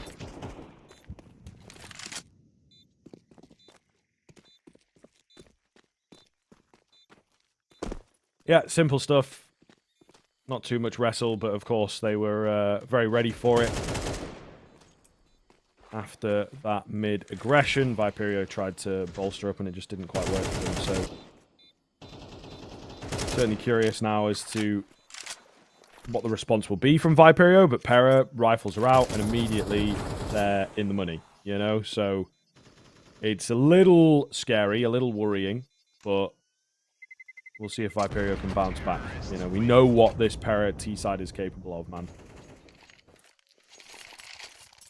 At the very least, Pera can't allow them to warm up too early.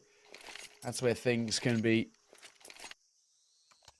quite worrying. At the very least, I think for Viperio, bit of a save coming through means they can kind of buy back in around it. We do see Triple M4 being wielded. Zodi into the MP9. Mango, yeah, I can say, there's that one dropped for him. So, guns to wield for the CT side. Money off the back box. If this goes south for Pera, it's not exactly the end of the world. They take it, however, they can break that economy. Regan, good start. Dropping Poi is important. Flash on the corner there. They're trying to fight for some kind of cave control, but Pera just going to take a step back. Actually, really well done. But DGL punishes Regan.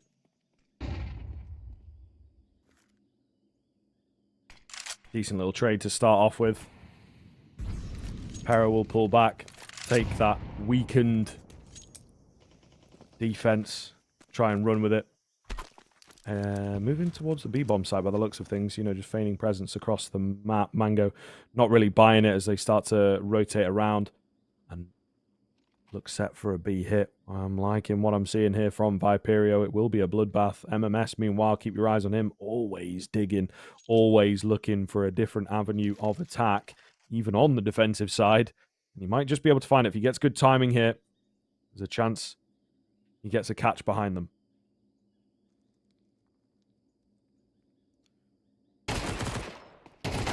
Well, only one.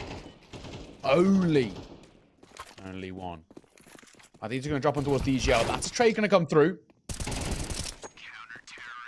Mango double down on the tail end as well. I thought for Pera, they might be able to kind of pug their way back in towards the side, but Viperio actually isolate the fight really well. There is such an important round being picked up by that CT side. Gun rounds in their favor is what is keeping this team alive. That's going to give them all that confidence that they need to stay alive for the time being. I mean, still early doors, and for Pera, like we said, they have plenty of money left in arrears that they can reinvest in, but I think we're now with Viperio starting to realize that the confidence that they can take if they just double up. These two-man setups. Flash going to come through as well. Look at Zodi. I just fly through the smoke, in fact. Pop going to come in. He might swing. He has swung. Look at the control they're getting. Bandito and Zodi for 2 apiece, but Poya double down himself. Not bad. However, is it enough? Ooh, the nade smoke covering off Regan. Or did he just not want to commit to the peak? Difficult to tell, but a weird sort of thing for Regan to deal with now. Is he peeking in? Did he see me? Not sure.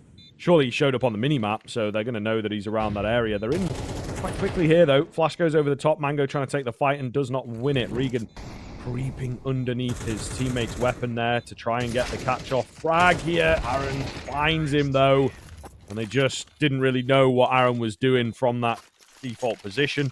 He capitalizes.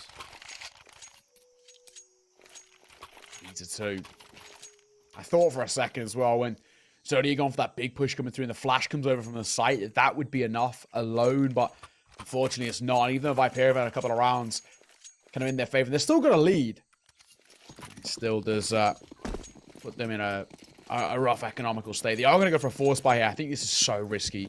Got one M4 in the hands of Mango. Zodi's picking up an MP9 and it's just 5.7s alongside it. Don't be wrong, I love myself a 5.7, but this is a big risk against the AKs. Zodi, mollied out, is now a known quantity through cave. Forced to play further back. Aaron doesn't need to face here either. I mean, the onus really becomes on Viperio. How can they level the playing field with a lesser weaponry?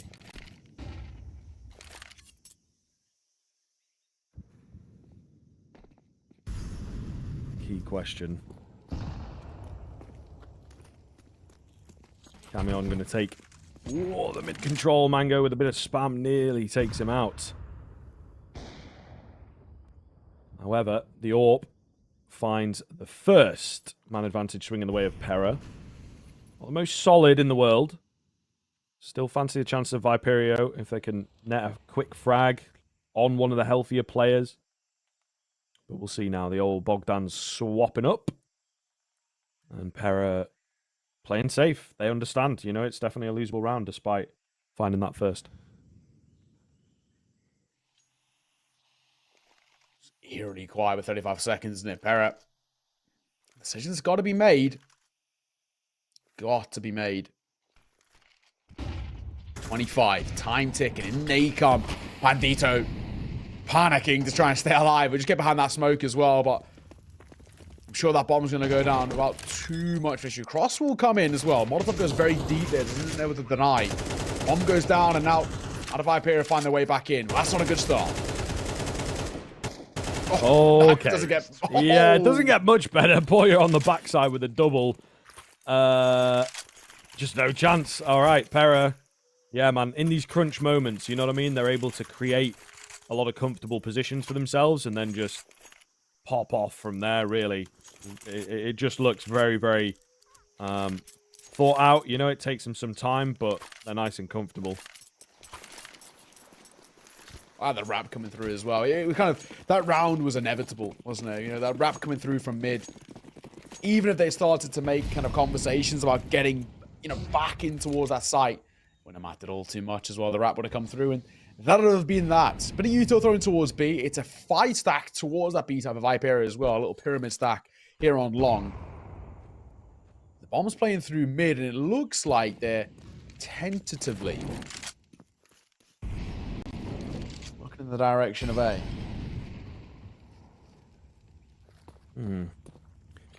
Making their way over, aren't they, at the end of the day?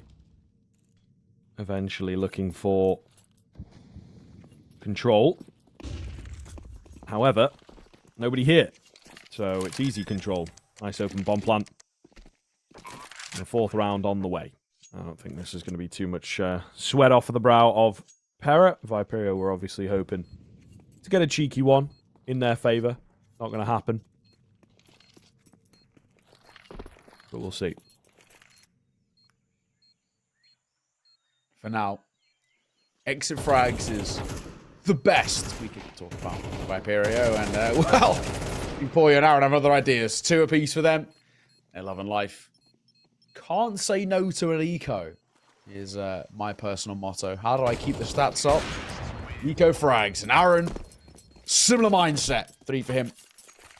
On the way out, a very easy round as Pera reclaim the lead in their favor.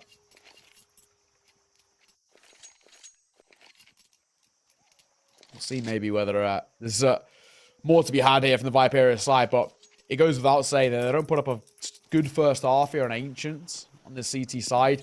I'm going to become increasingly worried. CT is where Pera did a lot of their best work, and they've left it for their second half as well. They know exactly what to expect. Alrighty, this is, again, just looking so dominant, man. DGL walking his way into B. Zodi's still in cave, but he is not fast enough. Mr. Mango inside the smoke, trying to be cheeky. What more can he do from there, really? You know what I mean? There's nobody around to help him. He gets caught. Regan unaware of Poya here. And he will go down. One tap across the map. We here. 5-on-3 in terms of the scoreline. Money's not really there for Viperio. It's looking flat, man. It is looking very flat. Yeah, it doesn't look good. Doesn't look good. It is. Yeah, I think at the moment we've kind of find ourselves in a position where, I mean, Viperio are not offering up a lot to give us all that much hope. Pera making this look pretty damn comfortable. Back into a lower buy as well via Viperio. Pera should extend that lead to a 3-round buffer. Good. Regan had an opportunity maybe for the 5-7 at close range to do some damage. It's not to be. In the comes the util.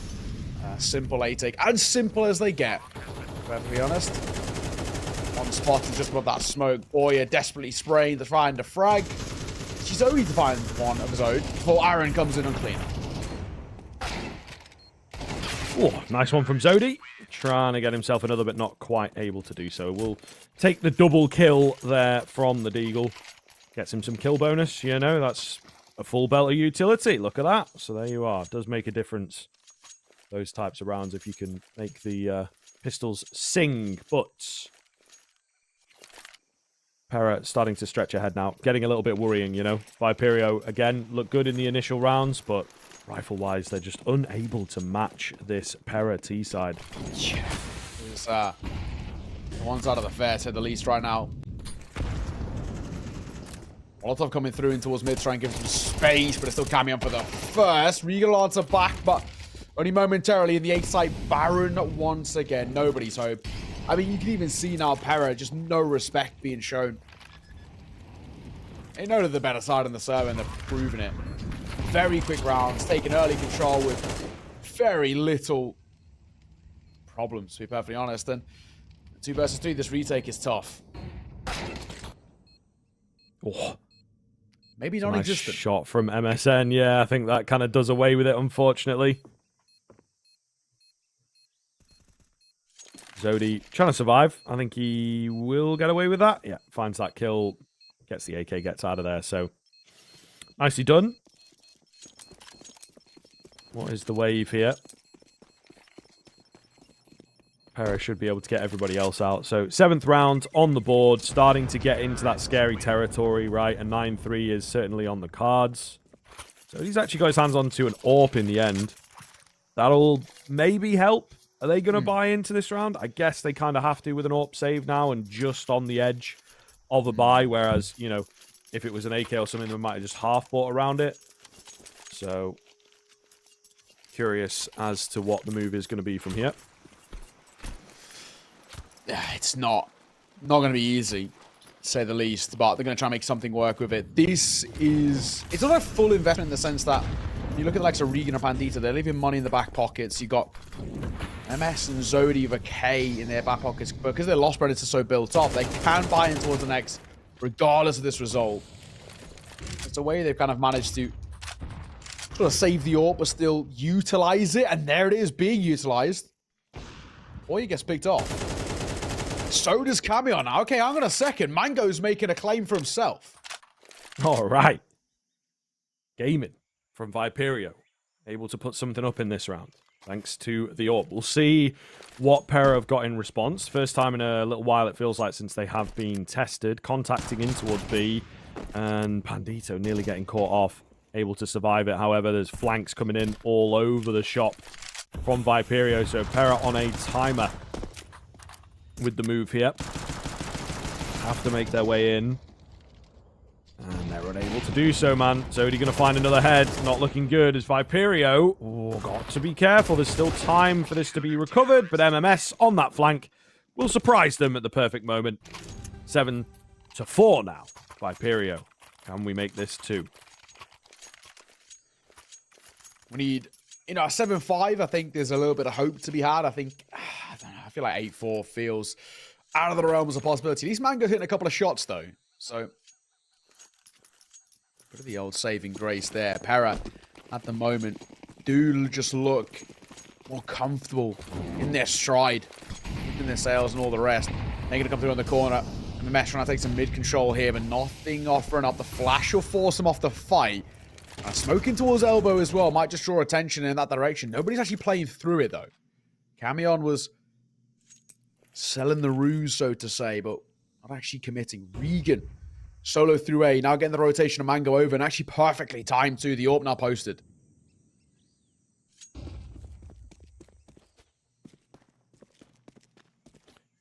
He's going to move off, though. Towards B, unfortunately, which is the wrong bomb site. Regan's the only one over here on A to hold the line, playing safe from behind default. Nothing coming his way just yet. They're boosting up. He may well have heard the jump there. Finds the frag all the same. Molotov will land. Nade as well. Makes life very awkward for him indeed, but they're just not really liking the A bomb site right now. Pera going to move away, so definitely stuck for ideas towards the tail end of the first half. It's a little double ding come through there from Zodi. The Mango finding one with the AWP as well. DJ lancer backswing on elbow. DJ in for the trade. Now he's in trouble though. An ace needed from the AWP. Has the bomb, but under 30 seconds to make do with it. Safe to say this one feels out of the realms of possibility. Yeah, definitely looks that way to me. However, it is the last round of the half, so he's going to give it a good go. Got you, Till. Not a lot of time, though, mate, to be honest. And there it is. Mango will take him down. 7-5. Respectable. Certainly respectable. However, you can see, rifle-wise, super inconsistent. We'll see if Pera can close this one out in a 2-0 fashion after the break. Making magic when they need it most.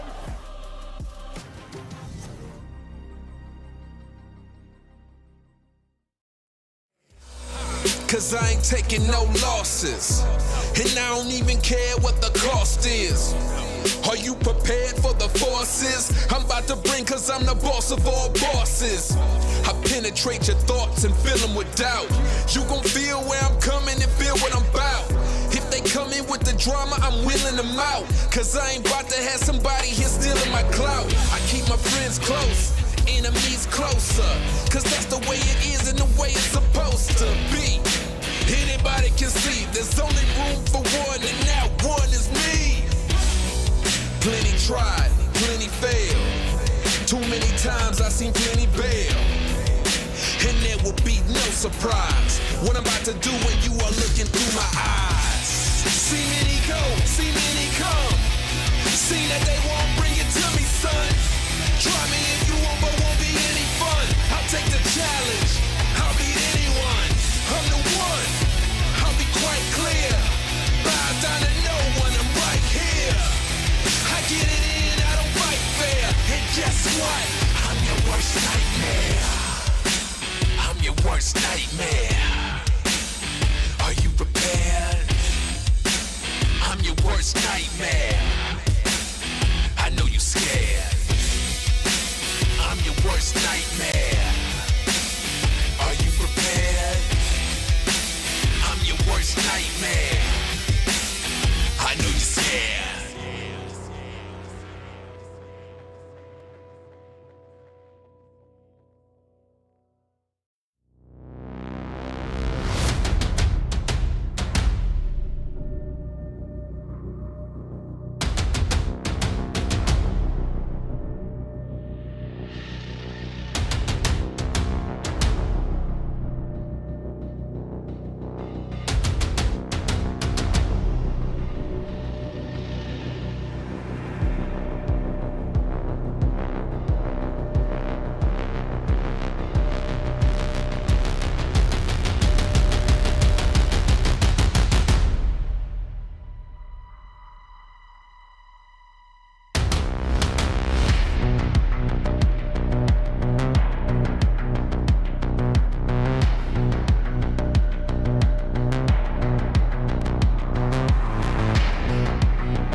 Welcome back, ladies and gentlemen. 7-5 at the turn of the half, of course. Viperio with a little bit of a bite towards the end, but ultimately not much showing for them, if we're honest. We'll see. This one's fast, apparently, in towards mid. Poya going to find a double kill. Going back in for a bit more. So a man advantage for Pera, and they're looking to win the round off the back of it. Unable to find anything else, but the A-bomb site not quite as free or open as they might have expected. It's a good rotation around here from Pera to make sure that they stop Viperio finding any unnecessary control. Tags coming in. However, frags for Pandito. 2 of them. Even Poya, and now just Aaron with it all to do. Aaron moves on to another pistol here. Pulls off a reload. He's got himself a kit and a smoke, but he doesn't have the armor, right? So he really needs to find these kills quickly. They're going to double peek into him. Take him down to 50 HP. Plant coming in, trying to isolate the one fight here. More tags landing. 1 versus 1 now, and ooh, he may well have been able to go for the hold there, but, you know, he just finds the headshot for the good measure. 8th round, picked up the IGL, the big boy. Finds himself a wonderful clutch. Man, that's so clean. So clean from Aaron coming through. Makes it look so damn easy. So well played. Isolating the fights brilliantly. And that 1 versus 2 right at the tail end as well. You know, swing coming out as the bomb's going down. He knows he's being stuck as well. So he swings on towards the main player, finds him.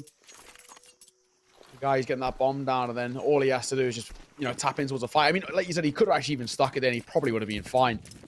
Does not matter. Had a smoke as a backup. If he missed the shots, he could have, I guess, doubled back in for a bit of a ninja diffuse and all the rest. But what matters most is those shots being hit. Good to see from the leader. 8-5, Pera. Inching further and further away from Viperio, but closer to that grand final spot for a Pro League spot. So damn close now. Viperio have gone for that force buy around, that bomb plant. Who's going to come through here as well? Cammy going to go up on high.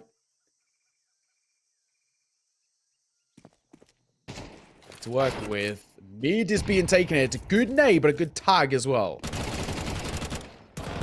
Oh, DGL, not ready for more of them. And he does get caught. However, still looking good, right? And oh, they're able to keep the whole going. MMS, though, always lurking somewhere, isn't he? Big frag. As it's back down to a 3-on-3. MSN towards middle. Good info. He's only got the MP9. He's also distracting them for the flank to come round from Aaron. Beautiful play there. Leaving just Marco to do it all. Spotted. Morning towards Cubby. Now he can barely make his way through that mid position safely. MSN just keeping him there. You can just keep jump spotting for info. Swing on the corner. And that's that. Poya will see it off 9-5. Force buy. Ineffective for Viperio. Pera now got 4 rounds ahead of the Viperio side, but also 4 rounds away from the series on their map pick. And we kind of said as well, the first half from Viperio felt like it wasn't enough in terms of that CT side to have a sort of a conversation there. Pera now showing just how strong they can be. As that was a force, a lot of funds. Viperio here in round number 15. Run boost. Failed. Only pistols for Viperio, so gonna struggle to punish it.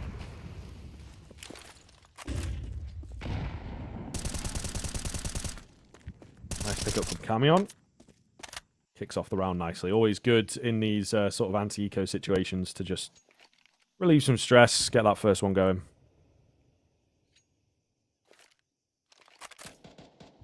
Might be a bit anticlimactic here because another smoke coming down from Aaron.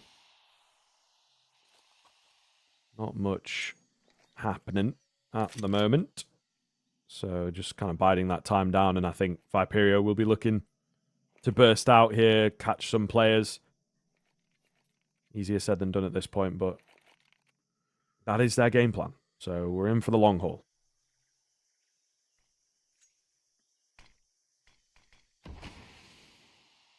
At least for now.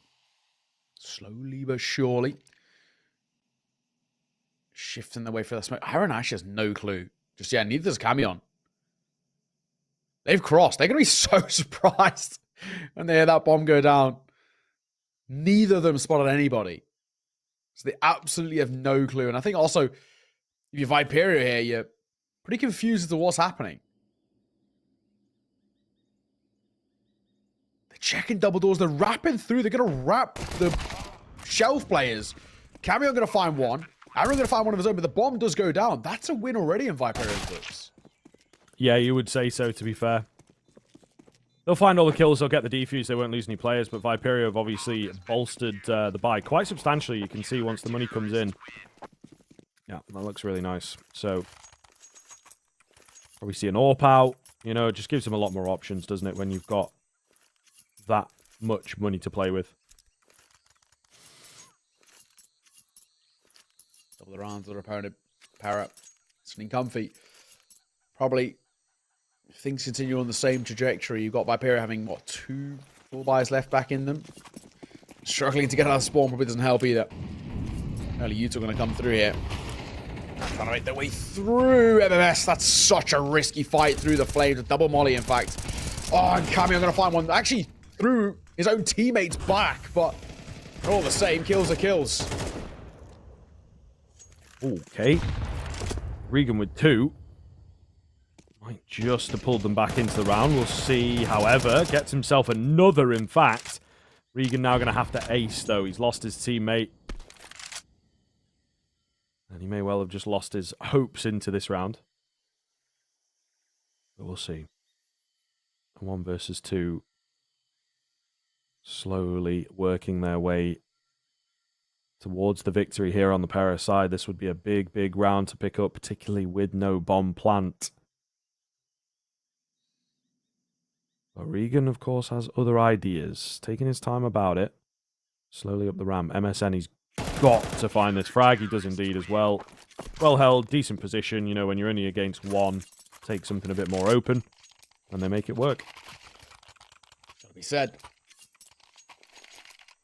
But yeah, at the moment, I think the Viperio, they know that they're in such a tough spot. They're actually going to force buy towards this round. I wasn't sure whether they buy now or buy into round 18, and I think you play for OT. They're playing not for OT, try and settle this in regulation, but it's going to need something miraculous to be able to do exactly that.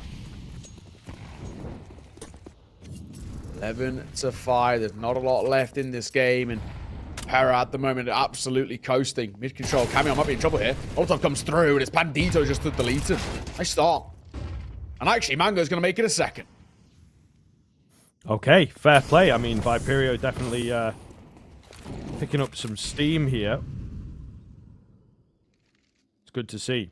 Better late than never, I suppose, but there's obviously a lot more work to be done before the gap gets fully closed. But if we can see some super clean rounds, I think we are in a decent spot here.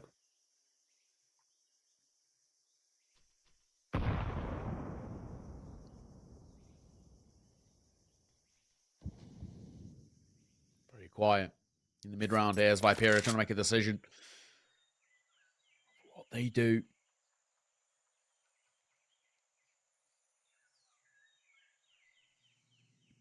How quiet it is right now, too. You got to ask questions about how to Pera with only 3 remaining. They've got to try and take some early fights. This might be one. Like, shot from DGL, and no! Aaron lines up 2. Mango and Pandito. It's a rough mistake to make in this late in towards the game, and it might have just given the round in their favor. MMS trying to find something, but DGL, what a shot on towards Zodi.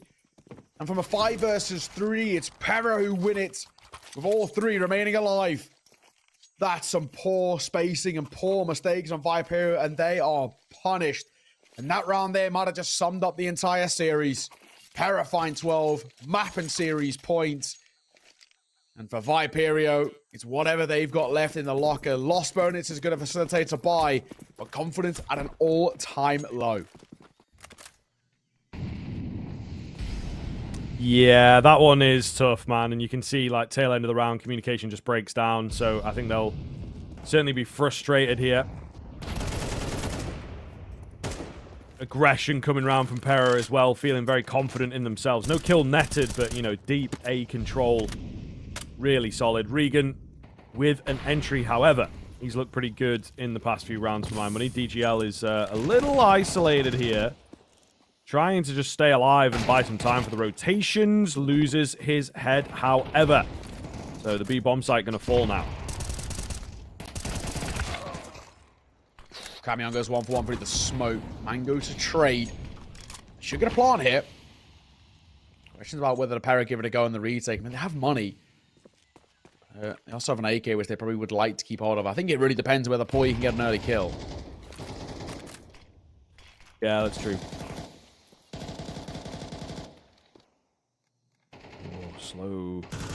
Slow upswing here from Viperio, not wanting to drop this round, that's for damn sure. They're waiting for the flank. I mean, they're actually pulling the bomb away. There's maybe an element of overthinking.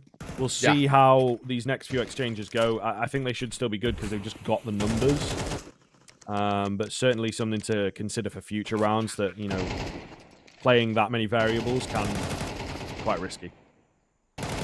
Yeah, this round thankfully done. I mean, MMS, that lurk plate working well. Finding the kill, dropping the smoke to deny anyone wrapping off long. So thankfully, they'll be fine. But yeah, I still think when it comes down to it, we see what has been spot on. Maybe slight overcomplications at times. From this, can Aaron stay alive? Love to keep out of that AK. He's going to play inside of that smoke as well.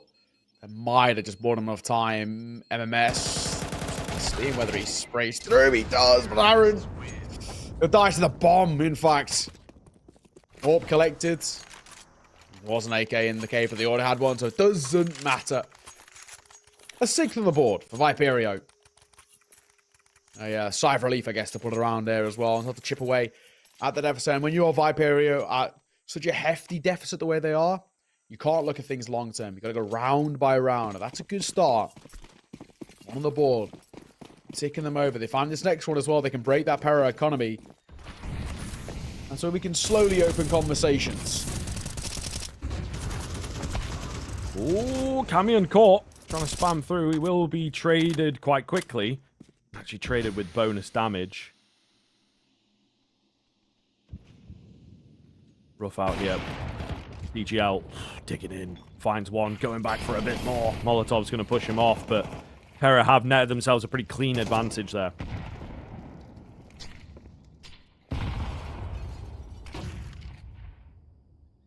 Aaron, up close. Bandito low as well. This is looking like the time in which Pera can close this. Out of a face, they should be fine. They give Mango a freebie. Holding for exactly that peak. Numbers level. And now this one changes a little bit. The only difference being Mango's in one headshot territory. Pandito is low, but low Pandito still finding kills nonetheless.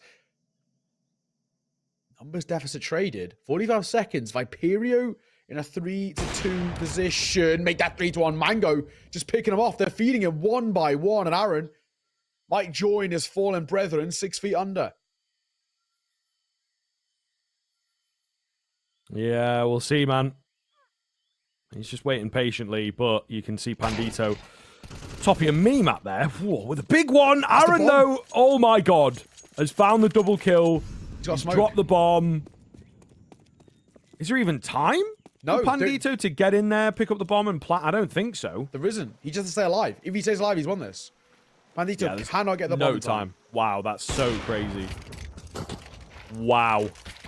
Wow, wow, wow. What a way to win it. Pera with a 2-0 in total. Back-to-back 13 sixes, and they will secure their spot alongside Guild Eagles in the grand final tomorrow. One step closer to getting that Pro League spot, and deservedly so. A really, really clean game there from them. Some nice halves from Viperio, but still a lot to be desired from their game. And particularly just, as we said, matching Pera on an individual level was quite tough for them.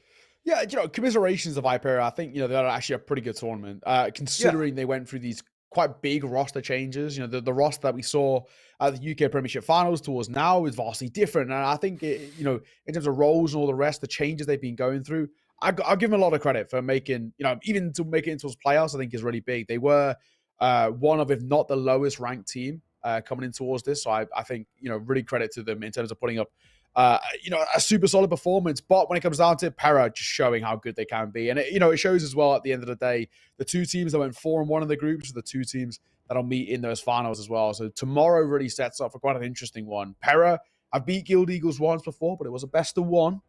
And then I'll do it in a series, I think is the question. But I think all things considered, Pera, they can be very happy with that result. Yeah, for sure, for sure. Pera have played very well. They've had a good sort of round-robin group stage as well. So I think we are looking to this best of 3 tomorrow to be in a pretty close one. 2 battles of aggressive, individually based teams. I think it's going to be really, really interesting, of course. But again, some decent showings, alternate attacks looking good, taking a map, right? And unfortunately checking out a little bit. But there are signs, I think, amongst these teams proving to themselves what they are capable of. And Viperio, maybe difficult for them here today, but some nice flashes, some nice rounds when they were able to get them working. But unfortunately, Pera just, they get under your skin, man. They fly in, they find an entry. There's not much you can do about that. So difficult sort of ride in that case, but hopefully we see these teams stick together and, of course, make it through to future qualifiers, depending on how they pan out. But that is, of course, going to be it from us for today. We are back tomorrow, as we've alluded to. Grand final going on. Kicks off at 8 o'clock Central European, so make sure that you are around for that and that you are here. You don't want to miss it. Guild Eagles up against Pera, battling for a spot in ESL Pro League Season 19. Thank you very much for watching tonight, and we'll catch you tomorrow.